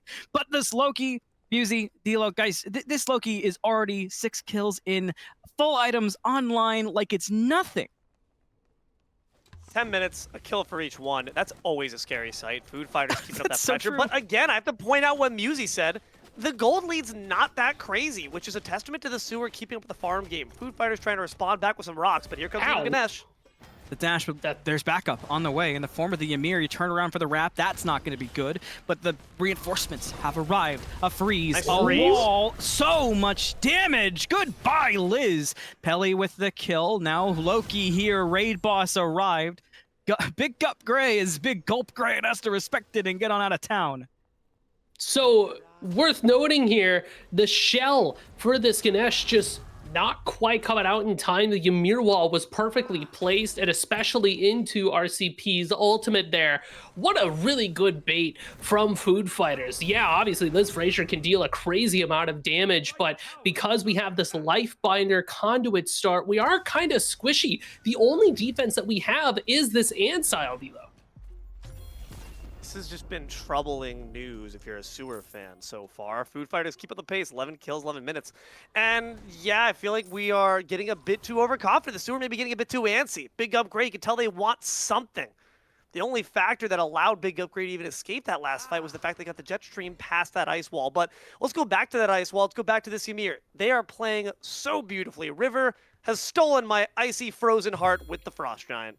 I was just going to say, looking at Food Fighters, what a clean Game 3. I feel like, you know, every game in a best of 5, people put different stuff on it. I'm a big Game 2 believer. I know there's a lot of big Game 1 believers, you know, kind of in that boat too. That was kind of engraved in my brain from Mifflin. But when we look at a Game 3, that's where your big momentum is, especially in a 1-to-1 scenario. And the Food Fighters, we've talked about playing scared this set so far, Musy. The Food Fighters are showing no signs of it. Everything's looking clean. It's exactly what you want, although Pele aspect is starting to come online. That's a little bit problematic for Food Fighters, but everything else looks great. Say Game 5 best of 5s really do bring out the best in Smite players. I'm thinking back to my experience watching the Delphi division of the Olympus Smite League, where you have teams that are designed to get to that Game 5 finish line, where in Delphi division it was Eternal Vanguard versus Food Fighters, where EV wins Game 1, FF wins Game 2 and 3, EV comes back 4 and 5. I'm almost wondering if Food Fighters is just kind of how they do it. That's an unstoppable Loki now, picking up the Cupid way in no man's land. Heads right back over to the Gold Fury, where the Food Fighters are waiting, looking to grow their lead. Notably, Devo just touched on this, the gold lead not as far spread as the kill lead, but you add a second Gold Fury, and all of a sudden, all those things start to click a little bit more, and as Tess shows the charts, Delo, it's looking real good to be red, a little bit rougher to be RCP. Good Aegis to buy some time.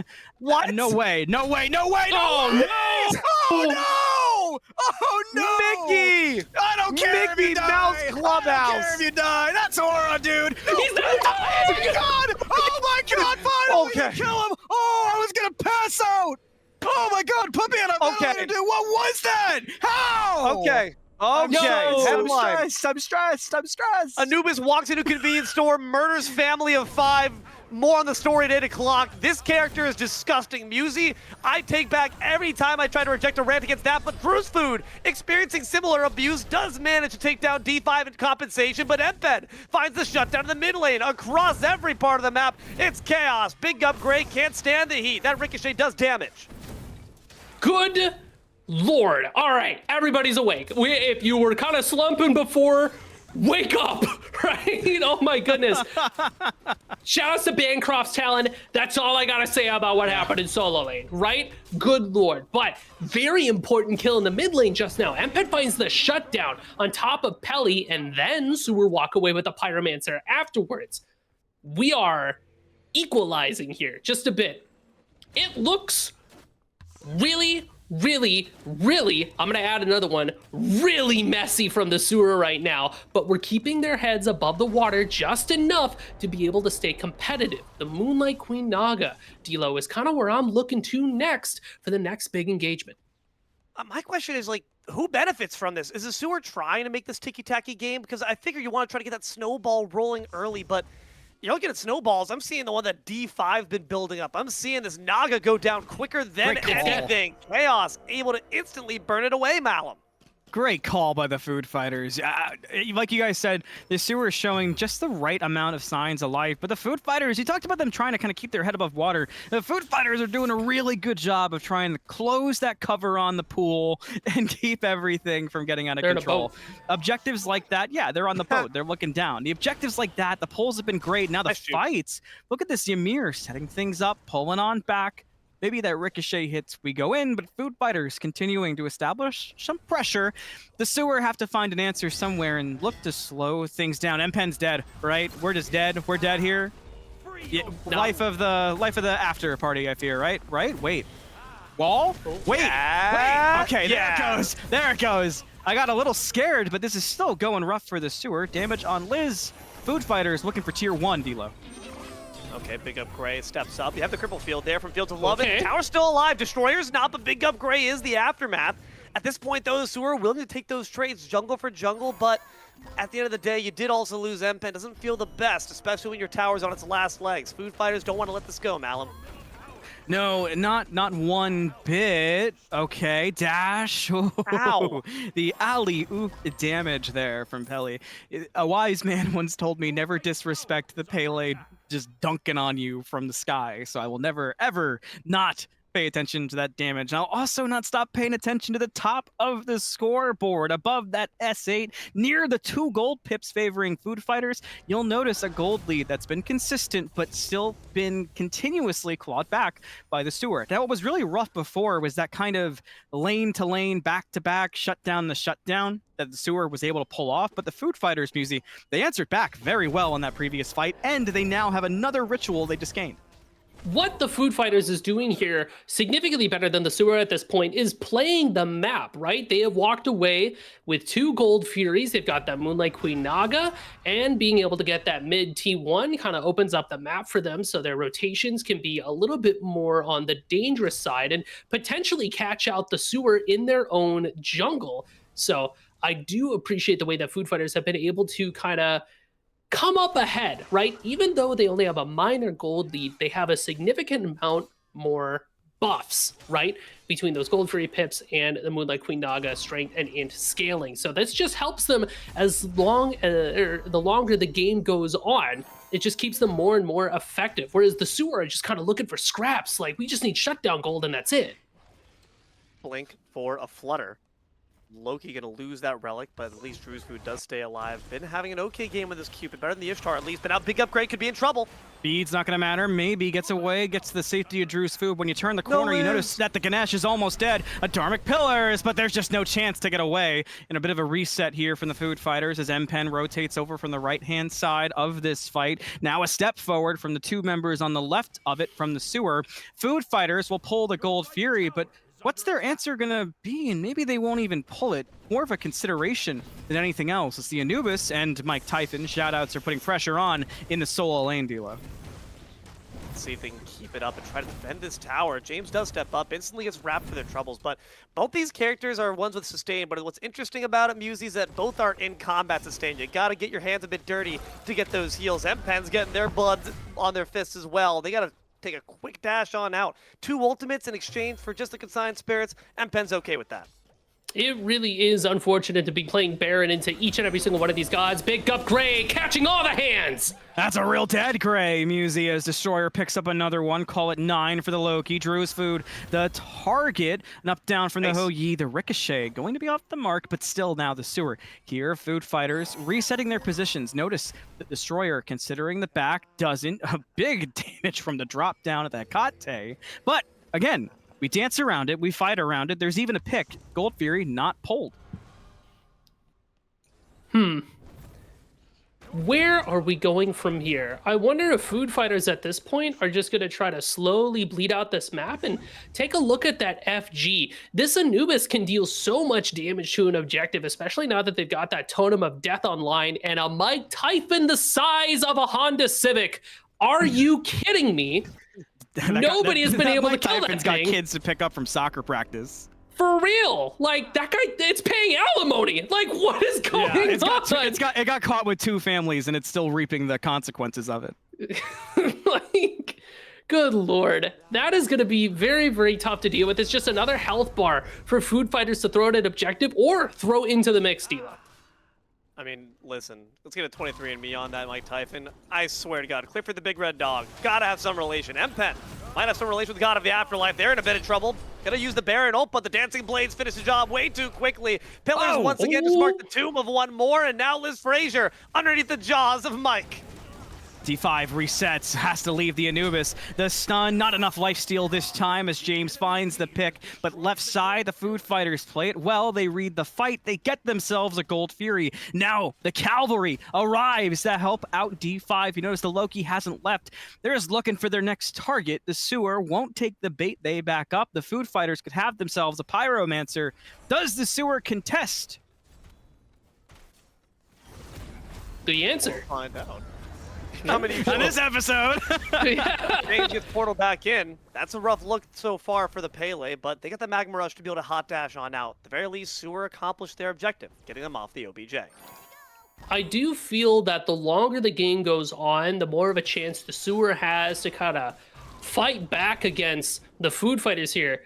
But I'm not gonna lie. I ain't gonna hold you. The Sewer is gonna be fighting a 4v5 in the late game. It is unavoidable at this point. Look at the experience differences. Yeah, look, 2 levels down in mid, 3 levels down in jungle. This Baron Samedi isn't going to be able to play the game. The Susanna is not going to be as effective as you need it to. We're looking at our Cupid to be our main source of damage, and that is a character that Loki can eat alive. So, you know, how are you playing back into this aside from hoping that you get another 50-minute game on your hands and you can burger flip an EFG, which is really, when that is your game plan strategy, you're kind of thinking to yourself, so game 4, right? Like, how is that going to look for us, Dila? I think it needs to look like a talisman of purification on the side of this evil Ganesh. You know, I know you're evil and all. I know you're all wahaha and selfish and everything, but look out for your team. Look out for this Hecate. Enough resets that the Hecate will fall.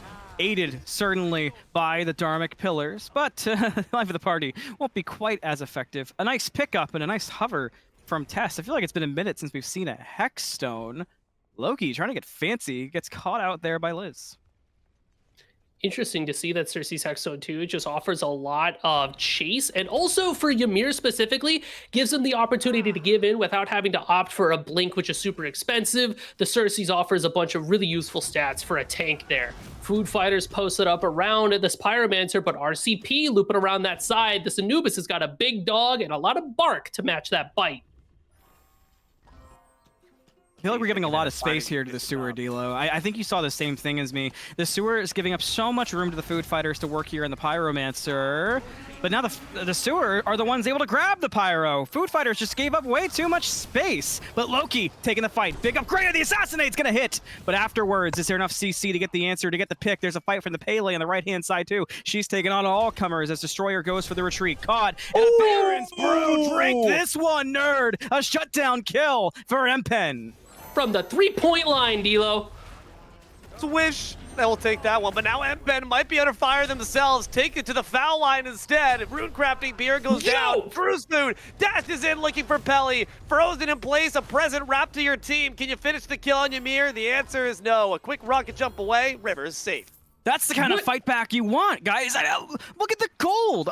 We've been talking about the kills. Food fighters have looked so infallible in these fights. And then all of a sudden, the Sewer gets one so clean. And we're calling for FG. Now note, MTR, River, both up, but I don't think they're making an effort to contest. Is it a concession? Now the calls There's to no get vision. there.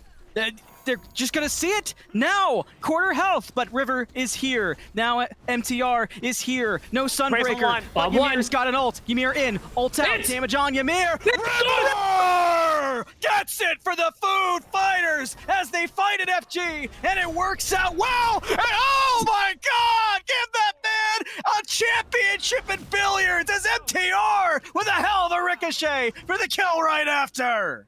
The Sewer, the bomb drop a little bit off the mark. The Fire Giant falls down to 200 health to secure. It's just not here. How many times have we seen the Sewer fumble an objective in this set, D'Lo? Guys, I don't know if you should be going to Ancient Fury with that luck on your side. Just seems like that the casinos are not in your favor. They tried to roll the triple sevens. Instead, they rolled triple death. Big freeze from Ymir. The wall's already out too. D5 might have an opening to go berserk. Maybe you don't need it when you've got Homelander ripping people apart. My God, that laser hits hard and brings one down. The Food Fighters open themselves up an opportunity, D-Lo, to get themselves the Ancient Fury. The boys are back in town, baby. Food Fighters trying to get the season end. Destroyer moves on in to look for Drew's food. The assassinate ensures the job is done. Shut down from Loki. What did I tell you? Loki can eat this Cupid up for breakfast, and M-Pen is a sitting duck in the best case scenario. When Food Fighters get to dictate the pace of the fight, Food Fighters also just walked away with that Ancient Gold Fury. Luckily for Sewer, it's only hitting on some towers, but it's not going to be long before Food Fighters with an FG that they stole can start looking for even bigger and bigger bites, staying one step ahead of the Sewer team so far, D'Lo. Let's just go back to River being the best Ymir this side of Sparta, man. Shards of Ice is a great confirmation ability, the best we've seen actually across the entire series. Now can it confirm then this left side bird? Here we go again. Food Fighters get the Phoenix. They're looking like a well-oiled machine. The grease is in the fryers, and they're cooking up a storm that the sewer simply doesn't have an answer for. Gather the families, put them in the sewer, close the grates, and batten the hatches. The Food Fighters are hitting too hard. Musi, what's the answer? At this point, you need to try to stop everything, right? To quote D'Lo, freeze, making sure that we're taking fights that benefit us to the maximum amount that we can. Closed, quartered off places could be what the sewer wants if we can lead with something like a Fields of Love, a Dharmic Pillars to try to keep this Food Fighters team in place. Anubis needs to stop moving self-root in order to get his ultimate off. Surely we can get some damage off of there when they do that. Also, we need a little bit more anti-heal than just a Brawler's Beat Stick. Where is the Divine Ruin from this Baron? The ult away finds the Loki on the ult away, so we're not going to the grave. Empty-handed. Big play from D5, D-Lo.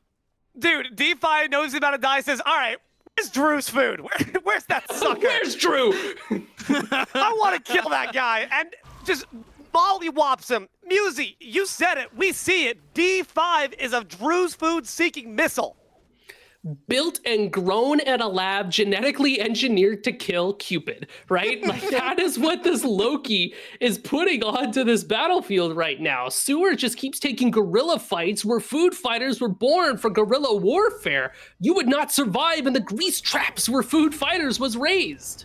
Ooh, I like that one. James seems to like an opportunity in solo, but has to now back. Oh, whoa, whoa! Ricochet just caught great to the side! The Suns almost finished the job. Another Ricochet from MTR. Looking a little bit like Met Yankee out there. Old heads, didn't get that one. Food Fighters now stepping up to the tier 2 in solo. Ymir, whoa, the gates too! You've got to juke everything! The bombs are falling in tier 2 land! Get out of there, boys!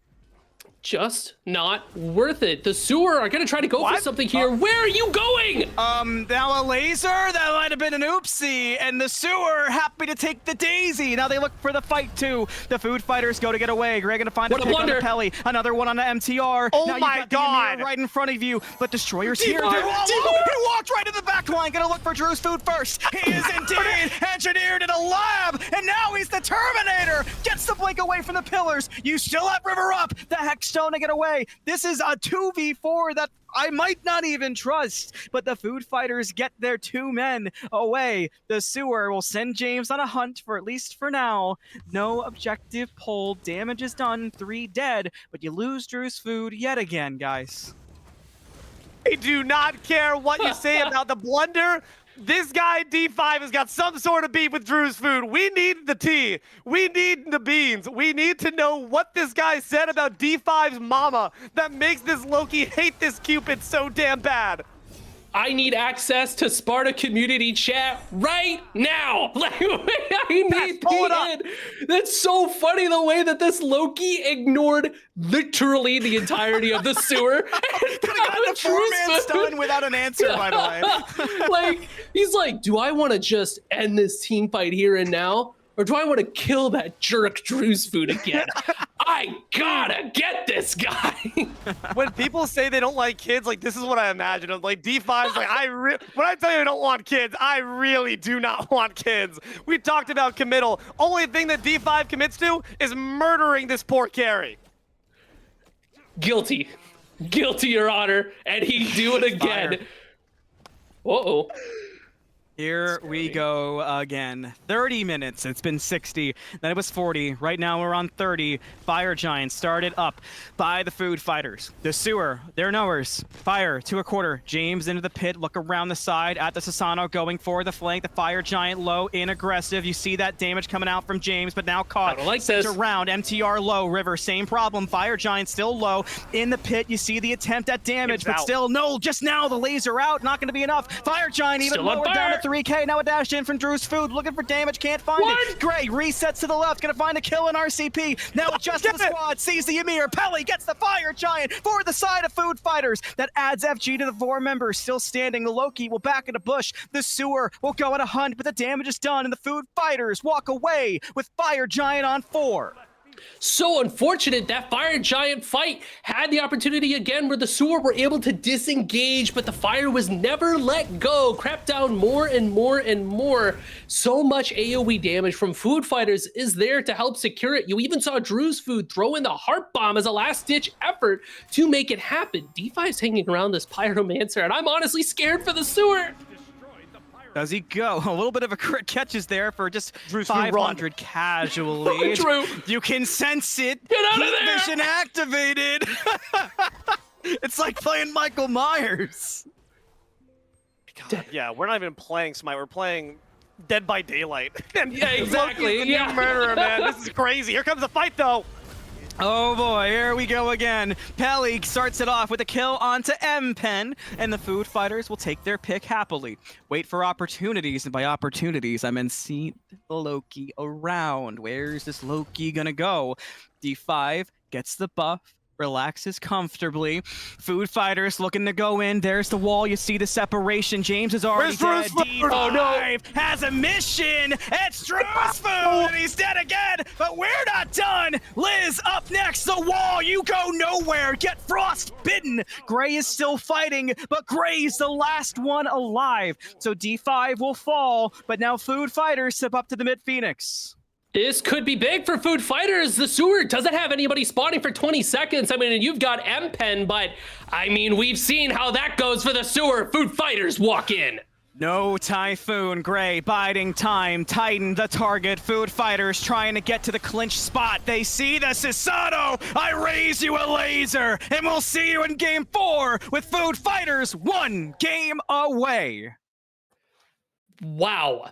I mean, food fighters looked clinical in that game. Always one step ahead of where the sewer was, despite the fact that the sewer was, you know, fighting these good guerrilla fights and these picks. They were always able to just find their way back in. JT, waiting there in the wings. Tell us about how that game went for food fighters. What was the secret to that victory? I mean, D5, it seemed like he made an appointment or like a statement like, hey, I'm going to get active early and I'm not going to stop getting active. And well, lo and behold, it worked. I mean, I think ever since like with that double kill where, you know, they can't kill Gray and then Pele finishes off Gray, Greg uses his beads. I mean, ever since then, I mean, I feel like Super kind of played boomed. And I just want to say, I'm not saying James played bad on this Pele, but he didn't seem comfortable on it. I think like the Sewer may have like overcooked their draft just a little bit, trying to take away Susano from like a game 4 D5 and trying to take away Pele from RCP at all. I think they may have overcooked this draft a little bit. Like, yeah, the Liz Fraser Ganesha was really good in lane, but outside of that, he didn't do much. Like a few damages here and there. RCP had insane sustain on the Anubis, just did what he had to. River, insane walls. I don't think I saw a bad wall from River that entire game. But yeah, key to this game, D5, 16-5 on the Loki, and Drew's food's worst nightmare. Yeah, holy man. Drew's food's gonna be staring up at the roof, win or lose, and just have to think about that Loki Behind you is my new sleep paralysis demon. Dear God. But you're right, JT. The Ymir killed it. The Loki killed it. But more importantly, I think that we just didn't trust our own vision for the sewer. They were picking up picks, like you said, to take them away from the enemy instead of playing to your strengths. But now comfort's all you've got left. Match point on the horizon. Sewer, gotta try to take it all, but you know food fighters want that grudge match. They know the sting of defeat, and they want that sweet nectar of victory. Will Sandwich they get time. it? Or will we deny them that sweet last meal? Find out after the break. More OS.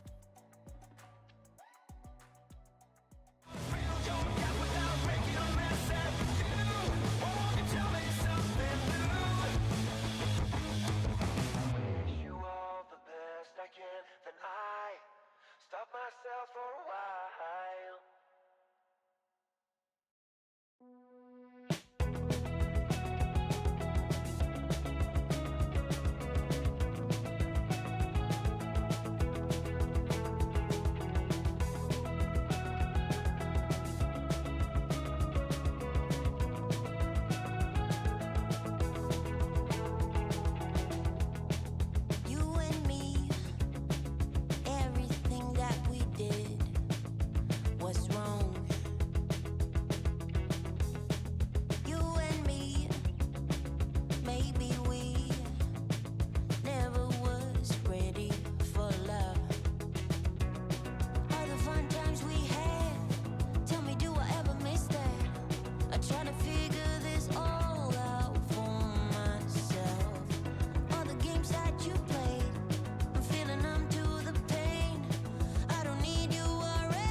And welcome back to the Olympus Smite League. It's Sparta Grand Finals, Game 4. My name is Musi, joined here by Jay Turner, Testile, Mighty Eye in the Sky, Anthony and D'Lo waiting in the wings for us as we get into our next game. Holy cannoli. We got a banger set on our hands. What are we playing for, though? Let's take a quick look. You and me, 4,000 diamonds to go to the winner of Bolt. Next to your name in the Discord, 2K diamonds for the runners up. And I know what you said just now. Wait, the Discord, I got you covered. Go on and scan that QR code. If you're interested in joining the Olympus Smite League, it's a draft league where you get picked up by captains, find a way to meet new friends here in the community and reach greater heights. If you're even remotely interested in competitive Smite, this is a great way to get your feet and toes wet. Check out that QR code and get started. Now, best of 5 game. You got some rules attached to it. The vault bans specifically dictate who gets to be played. In the picks and ban screen, you'll see the gods that have already been picked for those of you that are late to the party. And as well, if a god has been picked, they can't be picked anymore, is the long and the short of it. Speaking of picks and bans, Jay Turner and Musi, let's take a look at it. Game 4 between the Sewer and Food Fighters. Food Fighters coming off of a win against the Sewer. So far, Sewer wins game 1. Food Fighters shoots back with games 2 and 3. In this game, Food Fighters can walk away with the championship with the Bolt, with the diamonds. But first, a game plan, a strategy. Jay Turner, you being the representative of the Food Fighters, you know what's in their head. What can we expect? I think you're going to see something pretty crazy out of the mid lane. But just off the top of my head, I was going to say, I think the way Sewer were playing for game 3 is they were playing to first pick this Merlin. That's no longer a thing. So I think they may have switched around their gameplay here. But the bans outside are probably going to stay the same here. I don't know what the Sewer's going to first pick here. Like maybe they just I think they maybe just want to play for Dodgy, but obviously FF is not going to give them any chance to play Dodgy. So we're playing at scraps here. Like maybe you put Liz. We might be looking at a top block Sylvanas here, just for the sole fact to take it away from River. I think that's what River's going to lock in here if it goes to the other side without that being locked in. Like I said, we're getting to the point where drafts are kind of thrown out the window. You're kind of just playing reaching for scraps here. But another thing, MLF not banned yet. That might happen. If not, look for Sewer to top pick it. That is, Morgan Le Fay is going to be one of those characters that MPen specifically does like to have in that mid lane. But also, I think you mentioned before that Runecrafting Pure more than proficient with it over in the solo lane. It's another really solid mage to have there. Food Fighters take it off the board, which is going to leave that Thor up and available for the Sewer, which very strong pick, Jay Turner, but was it the best option available? Probably for strength, I would say yeah. I think it's a fine top pick. I think just looking at things, I do think it depends on how if you have a good Thor player, I think it's fine. But I don't know if this is like a Thor solo, I don't know how really fits in. Mainly because I don't know, the Thor aspect's been banned so much that whenever you're playing it in solo, you're kind of just mainly just using it for the tremble slow off the 3 and such and such. The damage just isn't there really. Playing it for the high amounts of CC. I would honestly like to see Gray take this personally, especially into RCP, lock it in this Mulan. Probably not the best matchup for a Thor. Mulan, notably, really strong and early with the falling off kind of late. I do love this Apollo pickup though. For my money, I would rather have Apollo than a lot of the ADCs. So to be able to get a game 4 second pick, super high value in my opinion. And you see Bacchus banned away. That's another thing River loves to play here. I think they're pretty much baiting him into a Scylla pick here. Now I don't know. We have Mordred picked. Scylla. We have 3 picks right here that could play anywhere. Like, you could see Mordred go in the jungle with this Bracer build. You could see Thor in the jungle, Thor in solo, Mordred solo, Scylla mid, Scylla support. The draft, a mystery right now. I do know what I think. Actually, I don't think Pele's gonna bring out the X-Ball here. I think he's got a little bit too much fizz damage so far. I think if you're gonna play that, the ideal place to put it was with the Anubis. So I think he's gonna stick to a standard mage here. What that is, I don't know. Oh, never mind. He's gonna bring it out. X-Ball locked in. That's gonna be mid. Pele's had a lot of success with this, man. I don't think he's done really good with it. And now I think we're I don't know. We may have a Mulan support here. I don't know. Now we're in limbo. Like I said, we're getting crazy. Game 4 in a fearless set. You really are reaching towards the bottom of the barrel. Mulan support, what it can offer to a lane is just a ton of CC and damage, but I do feel that it's not a character that scales as well to the late game, and each of these games have been quite the barn burner where you're going to that 40-50 minute mark. So it'll be interesting to see if River, if they are piloting this Mulan, can keep up with that. Or is there a chance that maybe it's a Mulan jungle for D5? Artemis and Princess Bari are the follow-up picks here for the sewer. Yeah, so now this draft's kind of starting to take shape. You're going to see Bari mid on that Scylla support. But the only things too in limbo, this Thor Mordred could flip-flop. I'm going to say that Gray is going to take this Thor, and then James will take this Mordred in solo, mainly because the Bracer build's good early, but it falls off so late, and with how late these games have been going, I don't think it's a good pick. Yeah. So I'm gonna lock that in, and now. Oh, it's good. Like Apollo jungle. This could be Apollo jungle. This could also be Poseidon jungle. But I think it's pretty locked. We're pretty locked in on the fact that this is going to be a Mulan support Osiris mid, but I don't know that this Food Fighters draft is all out of whack. They've cooked, but have they overcooked is the question. Last game Food Fighters draft was incredibly solid. This time, Super seems to have a draft that feels like it has a bit of a safer identity, especially playing into what Food Fighters is capable of. 4 Fizz and 1 Mage. That's going to make it hard to itemize against this Poseidon, so these Krakens get to deal a lot of damage, forces a lot of Aegises, but I don't know, and correct me if I'm wrong, GT, I don't see a lot of beads forcers for Food Fighters here. I wonder if Sewer don't have to worry about that as much. Yeah, maybe, but I will say there's not like hard CC, but there's a lot of slows, a lot of cripples, a lot of substance shuts, a lot of annoying stuff to deal with. So I don't think you're gonna see many Aegises here, but I would say I don't think the Sewer has much to be able to burn Aegis. I think you're gonna see a lot of Aegises on one side and a lot of beads on the other. A lot of one-sided comps. So I'm really interested to see what's playing in jungle and mid in this FF draft.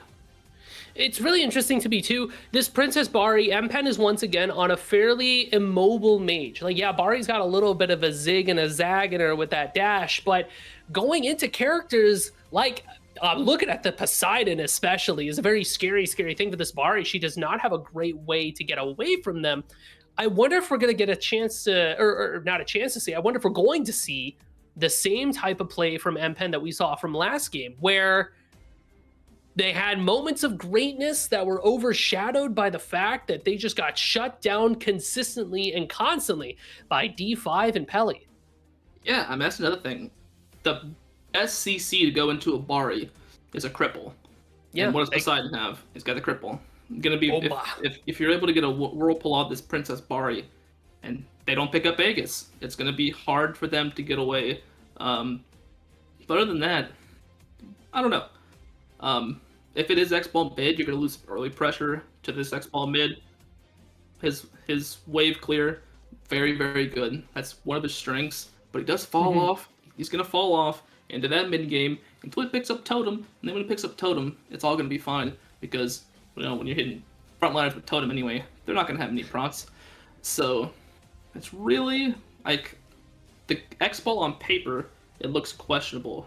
But in theory, the amount of team fight pressure it provides with the slow, that being able to turn off the lights, it's really, really good, especially if you're surviving like 2 rounds of abilities. And let's like a live, you can get the slow off, the double autos or triple auto that do a lot of damage. And you're relatively safe at this comp, at least with the dash and the CC immune at the peak. I don't know. I'm interested to see. I'm really excited for this game because this Food Fighters draft could go really, really good, or with a couple early deaths, it could go bad. The Xbalanque is going to be the big question mark. But hey, enough theorizing, enough guessing games. How about we get our eyes on it, right? Let's get into the game. Game 4 of the OSL finals between the Sewer and Food Fighters Sparta Division. Dilo and Anthony await us on the battlefield. Tess, expeditiously fly me there. So gracious as you land in the battleground with Dilo and I, as Tess gives us the bird's eye view. Thank you, JT, owner of the Food Fighters, representative here today with us. Of course, I have the owner of the Sewer, Dilo, with me, and now Musi joins us here. You see a little plus, Musi. That's Musi. Don't worry, Food Fighters fans. I've got your back here as well. My name's Melm. It's game 4. The Food Fighters need one single game. And guys, before we hit anything else, there's 2 things I want to point out. Let's start with RCP on the Osiris. The Osiris won game. It was pretty good in the history for RCP this season. I was kind of expecting the Mulan because there was a ridiculous KDA. But let's talk about Big Gup Gray on the Thor.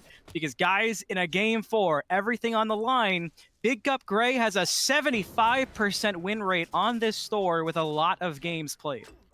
And it's interesting, too, that his win rate is so high because I, for one, have seen the, Big Gup Gray victory gif where Thor, he lands into the lane and misses every single ability. So I saw the Thor lock in, and I personally was a little bit nervous. I'm not going to Exclamation point OSL, by the way, so you can start seeing those yourself at home, chat. But Dilo, how are you feeling as we get into the battleground? Get ourselves started.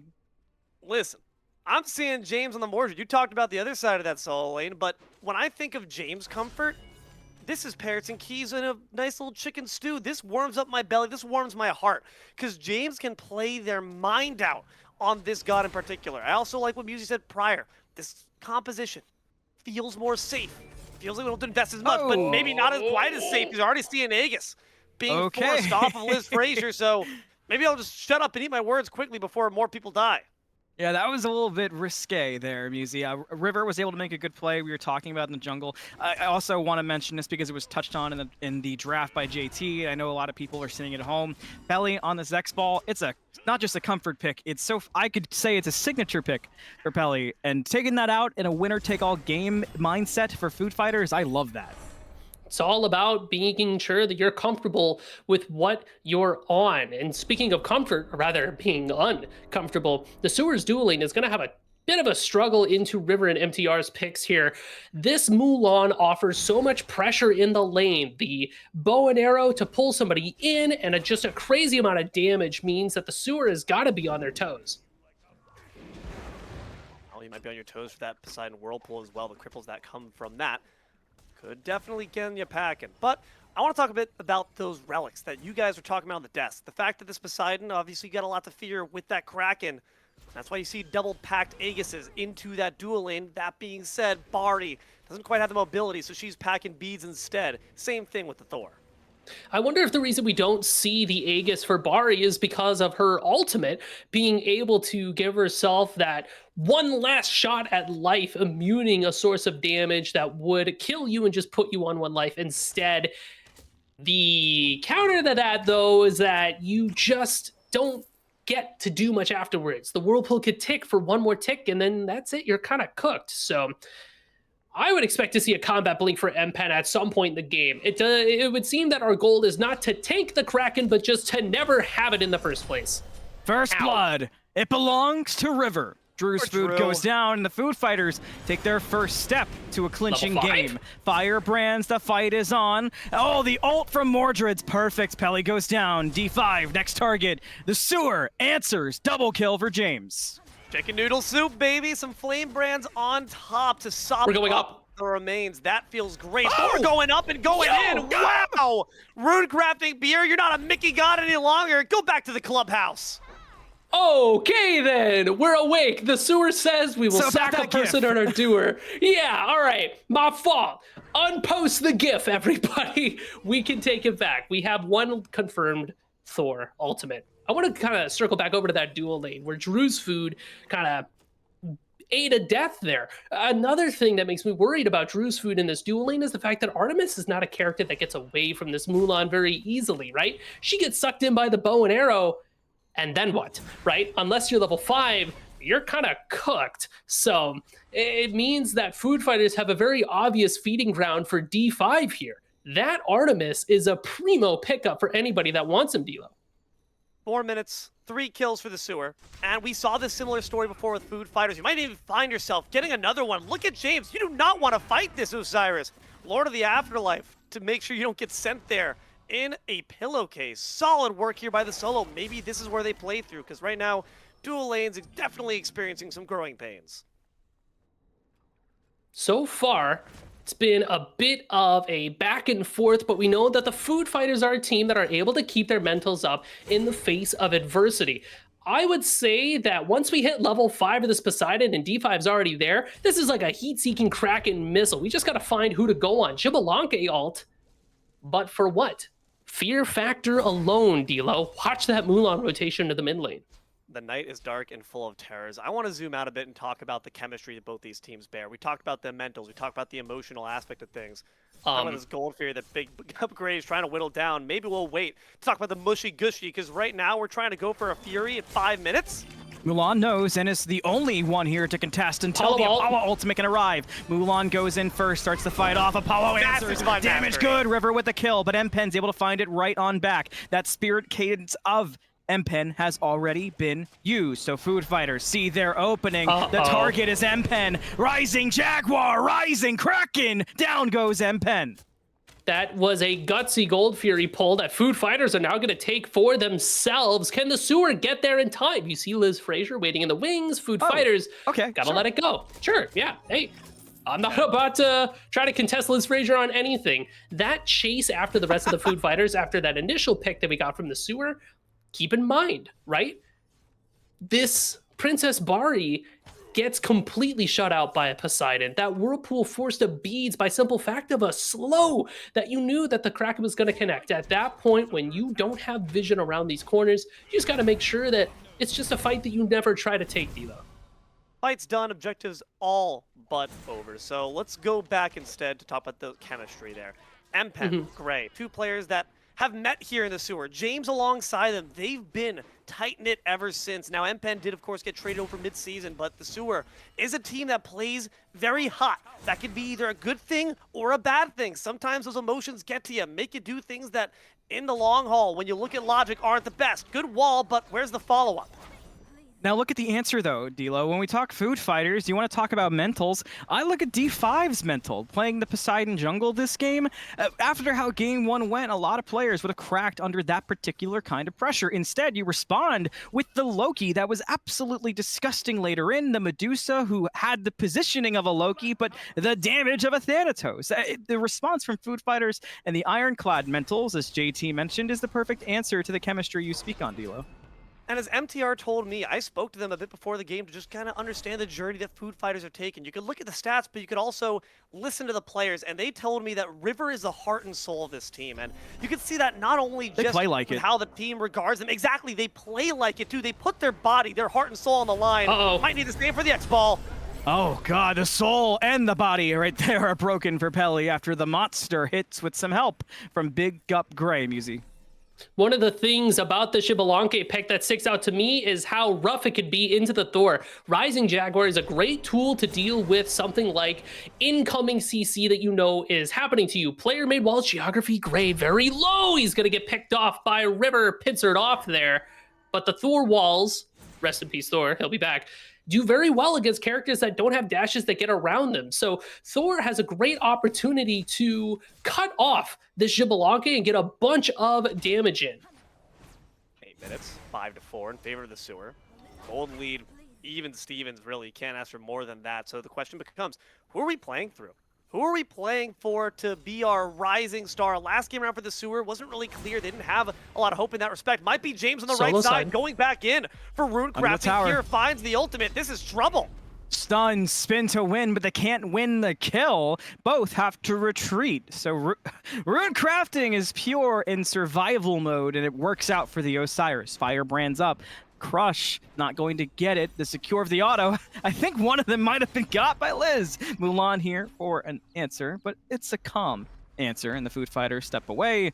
Thor ultimate down, not targeting much. So, Dilo, you talked about where we're at this 9 minutes in terms of a literal standpoint, but Musi, what's the big picture here? What are you seeing at this point in the game? So far, I see two teams that really want to make it to this late game. A lot of big scalers, right? Particularly between our mid laners, Mpen and Pelly. This Xbalanque is going to hit ridiculously hard. If the Sewer wants to try to shut that out, what they have to do is shut it down early. Mpen, similar situation. I've talked with both of you actually on previous casts. This Princess Bari is a ticking time bomb. They're going to reach critical mass at one point, and it'll be too much for the other team to deal with. Liz Frazier been hitting the gym, by the way. That waist is snatched. Maybe Watch out, because the Kraken might snatch the life of Gup. Oh, Gray getting away, and Drew's Food with an answer. River does clean up that Thor. Apollo lands down. Damage perfect on Drew's Food, but James gets a solo right as MTR kills his enemy ADC in the left. Mpen defending, ult down. Liz Frazier nearby. Gold Fury let go of. Sentinel away. Scylla is also A-okay. I'm at least glad that we're getting some more food into James's pockets. That feels good. Don Chepe, of course, trying to make sure he stays well fed as they do. Food Fighters, this objective, man, has been quite an interesting one to look at. The Sewer have tried to make some claims for it, but every single time they try to stake their flag in the pit, something goes awry. Maybe the third time's the charm. Maybe. Maybe. You never know. I mean, this Kraken isn't available right now. If there was ever a time to pull the goal, it is now. One little ability away, but look at the defense from James and company. They deny the Food Fighters access. Gold Fury down. Thor, same thing. He turns, but Gray just in time for one auto and MTR, but RCP responds. James putting in work too. The solo laner showcase. The jungle adds on. 2 for 2 so far. James not done fighting. RCP stands in his way, but the root, the damage, up down on Lord of the Afterlife. Answer back up from Pelly. Destroyer's here. Double kill for the Poseidon as James gets shut down, and it goes to the jungle. I was laughing originally because Gray's back on the GIF train. Unfortunately, that Thorol did indeed sail right past my window in DC. However, James dying, that's a less of a laughing matter. 4 kills, big shutdown for Food Fighters. No way you just called it a GIF. This is an intervention. Yeah, this is, you need help. All right, sorry, I'm just saying. And they call me old, by the way. I'm the old crazy. one of the three of us, and we've got this guy, the teacher, suit not and a tie, peanut butter. saying GIF. ESL teacher, you would know it's GIF, all right? We're going to put that where it rests. Speaking of resting in peace, Drew's Food, no mana under duress. Boots are made for walking. Away they go. And that's just what they'll do. One of these days, that would have connected onto you, Drew's Food. Got the secure. All right. Oh my God. Let's go. This Artemis is going to back in style. Not too much to You can't worry write about. comedy like this duo lane, dude. You cannot write it into the whirlpool. I'm a monster. It connects. Mpen with one, Gray with the other. We're following up and down we go. A target hits but can't find it. Gray's got to get away right after. But damage done. 2 picks on Food Fighters. The Sewer pull the Pyromancer. But we've talked about this, Musi, man. These OBJs have just never gone their way, and I see a Mulan stepping up. River wants a big rig steal to try to sell the Sewer up the mountain. Let's see if they can finish the job. A good grapple. Does it give them the range? No way. Stun counters it out. Mpen does grab the pyro, but the fight after, a different story. Let's see. Mulan has the tick supplied, but is able to survive. They know where the Mulan is, but River don't care none. The Mulan steps away. You know, River putting on a clinic so far, even though not everything is going the Food Fighters' way. We hit 13 minutes. Let's take a look at where we're at, guys. 11-9. The gold, very comfortable for Sewer, comparatively speaking. But also, I think going off the rest of this set, Musi, this game, it's in striking distance, right? Because at no point of any of these teams, the closest being the kill lead last game, but the gold was always close.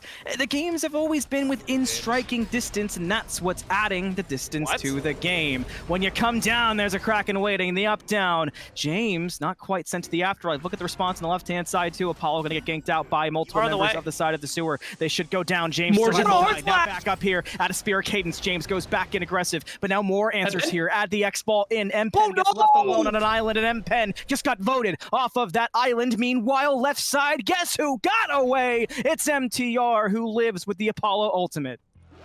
That was unfortunate, and as Princess Bari, we're gonna say it time and time and time again. You can zig, you can zag, but you lack greater mobility. She's very much another character that wants to commit to fights. A good rotation from Food Fighters ensures that we are able to capitalize on the fact that M-Pen, for lack of a better word, got a little overzealous, right? Greedy, the hubris, right? We're just gonna hit, we're gonna nail, oh, you got a bingo card? Check that off, right? Goodness, guys, this is gross.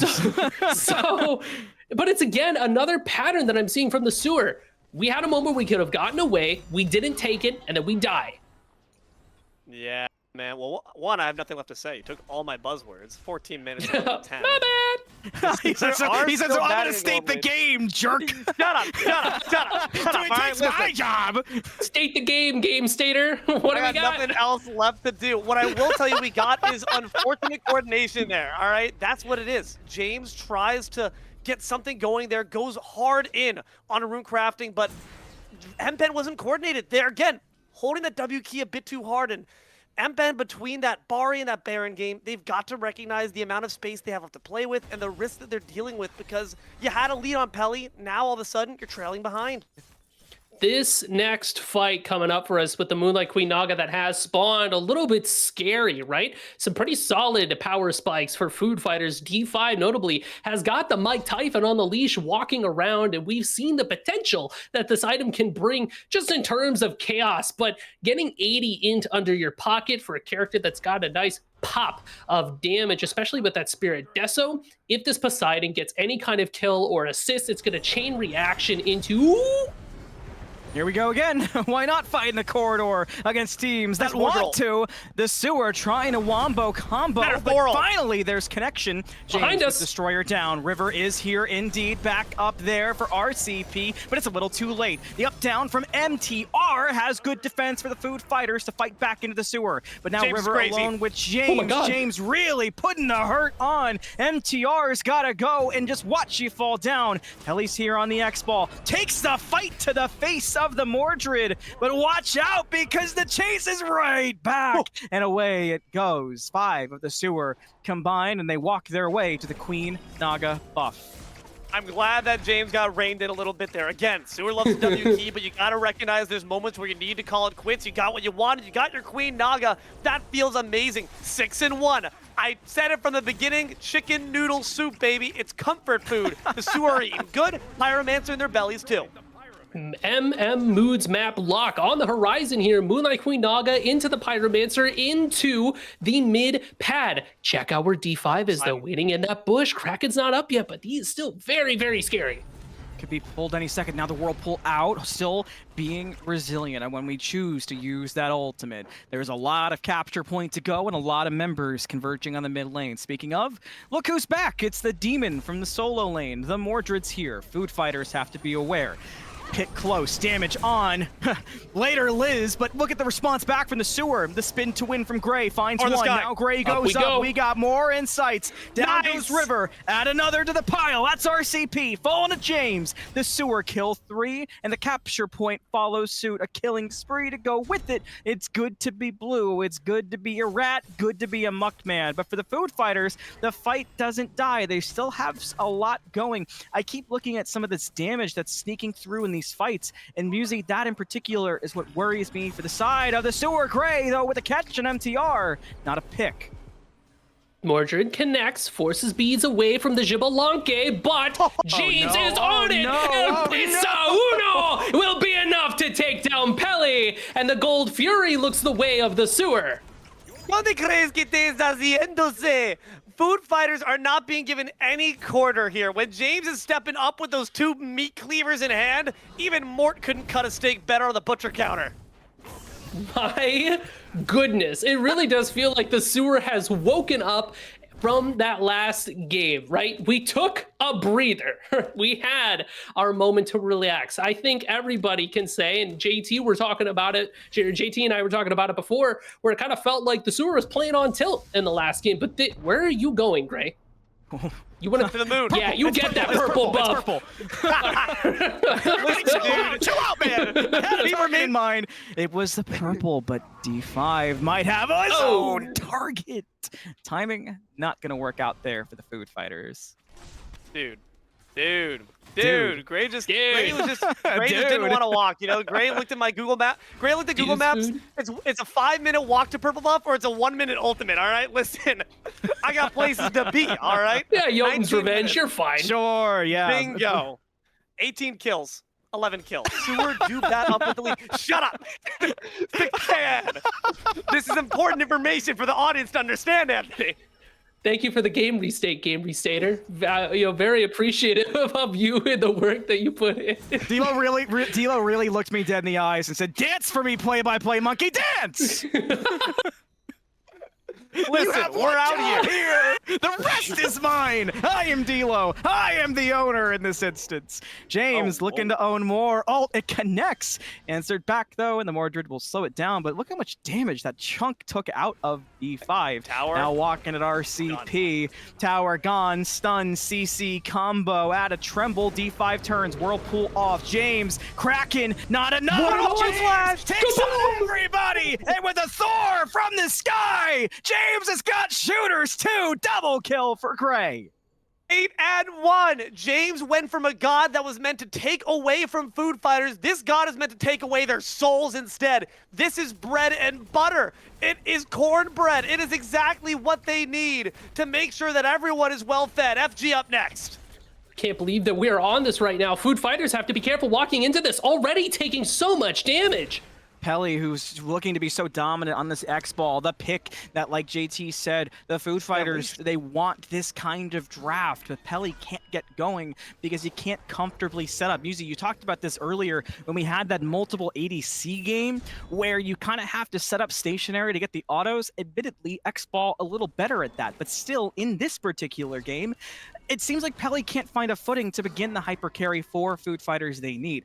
And that striking distance we're talking about, Muse, that feels like it's getting further and further away. Well, think about it too, where this X-Ball gets shut down, the Thor wall that I mentioned earlier, but James on this Mordred pick being as big as he is means that he can chase after and harass pretty much everybody. Xbalanque does not have a CC immune ultimate. If those beads are downed, that guy is getting hunted out D5L Drew's food style, right? So you've got to be very, very careful, and on top of it with your positioning. Ooh, cracking out. No worries, right? down. No worries. It's all good. Yeah, we're chilling. Not even close, actually. I wasn't even scared, not even once. But we do have some important power spikes on the way for the Xbalanque, right?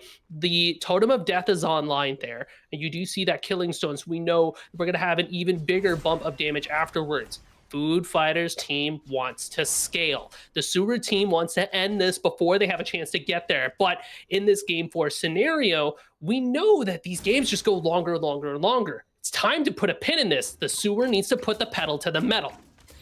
We also know that between the Wheelers and the Loki that D5 likes to play these gods that can take these off angles, find the burst mobility on in. The Sewer trying to burst down this Gold Fury, and they're going to succeed. Food Fighters will split it down the middle with this Pyromancer. So the question becomes, Muzi, where does D5 position since they don't have the ability to just dash on in and eliminate Drew's food? Hold that thought. James going in with the ultimate. Doesn't confirm Pyro, but he's in the mix. Is there more to follow, though? You see the answer. Gotta kill the raid boss, but I'm a monster. Oh, to no! help things out, but the Whirlpool's enough. It's gonna be a shutdown kill to MTR. Great with the land down. Gonna find two. Rampage for the Thor with the Croc, and the answer knocks up 2 damage real good. The Thor is still alive. Dancing around. Drew's food here. RCP falls. The bodies follow. 2 for 3 so far. Who's next? River looks for the ult. Can't find him at MTR. No, that's Pelly. Pelly gets aggressive with the Rising Jaguar. Almost finds one. Now around. Nowhere to go. Jake's in the grass. Wall, the Scylla in Sentinel forward. Now sick him. Pelly down, deicide for the Sewer. What a tragic death for the Mordred, who gave a ton of shutdown gold, but the Sewer collects their debt in spades. A combination of ultimates there. D'Lo, you asked me, Musi, how do you want D5 to position in these team fights? That Poseidon was in the right place at the right time. Let me tell you, that Kraken could not have been better in my eyes. But the follow-up from the sewer was right there. M-Pen's ultimate saved that fight. There is zero denying that. This Princess Bari pick, this ticking time bomb is online. Obshard No way. and Combat Blink. No We're way here, River does this Anthony. again, right, guys? No way. Like, River He's has got already done this once on the Amir. Mulan, it's harder to do. You've got James here Pyro. now, but the Fire Giant, it's low. James gonna look for a target, maybe to slow down River. No, it's gonna miss. So River's still gonna bomb! pin back around. It's no good. The Fire Giant falls. It's gonna go to the sewer. They've got fire. They've got kills too, as RCP is gonna fall to M-Pen and the I'm a Monster damage. Now the Wind Sprite away for MTR. Time to retreat. No ult for safety. James causing hell for the backline, followed up on by Big Up Gray, putting River in a puddle. Then with he down, who's next? Oh, I thought maybe, just maybe, we'd see Liz go for it. Follow up that I'm a Monster, excuse me, that crush with a Sentinel, but no, it comes. MTR tier 1, Fire Giant to 5 of the sewer. The sewer's lead is comfortable below uh-oh territory, but D'Lo, Food Fighters, they're trying to hang on. They make a play for the steal. It does not work out. 25 minutes. 10,000 gold lead here. to the Okay. sewer. All right, that All right, is, buddy. again, All right. it's relevant information. Hello. Tess, put it up. Tess, set me up, Hello, all right? John What do you want from me? Jerez, I need you to have a talk with my friend Derek. Dagger popped there. I might need to talk to Liz Frazier about that. Using that resource very early on might have been a misclick there, but they do get the tier 2s in the right and the mid. Apollo pays them back in kind, dropping down that tier 1. And now Gray's in the sky. Landing is Uh-oh. good. The knockback even better. D5 is down.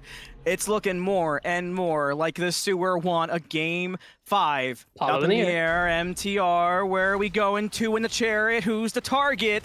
A lot of time being bought. MTR lower on mana. Here we go. big. Press the engage. The Food Fighters don't want it to be this easy for the sewer, but the sewer just have answers. 3 dead for the Food Fighters, and we're not done yet. James leads. The hardest slash in RCP is gonna fall. The sewer lose James to a strike from the Phoenix, but the sewer It doesn't matter. Is that a deicide? No, What a MTR mess. with the dash away to buy some time off the mez. Now into the throne room. The sewer go. Looking to force the game 5. MTR stops the pack. Doesn't go for the heal. The crush. And finally, Drew's Food seals the deal. But the Titan doesn't die. Weirdly enough, stopping the back for MTR. The sacrifice maybe kind of confuses the sewer. They don't go for the end. They slow it down. D5 respawns. No game 5 forced yet. The Food Fighters remain with a life to live, still eyeing a clinch. No matter how close the sewer push, guys. One wrong move we've already seen in this set. The Food Fighters are always within striking distance. But since that game 1 where they got battered back and forth, the sewer are 2 games of losses, wiser, smarter, stronger, hungrier. And I think they're smart to bide their time. Don't spoil your appetite by trying to go for that Titan. I see a tier 2 still up. I don't think they could have taken that even if they tried, Musi. I would have loved to see Golden Hand in that moment so much to line your pockets with. And with an FG buff still 60 seconds in, the sewer has a little bit more time left on this power play. One of the big reasons why it's very dangerous to try to go for that Titan is the fact that the left side T2 was still up. The Titan's health very much so bolstered, and the fact that D5 was coming up with that ultimate. If we're all piled together, you're losing a bird at least. And at this stage in the game, it's just not something you want to go for. What you do want to go for, though, is this grouping over here in the left side. The sewer are going to start their left side siege and maybe take a look at that bird. The Food Fighters just aren't here to defend it quite yet. Can they go for more? Ultimates are on for everybody except Liz Frazier.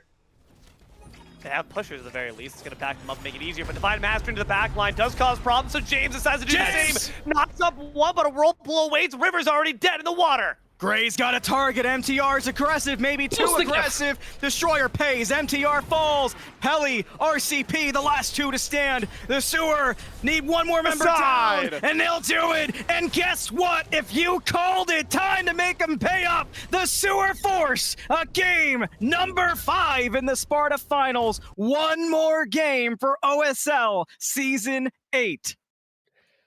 Well, we were reaching at the bottom of the barrel for God picks in a game 4. I hope you're ready for Kepri Mid in game 5. Back it up, gamers. Am I right? Oh boy. JT, we need JT, get in here, get in here. Go ahead. We're all excited. I know you are too, but for different reasons. But JT, where are we at? What's the vibe currently in your head? I mean, I'm super impressed over the fact that the sewer locked back in, especially like a big shout out to James. Like, I don't think, like, even like you could see like early duo pressure kind of like went FF's way like pretty easily, but like James on the Mordred had like 2 to 3 level lead majority of that game, and he was able to roam everywhere, cause havoc.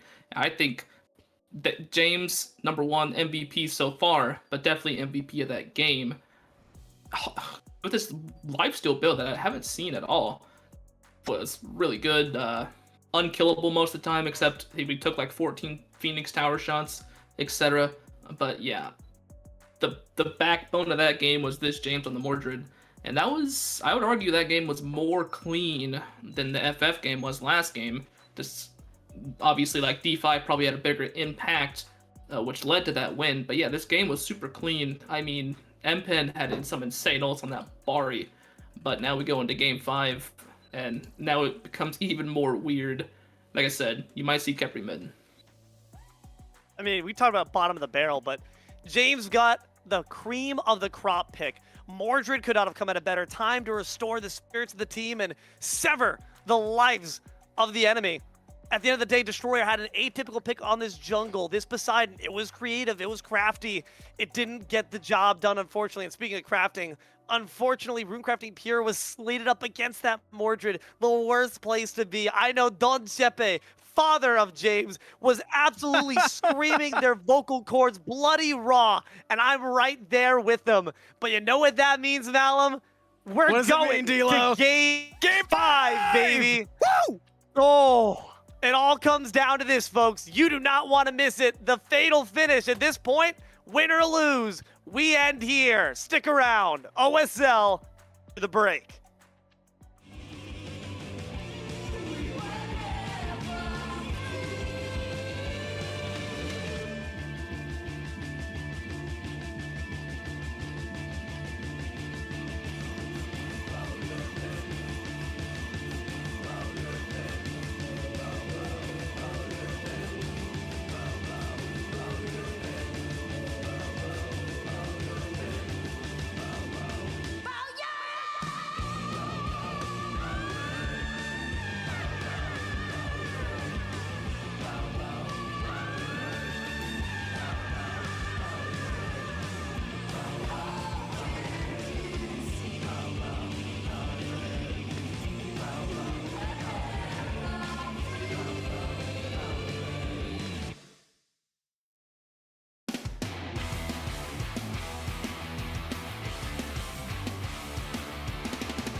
manage to sidestep Pursue the Weak. Excellent work by Dishonored, but they still step into the Persistent Gust, and that's enough to get them off kilter. Can they find the last kill? One last tremor. The Shield Splitter takes him out. Dishonored's a mage officially, but a Heart Slash is in response. A Phantom Shell to keep them up, and now it's King Oceans who's made their long-awaited arrival. Bari makes sure that Port Degree's safe, and the rest of the Angels aren't. King Oceans consumes their soul with the ult, but Aurora's now present. Justin, who's dead, and Hydra can only watch as Oceans tries to pick up the remains. And Dest is on 1 HP. If you get hit with this, Hydra's gonna kill you. Execute, but amazing blowback from Death. The Rising Dawn nearly able to make away with their life. They finish the job. Hydra cakes down the Bari, turns tail to look for Aurora, the Root, the Solar Flail, the Abduct. Labubu gets the shutdown. Ultimate up, lock and load, Raw. Who are we sniping? Is that the play? Kaboom! Gonna hit, but no good for a kill. Dest has the beats. Dest might die. Just standing there. Whoa, look at the damage from Dest. Trying Holy- to hold on underneath that Help big him! Phoenix. Dest will get away. Axiom Speed respawns. There is no Tusky available for the Artemis. The whole team is here. That's a clone, Speed. That's a clone. Get away. The land from Sot. The damage. The stun. The death. The deicide. The crew kill 5. Respawns coming up. The Titan at half. Port Degree, first one here, looking for damage, looking to stall, keep the game alive. The Titan's still alive. That's a Good kill kill. on the Mario, bro. The game's One more. not done yet. Sticks J on the respawn, brings down Sun. Gonna look over at Wingman Ghost, and he's good as dead. The Titan lives, and the Banshees live on. The game is saved, and we get to watch another. House for generations to come. Thanatos in the sky. Apollo knocks on the doors of heaven and gets through the pearly gates. But now they're going to get an up-close and personal demonstration. An amazing nature's grasp. The Scepter of Dominion. Everyone freeze. A taunt. A cage. Can it keep him alive? No. Facehead's done. Just happened. There was just a crazy combo Port Degree in the face of happened. The two-man madness, and Styx finds Tagmir. They're finding more than that. Golden gets their wings stripped. It's a triple kill near deicide. Happen spawns back only to see hell before him before Snix J escorts him through the door. A quadra kill, a deicide, wailing banshees bust the boo house. What the hell did we just witness, D'Lo? I mean, Okay, here's the demon from the SPL, a world champ. What do you got? Paul on the defense pushes Snix J away. He's got to go back. The rest of the team still chasing out in the right lane. They're chasing the nuke back. There's only 2 members to defend, and that Titan's down to a quarter. Paul can't chase Snix J. He's got to stay aware, Musey. Panic Enders never prosper, but Wailing Banshees could just go for it anyways. Port Degree lands upon nobody. It's going straight to the newt. He got him when the newt lands. Is she dead? Oh no, she's not. Axiom! Axiom Speed's gonna trade out. That Titan He is low. misses. Oh, from Dash, the Titan dies. The Wailing Banshees take the set away from the crew.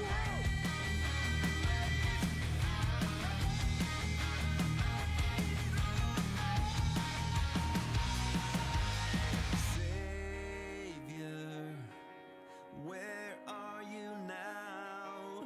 I'm waiting here. Sing for me sweet lullabies. Bright nights of everlasting darksome days. Bright nights, I'm wearing the stain you made on me, and I wait and I wait and I wait and I wait for the bright nights to lead my way through the. Oh, hey, welcome back. It's Olympus Smite League in the Sparta Division.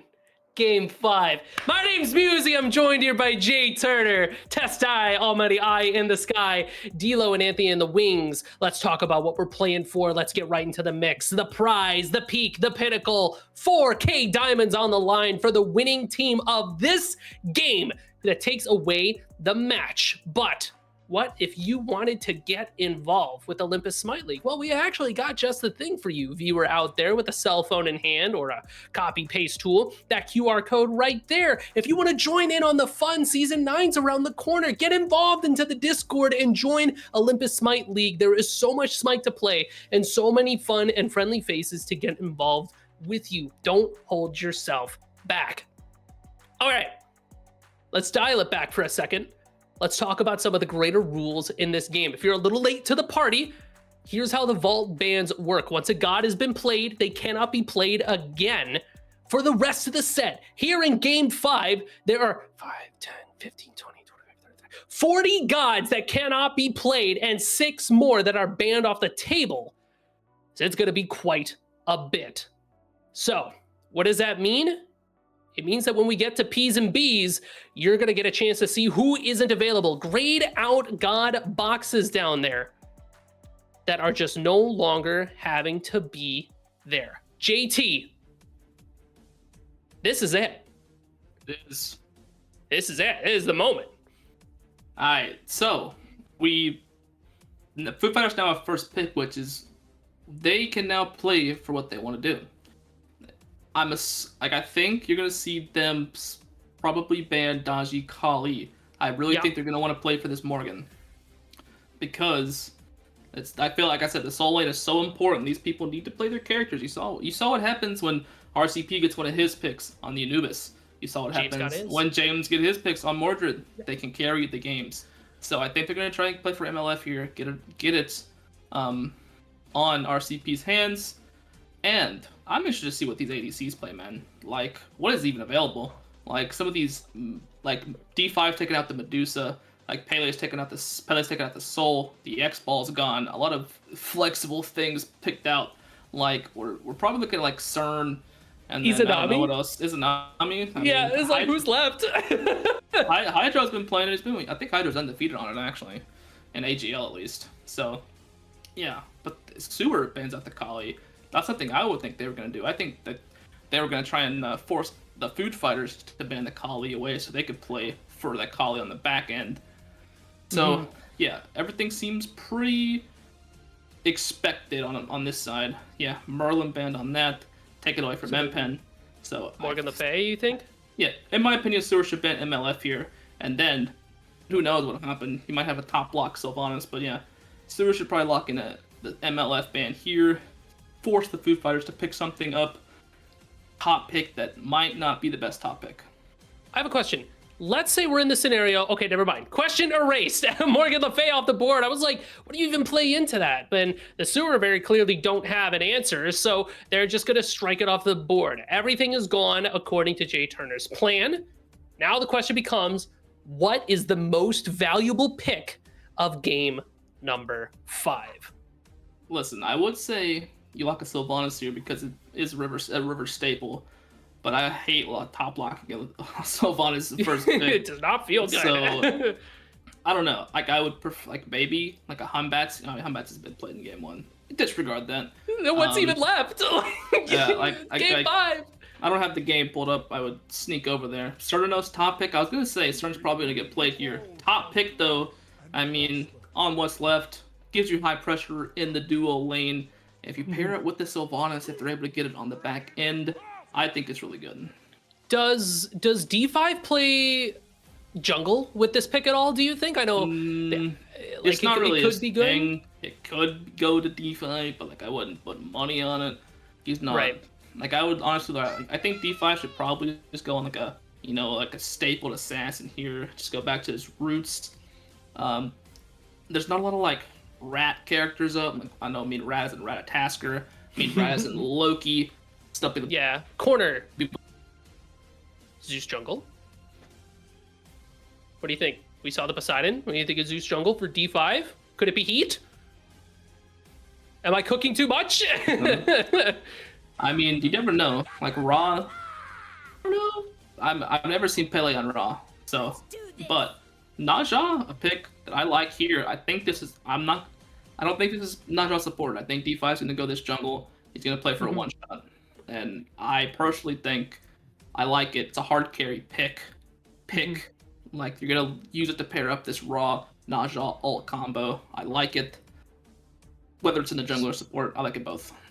So then what do you follow up with if you're food fighters? Your next two picks are definitely something you want to synergize with your Ra and your Naja. Is that like Sylve in the last pick, or is there still something up you think is a little bit more valuable? RCP is probably just gonna go to straight comfort here. I'm just gonna bet it's Bologna or Amaterasu. It's gonna be one of those picks. I'd be shocked if it was anything else. Maybe Wukong, I guess. Wukong's not bad here. Kind of like their DPS is like kind of slow, so if he's able to like harass the backline and be able to get that ult off, I think it'd be fine. So either one of those three is gonna see. I'd be shocked if RCP played anything else. And then here's the next kind of like thing is this. If you see a Sylvanas locked here, you pretty much lock in the Naja for jungle. But if anything else, there it is. Like I said, Naja gonna be going to the jungle here. Makes a lot of sense. Meanwhile, the sewer, we had a chance to see them lock in theirs. Bacchus, Rat, Cuckoo, and Rama, and the Thanatos is the last pick for the food fighters. D5, known for this pick. Anthony, you can't see him. He's geeked right now. Can't wait to hear about this in game. So the sewer's got one last pick here, JT. What do you need in your eyes to defend yourself against this food fighter bonanza? I mean, what Food Fighters has is a lot of damage. Like I think the last time I saw who played this Thanatos was it I don't know. I saw somebody where like the Than was just doing nothing the whole game, and then all of a sudden the Than's just like 10-0 at in the end of the game with like a pentakill or something like that. I can't remember what I was watching, but like everybody's like, dude, this Thana pick sucks. Oh, it was Kojo in the Delphi finals. Kojo was also Kojo wasn't doing much, but then all of a sudden he gets a triple kill on a fire giant. Food fighters go walking down and end the game. So I think this could be also a Thanatos solo. Just throwing it out there. But if this Than is going into the jungle, you'll see this Naja go into the solo lane, which is alright. It's fine into the Bologna. Yeah, Bologna's gonna be hard to kill. The Naja's gonna have good sustain. I don't think you're gonna see much pressure either way. Naja's gonna have good wave clear. So is the Bologna. But I think this game is just gonna come down to, well, I mean, which jungler is able to pop off on their these kind of hard carry picks the most. Because we have setup mid. Kind of like aggressive support. Passive ADC. I think this is going to be a jungle battle, man. I really do.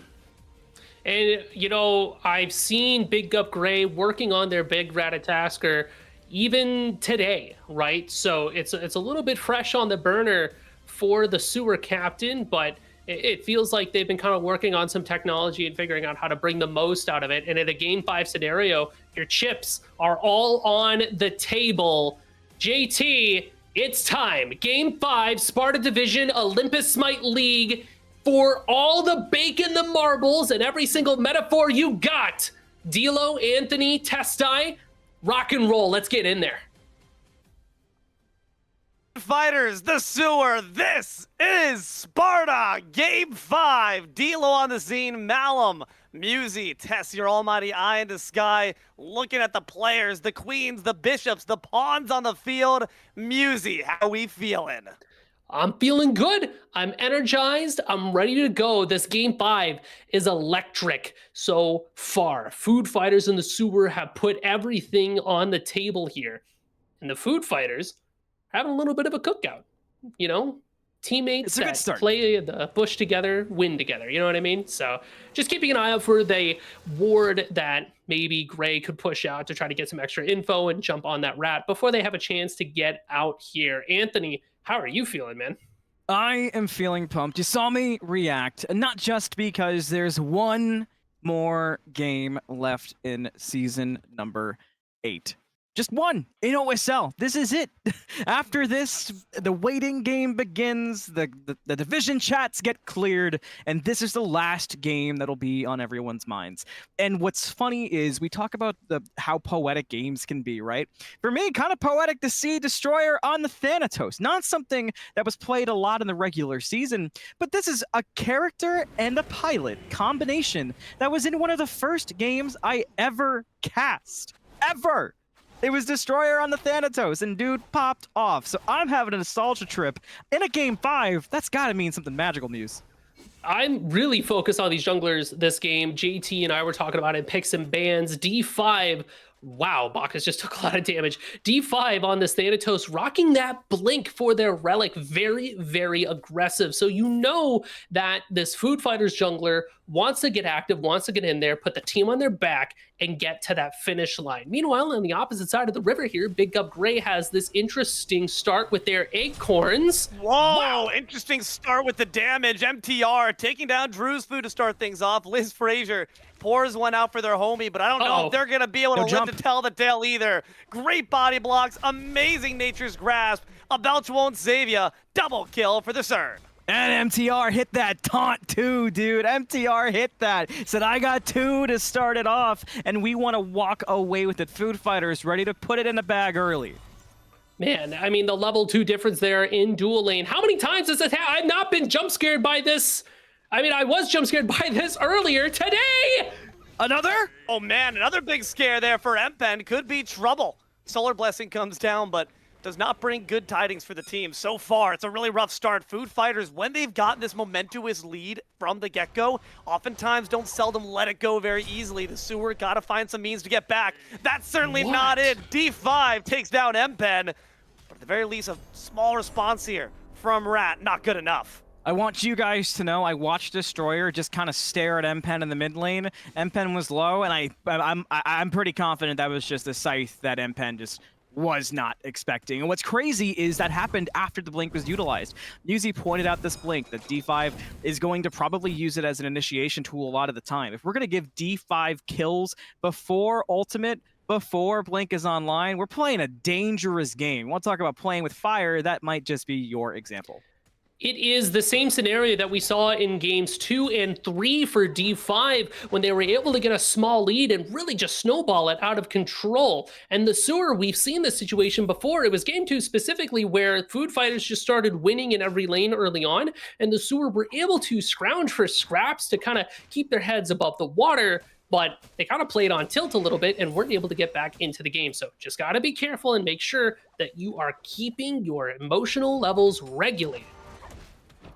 You one time told me there's no better feeling in the world than winning in all 3 lanes, but so far James could very well once again be the anchor for the team. I want to zoom out once again. It all comes down to this, folks. Pardon me for getting sentimental, but the Sewer, inaugural franchise opening, but now D5's trying to put it all to a close. Cut the ribbon, cut the life cord, keeping Gray afloat.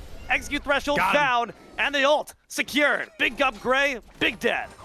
Well, you know what, Dilo, it's the inaugural season for the Sewer, but let's not forget what the Food Fighters are fighting for. Oh, not gonna kill under the tower. Left lane, though, Chaos. Look at the collapse by the purple buff going on in left. MTR looking forward, gets knocked up and sent down. First kill for the Sewer goes to Drew's Food as the Food Fighters chase their 3rd title this season. They're not done fighting early.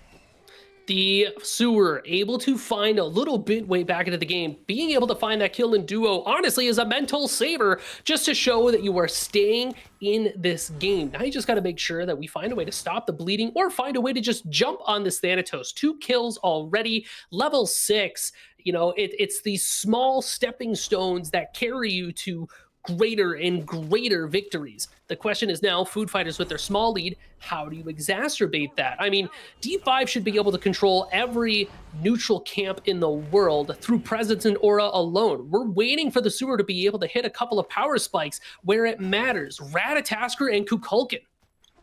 I look over too, Dilo's talking about James, rightfully so, but there is something worth mentioning here when we talk about how RCP plays into this. This is a tough matchup for Bologna to be able to be effective and kind of be that hyper carry that James is able to bring. And I noticed that James is going a Dev's Gauntlet early too, so it looks like James is already playing late in mind. Damage, double flop. Here comes the Wild Hunt though right after. Bacchus getting turned into bacon strips. MTR goes down right after, courtesy of a wild dash coming in from the Rat, but look to the skies. It's going to be descending on down. An instant execute on top of Drew's Food, courtesy of the Death Scythe. Big Up Gray is able to dash to safety, but still a 2-for-1, not what the Sewer wanted. This is what I was so worried about D5 on this Thanatos. They're getting active, and they're just willing to show up wherever it counts.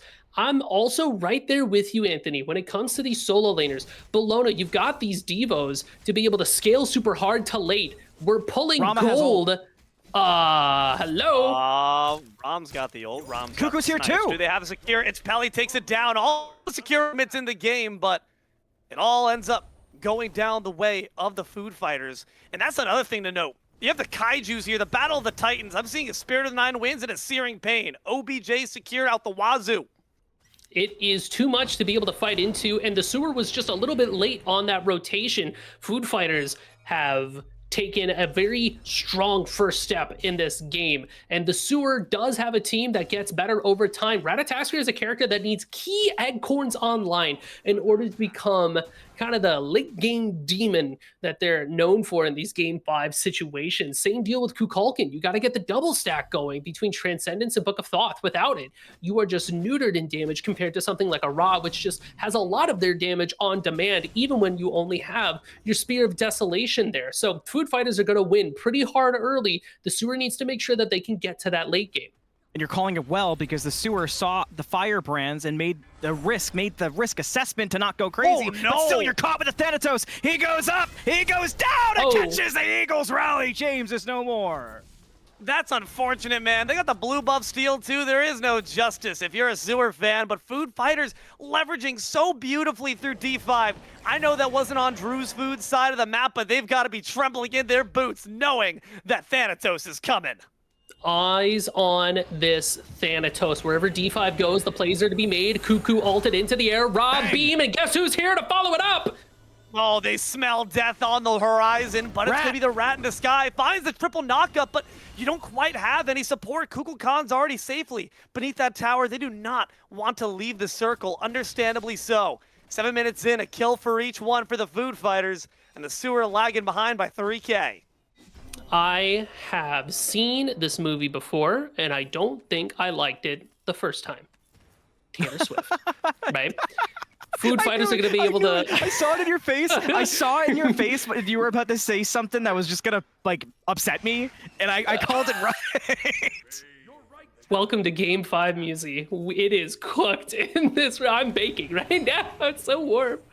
Oh, boy. Yeah, you look sweaty. You know, yeah, the sewer's also feeling the heat at this point, too. I mean, Food Fighters have uncontestedly taken this mid pad that's going to put a lot of pressure on the map with these pushers. Man, it's such a rough way to start your game, but it can't be understated that the sewer can get to the finish line. They just got to stop with these fights and stop letting D5 take you for a spin.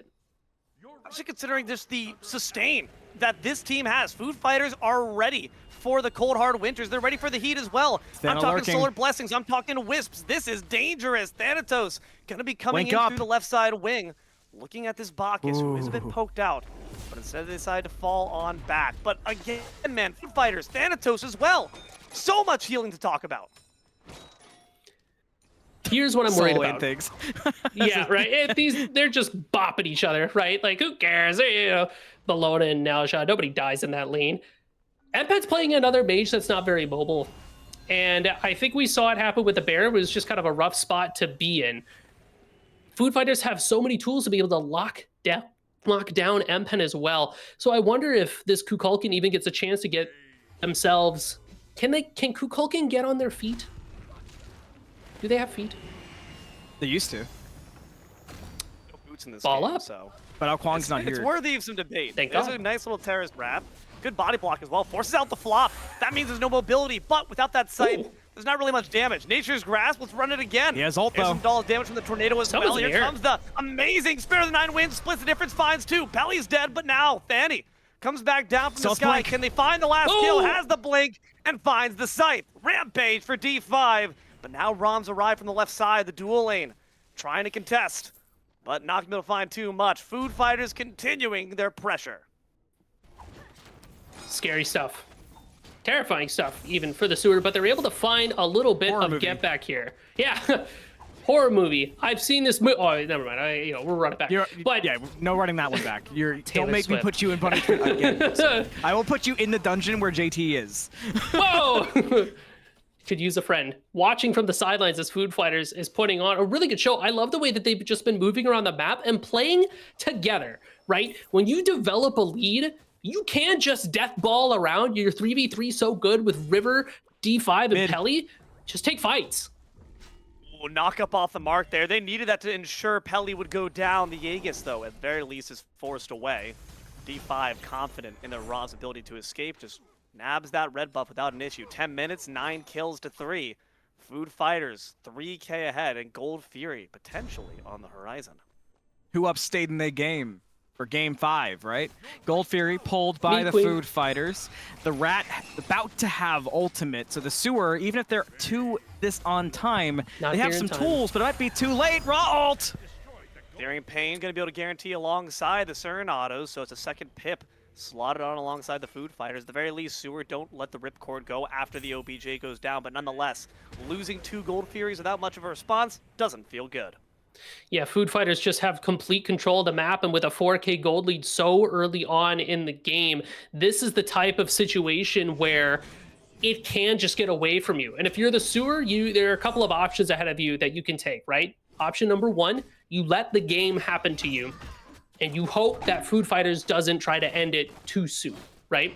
Or you need to try to play a little bit more proactively. Wherever Food Fighters is, you should not be there. Split the map, go for farm, keep yourselves competitive, and then put your foot down around a major objective. The Moonlight Queen Naga, to me, I say this again and again, is a pivot, like a pivotal moment in any game where if you are on the brink, Drew's Food is dead.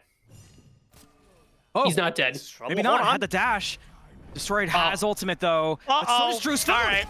Maybe look at Whoa. the clock. Let's see. D5 does have to bide a Gotta bit more time time this. to wait for their prey. Rat's but coming. Rat's on the way, and the side's off the mark. Can they finish off the kill? A massive shutdown inbound. Eat these nuts to the face. Drew's Food gets the shutdown, but MTR counters it back by dropping M-Pen. The whirlwind's been applied, but Ra's safer for it. They got the blessings in spades.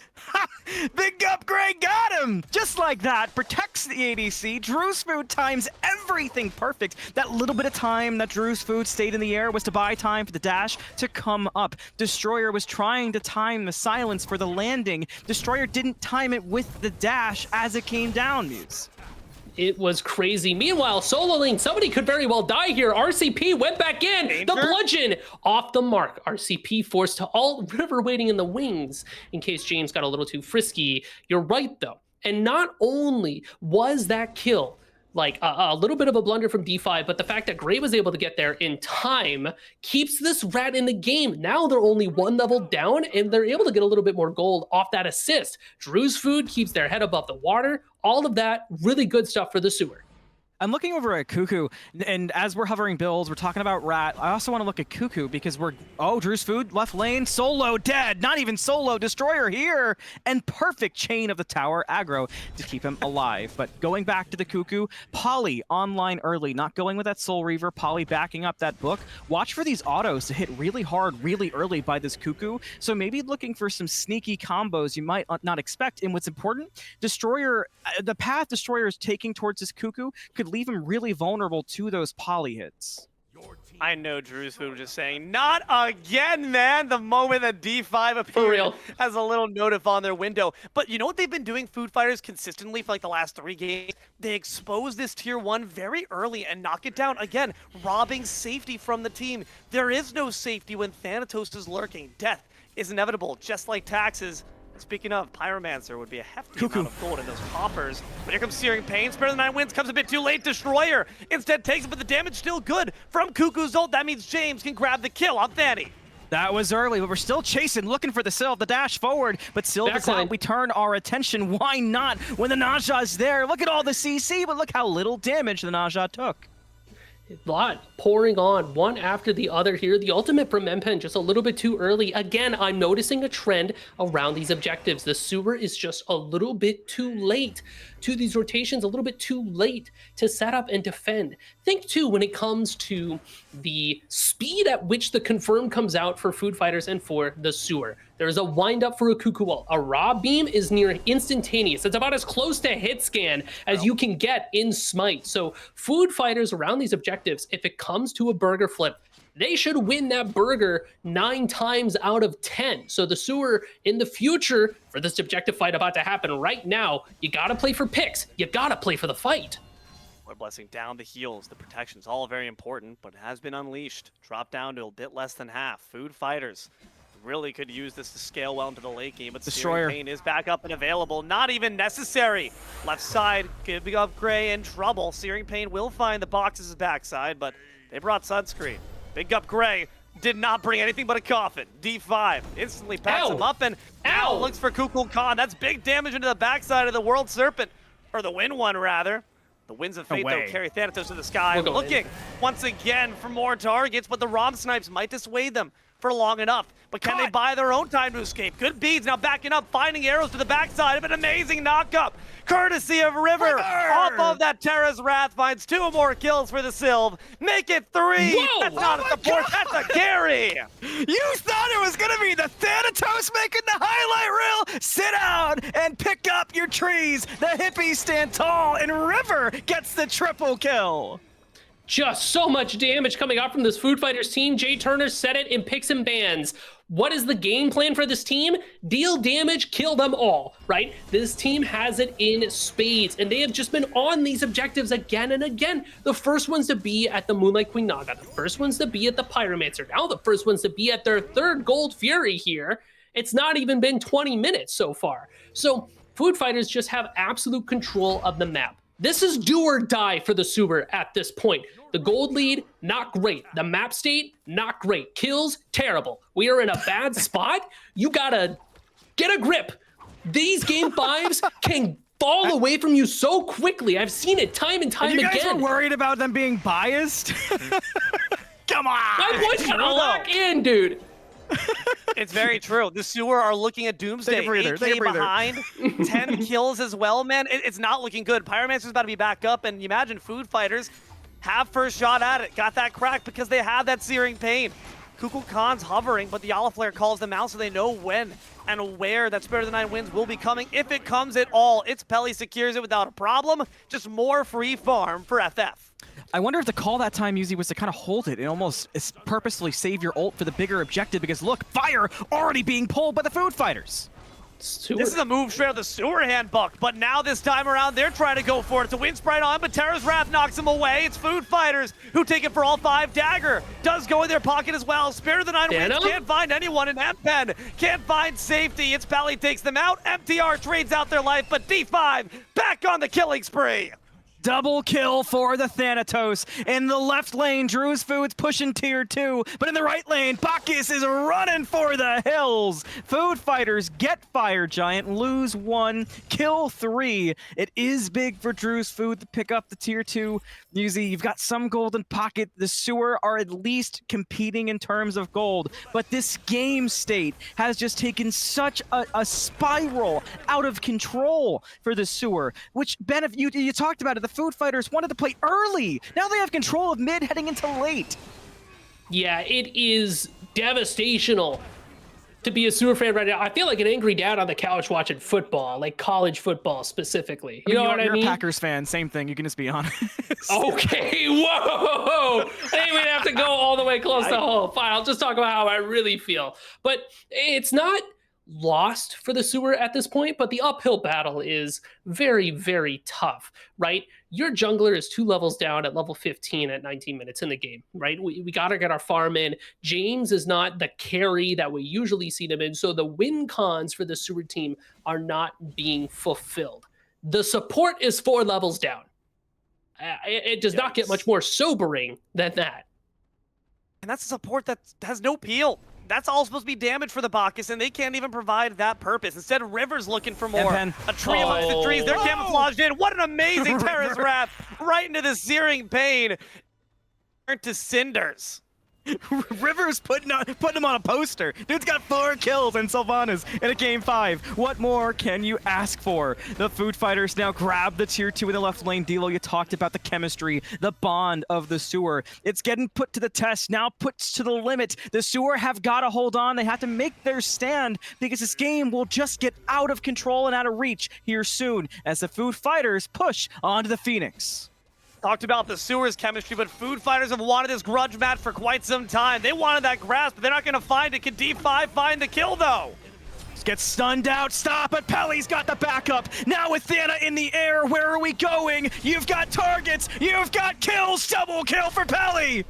This is dangerous. Drew's food gets gobbled up, put on a platter. It's only Empen and James left, and with all this time left available, they've got liability to finish it all. James, though, the hero of last game, potentially the last bastion of hope for Game 5. It's not enough. D5 puts them down for the deicide, and the sewer get flushed away. The food fighters say put the diamonds in the bag, Hindu man, and take the Sparta championship. Whew. Wow. The game that wasn't an hour long was the last one. Holy. Jay Turner. Vibes are high. I mean, that game was just like. It's hard to like. It's kind of like it's like. In the lines down here, Jay Turner. I am so happy for my boys, but like it's kind of anticlimactic how one side of that game was, after like 4 barn burners, Really? But I mean, dude, D5. I mean, no words. D5? Man. He's the man. I mean, River, that's the go right there. I mean, that triple kill over there on the Phoenix line is like, I mean, like we're hitting alt that 4th territory right there if that's me. But I mean, I don't know, it's speechless because like I'm happy for these guys because I know the amount of work that they put in, and I don't know, I'm happy for them. I hope they enjoy it. And of course, JT, I know you definitely gave credit where it's due to your team, the other Oder, the call, D'Lo, the side of the sewer. What a set to put on to this point, and that's what's tough about Game 5s. They can just kind of get out of your grasp.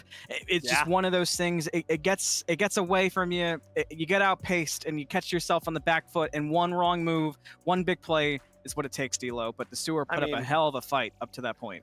It makes sense. River was hitting those nature's grasp. They were not letting go. Every single route, clinging on for dear life. And man, did the food fighters make it an amazing series. They earned it, absolutely, and took that last game with authority. And I, of course, as the owner of the sewer, can still reach my arm across the table in friendship to J-Turn and say, damn good series. The sewer put up their best, but food fighters put them to the test. They've earned it.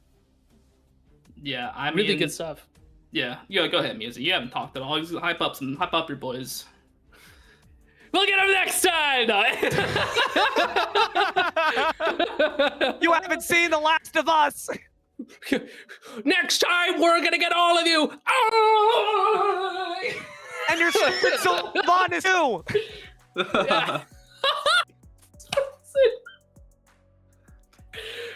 Wow. It's electric here in the booth. Boogie.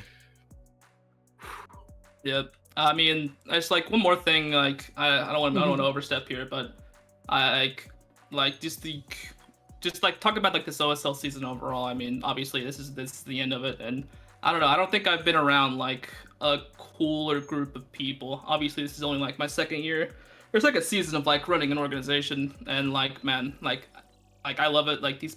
Just being able to see like these players like put a better effort that they put in, and like I said, like it's top and down. Like you see, Prod is like the Athens captain. Like he's all in the other chats hyping up the boys, and like it's honestly what it's all about. I don't want to get too emotional here, but like it means a lot, like just to be able to like draft like the amount of boys that you have, and obviously like it sucks that like you beat two of my good friends, Gray and Empen, but I mean it's a good feeling, and I'm happy to go celebrate with the boys, Well said.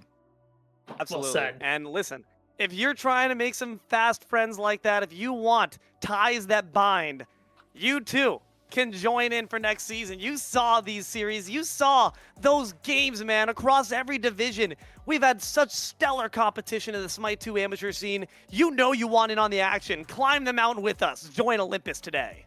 join Olympus and don't just join to play. If you want to get in on casting, spectating, learn production, learn to cast, this is a great time. A lot of new faces showing up, so if that's something that's interested you as well, consider joining OSL. Again, like Dilo said, link in the chat, as well as scanning that code. Make yourself a ticket and get started on the production end. If you want to be in the booth, come next season with us. Maybe not Dilo. He's a lot. All right. He's really good at Listen, man, restating the I'm game. emotional too. He's really good at stating the game. But of one course, thing they keep me around for. Yeah, before Dilo, you give your wrap up on it. Of course, I got to give mention to the admins and the staff at OSL for this season as well, as alongside the franchise owners and the players. Of course, the admin and the staff moderators have made everything happen behind the scenes. It's season 9 surely will be just as great as season 8 was, but of course, they deserve plenty of kudos. Yeah, without a doubt. There's so much that goes into running a league of this size, and OSL, of course, one of the staples, you know, one of the greats. And they withstood the test of time. They made the transition from Smite 1 to Smite 2, and they've still done it with flying colors. So many players, so many divisions, and they still managed to put on kick-ass productions, kick-ass games like this. You can't ask for more than that, but I think we've got word in for who our MVP is. And Jay Turner, I think I'll allow you. It only makes sense. I haven't got one. I need a DM here. I haven't been able to talk to him. Okay, it's D5. Like the GOAT, the captain. Throughout this season, I mean, one of the only teams in Sparta who didn't make a trade.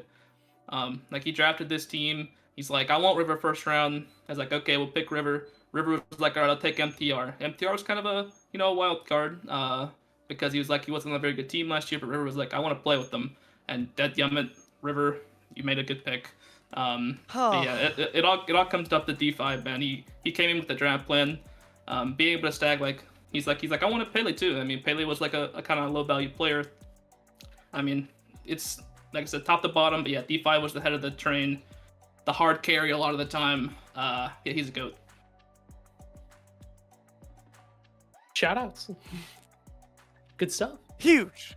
I mean, across yeah, the board. I think D5. I mean, there's no shot that guy's not back in Athens next season. That guy's just good. Like hardly. His picks aren't even in the game yet. Like, I mean, he's got like Loki and like Than. That's it. I mean, and then shout out to MTR. MTR. You may say you're not good enough, but I better see you in Athens next season too. Yeah, good. I love the guys. You got to give shout outs to their entire squad on both sides of the spectrum here. Sewer, Food Fighters, they played their hearts out, but there can only be one victor. Of all of Sparta, the kingdom remains secure under the Food Fighters' watchful eye. They were certainly the team to beat. They got their grudge match. They got their get back. And Boo House and the Sewer can talk about how it feels to stand up against Titans, to stand against gods as they're booted out of the bracket. But that being said, folks, with that final game, with that title placed, that crown firmly on D5's head, that is all the Smite game we're going to have for you here today. So thank you very much for watching us here on OSL Season 8 Sparta Division Finals. We'll see you on soon for Season 9. I've been Dilo, joined here by Malum, Musey, Jay Turner in the booth, Tess, your almighty eye in the sky. Please thank our production for all they do. We could not yell at games without them. And last, but certainly not least, thank you, loyal, obedient viewer, for your time. We hope you've enjoyed this series just as much as we have. Keep an eye to the sky for more OSL content coming at you, as well as King K-Man up next on the Smitegame stream. Until next time, though, good games and good night.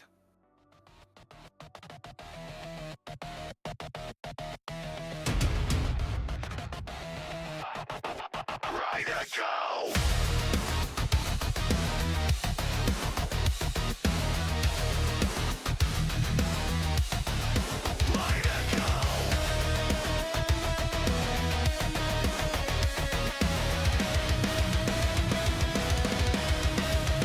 No shortcuts, no safety net.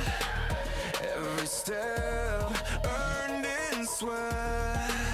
Long nights, same climb.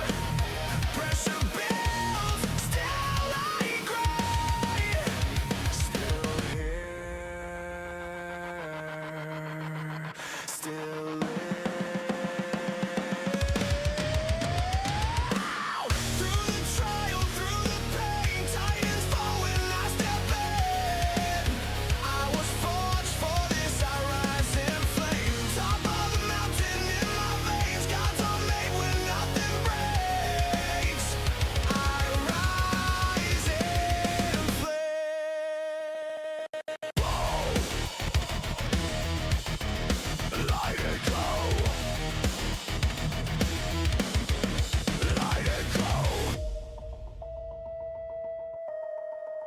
No crown, no throne, just the work done alone. Handshake, hold fast, every inch bound to last. Breathe, break, don't through the trial, through the pain, titans fall when I step in. I was forged for this, I rise in flame. Top of the mountain in my veins, God's are made when nothing breaks. I rise in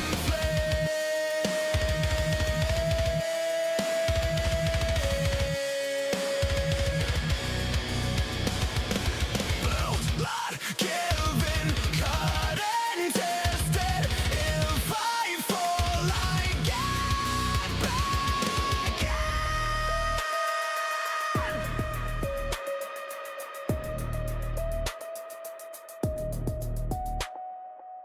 through the trial, through the pain, titans fall when I step in.